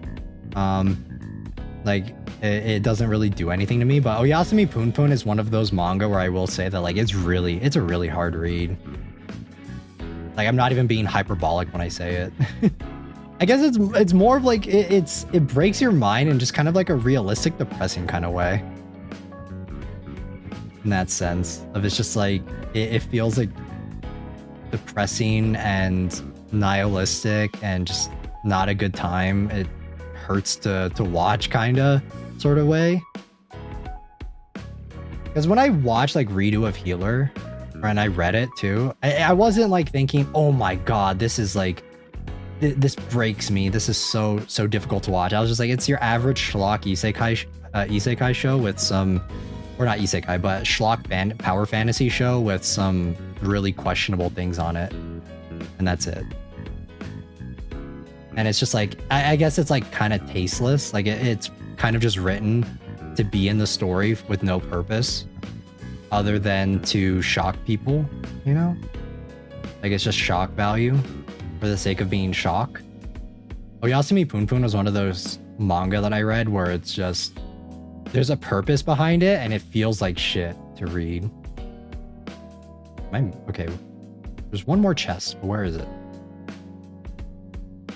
Where? Coco. I hate these fake out ones, man. These are not actual chests. Somewhere around here. I'm trying to find this last one. Redo isn't worth the media I've seen, but it definitely gets the side eye of who hurt you to the creator. I don't know if it gets the side eye of like who hurt you to the creator for Redo. I just gotta think like it gives me, when I think of side eye of towards the creator, it's just like, is this your kink? Like, is this like what you're interested in? Like, is this why you added this into the story? Like, I get that kind of side eye, not like the who hurt you. I read Oyasumi Poon Poon and I side eye. I'm just like, who hurt you? Do you need help? Are you okay? Like, and I hate using that term. Yeah. Where is this final chest, man? Where is it? There's one more. I hate it when it's like 4 and I'm just missing this last one and I can't find it. Is it at the top of this? I don't know. I was doing research to remember who had to leave the NES Godzilla creepypasta community. They are Nyx Nightstar, formerly Nitro Nyx. They had to leave due to drama, I see. I mean, I don't keep up with the drama and I usually don't verse myself in drama, guys. My goodness. Okay, use this. Use the thing that they made for this. Okay, there we go. Listen, I'd get more specific about what I'd want to say to the creator, but I don't want to get banned. This is the best I can do. I get it, Nebula, no problem. I'm trying to find this final fucking chest, man. Where is it? 4 of 5 chests located. Won't tell you where the next one is. Or the last one is. Like, am I missing something? There's so much shit on the screen, I can't tell.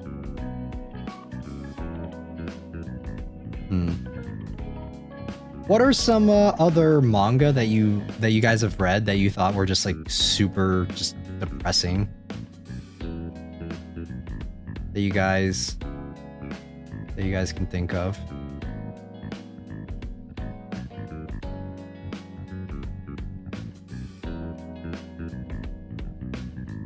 While I try and find this final chest and lose my mind doing so. You never had an issue with this thing before, with like this function on the game? However, it's starting to happen. There's like so much, and then the sensor doesn't always tell you where the chest is. Like, there's so much visual noise on this screen because it gives me an icon for every enemy, for everything I can interact with.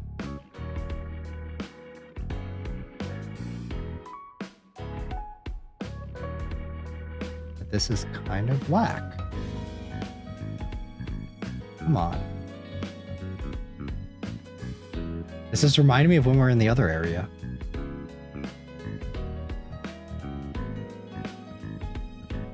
Okay, well, I'm not seeing the little icon here. I would think that it's like, usually whenever I'm like lost and I can't find one, it's usually on one of the top of these buildings or something, but I'm not seeing it still. So, and I keep checking this area, expecting a different result, the definition of insanity.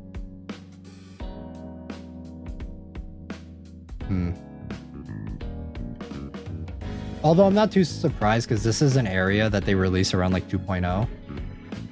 So they're like, I think they were still kind of getting the hang of where to place these things.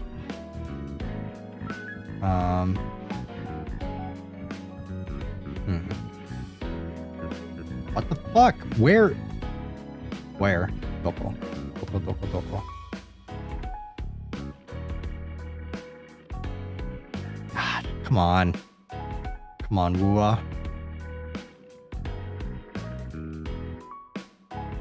Not down here, right?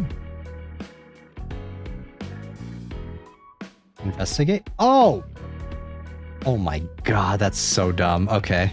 No wonder I couldn't find it. I stay away from depressing, but manga Ragna Crimson. Let me see. Ragna Crimson.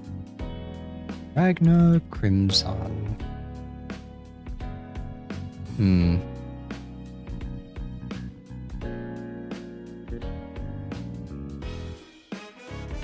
Interesting. Is this this doesn't look too depressing though, Train. This looks kind of... What are the tags? Fantasy? Action fantasy? What is it about? And if it is, like, do you think it's a recommend? I think the characters look pretty cool.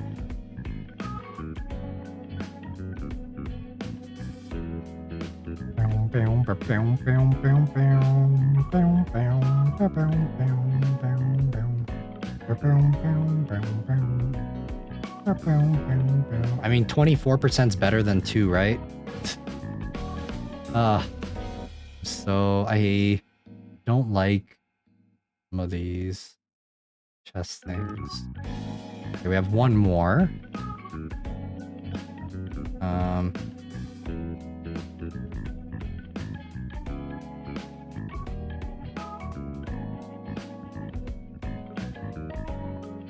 Dragon hunting guy can make silver swords with his blood, if I recall. Ugh.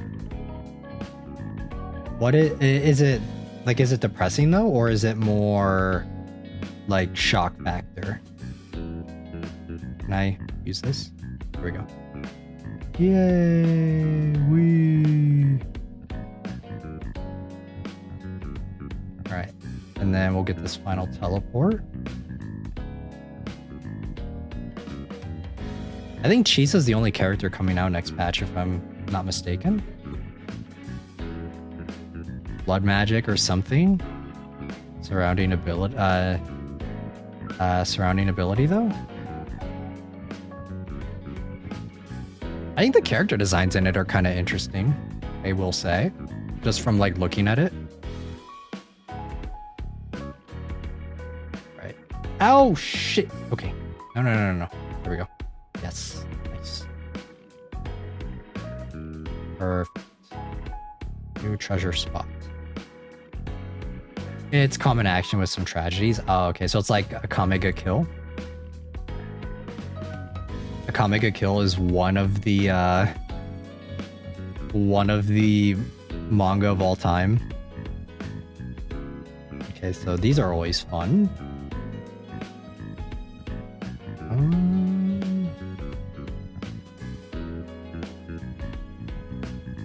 We go red first,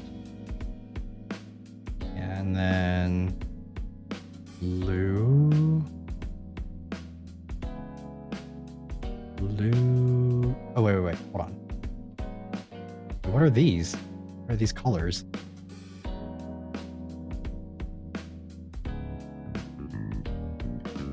What is this dark blue color? What the hell?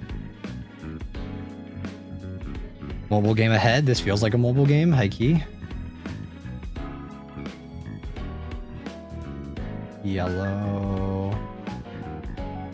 No, hold on. I think red was, red first was right. Okay, and then maybe green. Okay, and then blue. Or wait, no. Yellow and blue.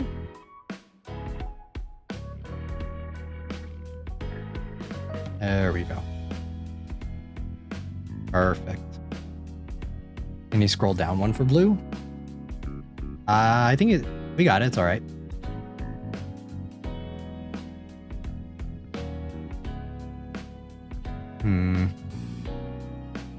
Unfortunately, this anime season though, like even though there are some shows that I'm, it's just the texture. I thought that it was like a lighter blue for a second. Unfortunately though, there aren't that many like really stonk shows that I'm really looking forward to. I saw My Hero final season is out right now, but I don't know if it's going to be a situation of it's the first part of the final season and it's going to be like long as hell and they're going to drag it out. Because I think that very well could be the case. Because I think I will catch up on My Hero once it's actually closer to finishing. because a lot of times with like really popular shonen shows like that, I just don't believe when I hear like final season. I assume that there's at least going to be like a 2-core or part 1, part 2 sort of deals going on with it. So I think whenever it is finished, I'll give it a watch. Until then, though, I am going to wait because I think I need to finish the last season that came out. I'm still thinking about it, trying to feel better with memes. With what? Okay, there we go. No. Okay. This and then that. There we go. So chest right here. Perfect. There's one up here too, I think.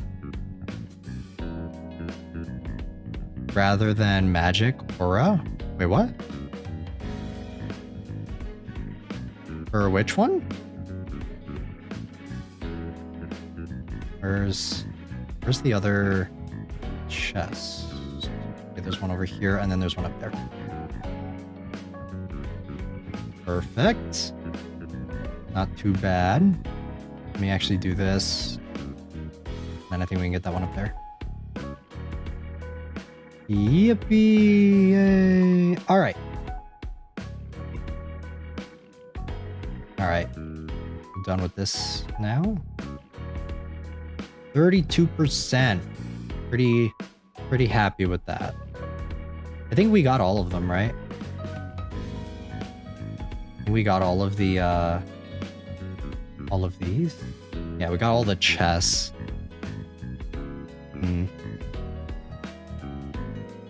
And I don't think there's anything else in the other area.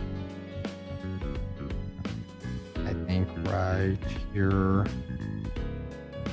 Yeah, this is the area that we already did. I will check out this boss though. Kind of interested.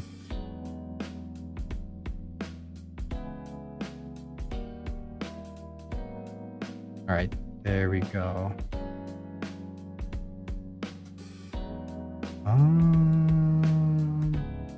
All right, yeah, and then we'll go over here for Ragna Crimson. Haven't read it in a while. It has a bullshit feature for sure. Gives the past self power. So like redo of healer. It's kind of what it sounds like.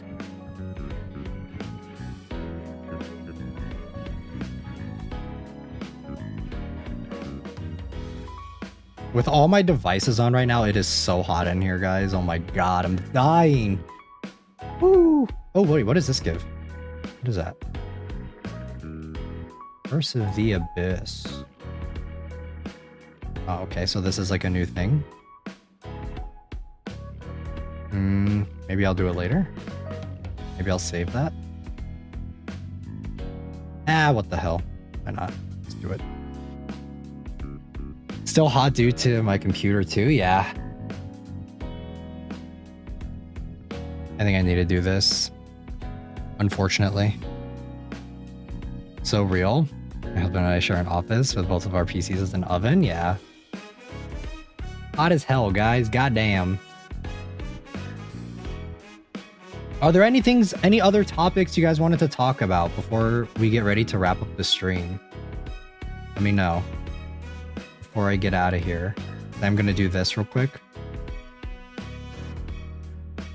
Oh, the future self literally goes back in time, somehow gives his aura his younger self.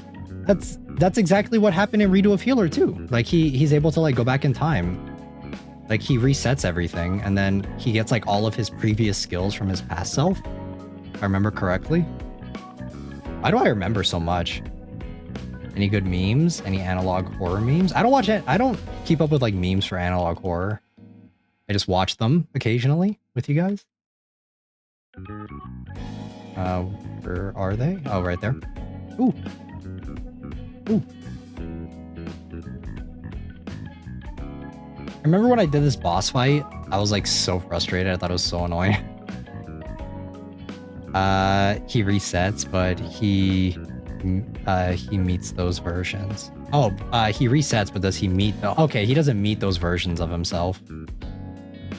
He just like sees the future or whatever, or sees the alternate timelines or some shit. TikTok, that IRL Walton animatronic. I don't know. I only saw the people that made the Walton Files animatronic a while ago. Pew pew pew. I feel like I should not be running this team for this. Like, this is not very good, but you know, it is what it is. Make it work somehow.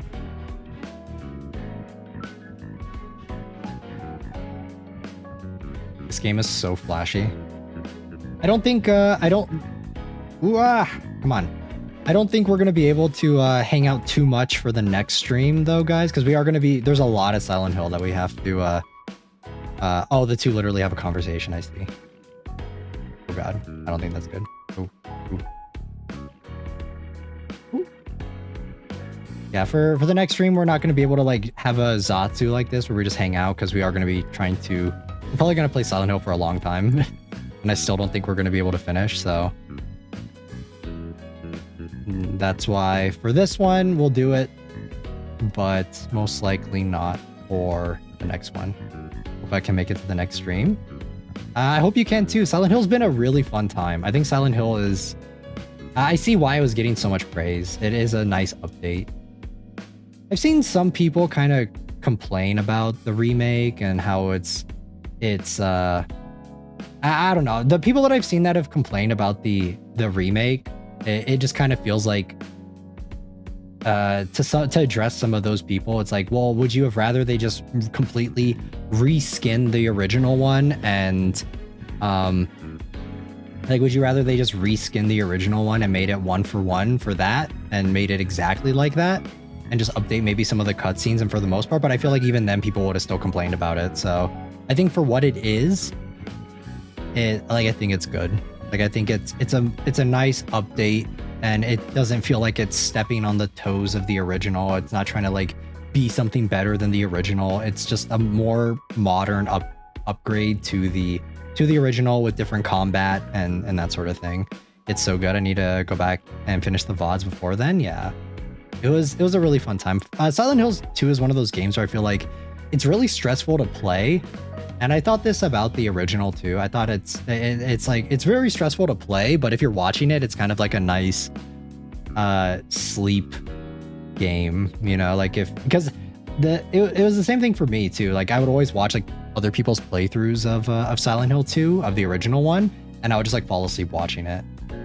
But I'm sure that while you're playing it, it's very, very freaky, you know, or like, and then it's the same thing for when I'm playing it too. I feel like I'm very stressed out when I'm playing it, and I think it holds up really well, and I still like the original one, but I've seen like some complaints of the original Silent Hill 2 or of the remake of it, and people are like comparing and saying that, oh well, Maria doesn't act like how she should, she's not the same character, and I'm like, I don't know. I go back and I rewatch cutscenes of that original Maria, and I'm like, I don't know if I would argue that this is the better version of Maria, you know. I kind of like that she's a little freaky and a little uncanny, you know. I think it works. Same thing for James too. Like, you can't argue. I don't think you can try and convince me that the James in Hey Wait to Call Me Out with Oblivion Remastered. I don't know anything about Oblivion, so I can't say, but I feel like there are, it's not to say that other people aren't aren't entitled to their own opinion on it. Like, I'm like that with some other games too, for sure. But for Silent Hill 2, I don't hold the original as like a gospel, you know. It's not, there are definitely some problems with that original game. It's definitely, like, I think it holds up better than other games from 2001 for sure, but there are, yeah, it's okay to like things, period. Yeah, like, it's like, I'm not gonna say that, but if you're gonna try and like say that, oh, it needs to be like, for people that are saying that the remake of Silent Hill 2 is it sucks and it's awful and blah blah blah blah blah blah blah, and it's just like I think it holds up. Like, it's a pretty good remake, a really good retelling. Because there was one video I watched, right? And it was literally someone picking apart, even down to like the level design, saying like, why did they change up the level design? Why did they change the level? Like they shouldn't have changed they changed up the maps of it to make them bigger and to make them more expansive. And it's just like, yeah, like if they made it 1-to-1, would it have made it better, right?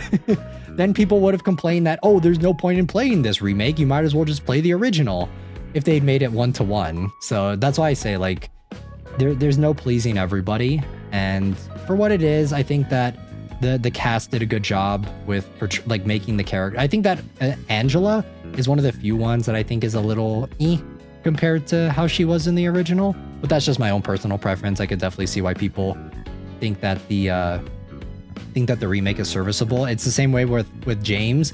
James, I think in the original one, he acts like a skinwalker. His performance is really stilted. It's very uncanny. It doesn't make a whole lot of sense.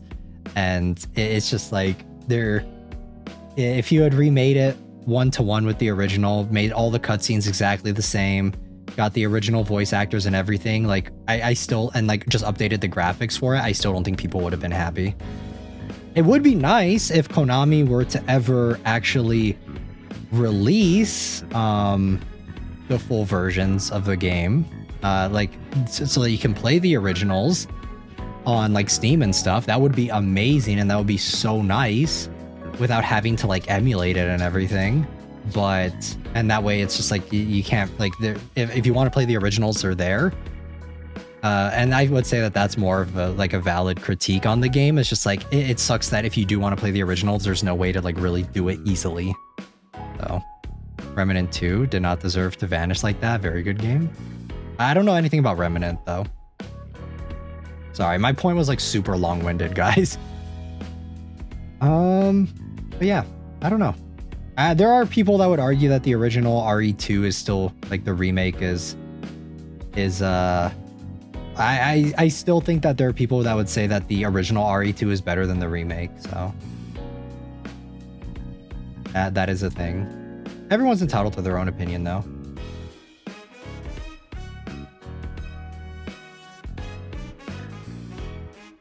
Yeah, sorry guys, that point was like super long-winded. I feel like it's whenever I play this game. Remnant is a good game. Whenever I'm playing WUA, like I said, I feel like I struggle to get my points and topics out because I'm also trying to like figure out how the fuck you play this game. Because the controls sometimes, man, really rough with this one. Yikes. I don't know if there's anything here. Check out gameplay to see what I mean for Remnant. I mean, I could definitely check out some gameplay right now. Let me just get out of here real quick. Remnant. Remnant 2. Oh, this is a multiplayer game, right? If I remember correctly. I think it is.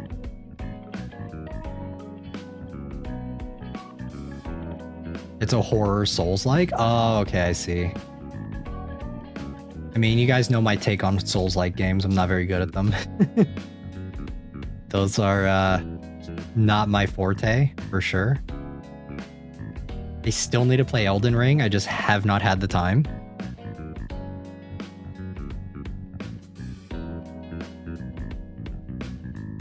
Series timeline, Chronos before Ashes, or the Ashes and then Remnant from Ashes and then Remnant 2. It can be multi or single. It's more gun than Souls, but they do have rolling. Oh, it's a gacha game? I think I've seen some people cover Remnant 2 a while back.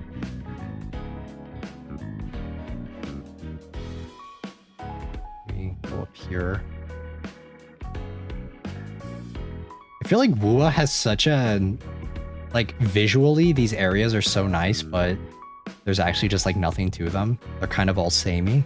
I don't know if you guys get that same feeling that I do. It's not a gacha game, at least I don't think it is. Okay, never mind. It just has paid stuff in it, right? I go over here. I see this thing. I think we will get ready to wrap up though, guys, after this. After I beat this boss. I said that like 5 times already. I just keep finding other things to do in it, so I just keep going. Alright, there we go. Perfect. Still don't know if I'm playing this game right.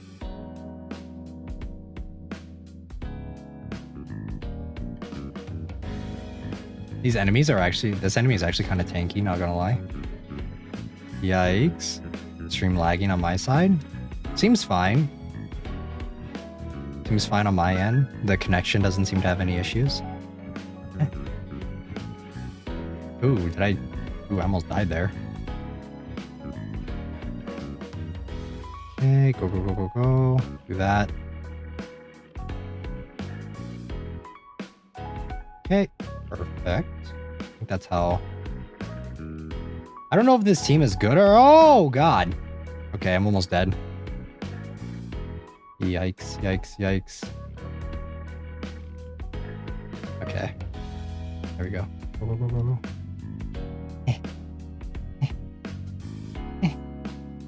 This is so hard. Okay, this is actually kind of difficult. I just want that thing right there.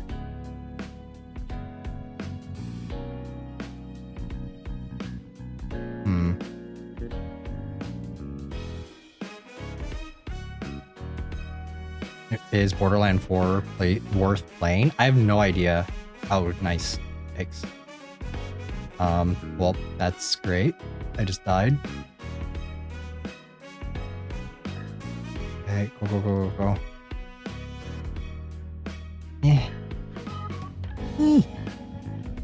Damn, this enemy hits pretty hard. We'll say. Yeah, this is not very easy. Let's say like 2 hits from that thing and I'm already almost dead. Yeah, I don't know anything about Borderlands, so I'm not the expert in asking. Are you kidding? What is this enemy, man? What is going on here? How does it do so much damage?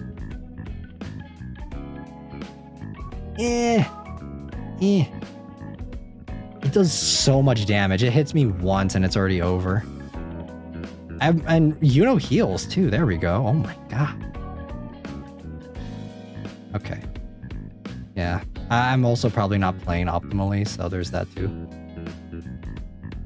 Rip Shorekeeper. Let me teleport back to a safe place. Alrighty, guys. We're gonna get ready to wrap up the stream. Hope you guys had a good yap. Like I said, there's not too much more to talk about compared to the last one. I feel like during the last one, I talked a lot about stuff already. So there's not that much new to update you guys on or to yap about. So yeah, it was a fun time though. I do like doing these kind of longer streams just to kind of hang out for a little bit longer, give you guys more time to hang out. Since I only do stream 3 times a week, most of the time. Other times it's a little bit more. So, yeah. I'm gonna see though if... Let me check this. Check here. Okay. I don't think anyone's streaming right now. Yeah. All right. Well, no one else is streaming, so I don't think we're going to be raiding. I love hanging with everyone. I'm glad you guys like hanging out. I will check out some other stuff and give you guys my take on it, give you guys my opinion, and let you guys know what I think of the Dahmer series, since I watched the Monster one and it was pretty bad. So, like I said though, Midwest Angelicos are pretty cool. What is the maid message though? We're not doing any raids. There's no one streaming. None of my mutuals are streaming right now. So we are just going to end off and But yeah, Midwest Angelica, to wrap up my thoughts for this stream overall, it was a pretty cool series. I like the homages to other shows and stuff. It's always really fun. The narrative is a little all over the place for me, kind of hit or miss, but that's just my own personal preference. I think the production value of it was really good. And you what? Yeah, I don't have any mutuals that are streaming right now, so we are not going to be doing a raid. So, all right, guys. Someone say maids. Wait, what? I thought I said raids. But sorry, guys, my voice is getting kind of tired. You totally said maid message. Okay, that's my bad then. You guys got me caught. So, all right, everyone. Hope you all have a great rest of your day or night wherever you guys are. See you all for Silent Hill 2 on Saturday, and then we will be doing a Menchie stream on Sunday. So, until then, everyone, love you guys. Class is dismissed. See you guys all in the next one. Ta-da! Oops, that was the BGM. Let me do this.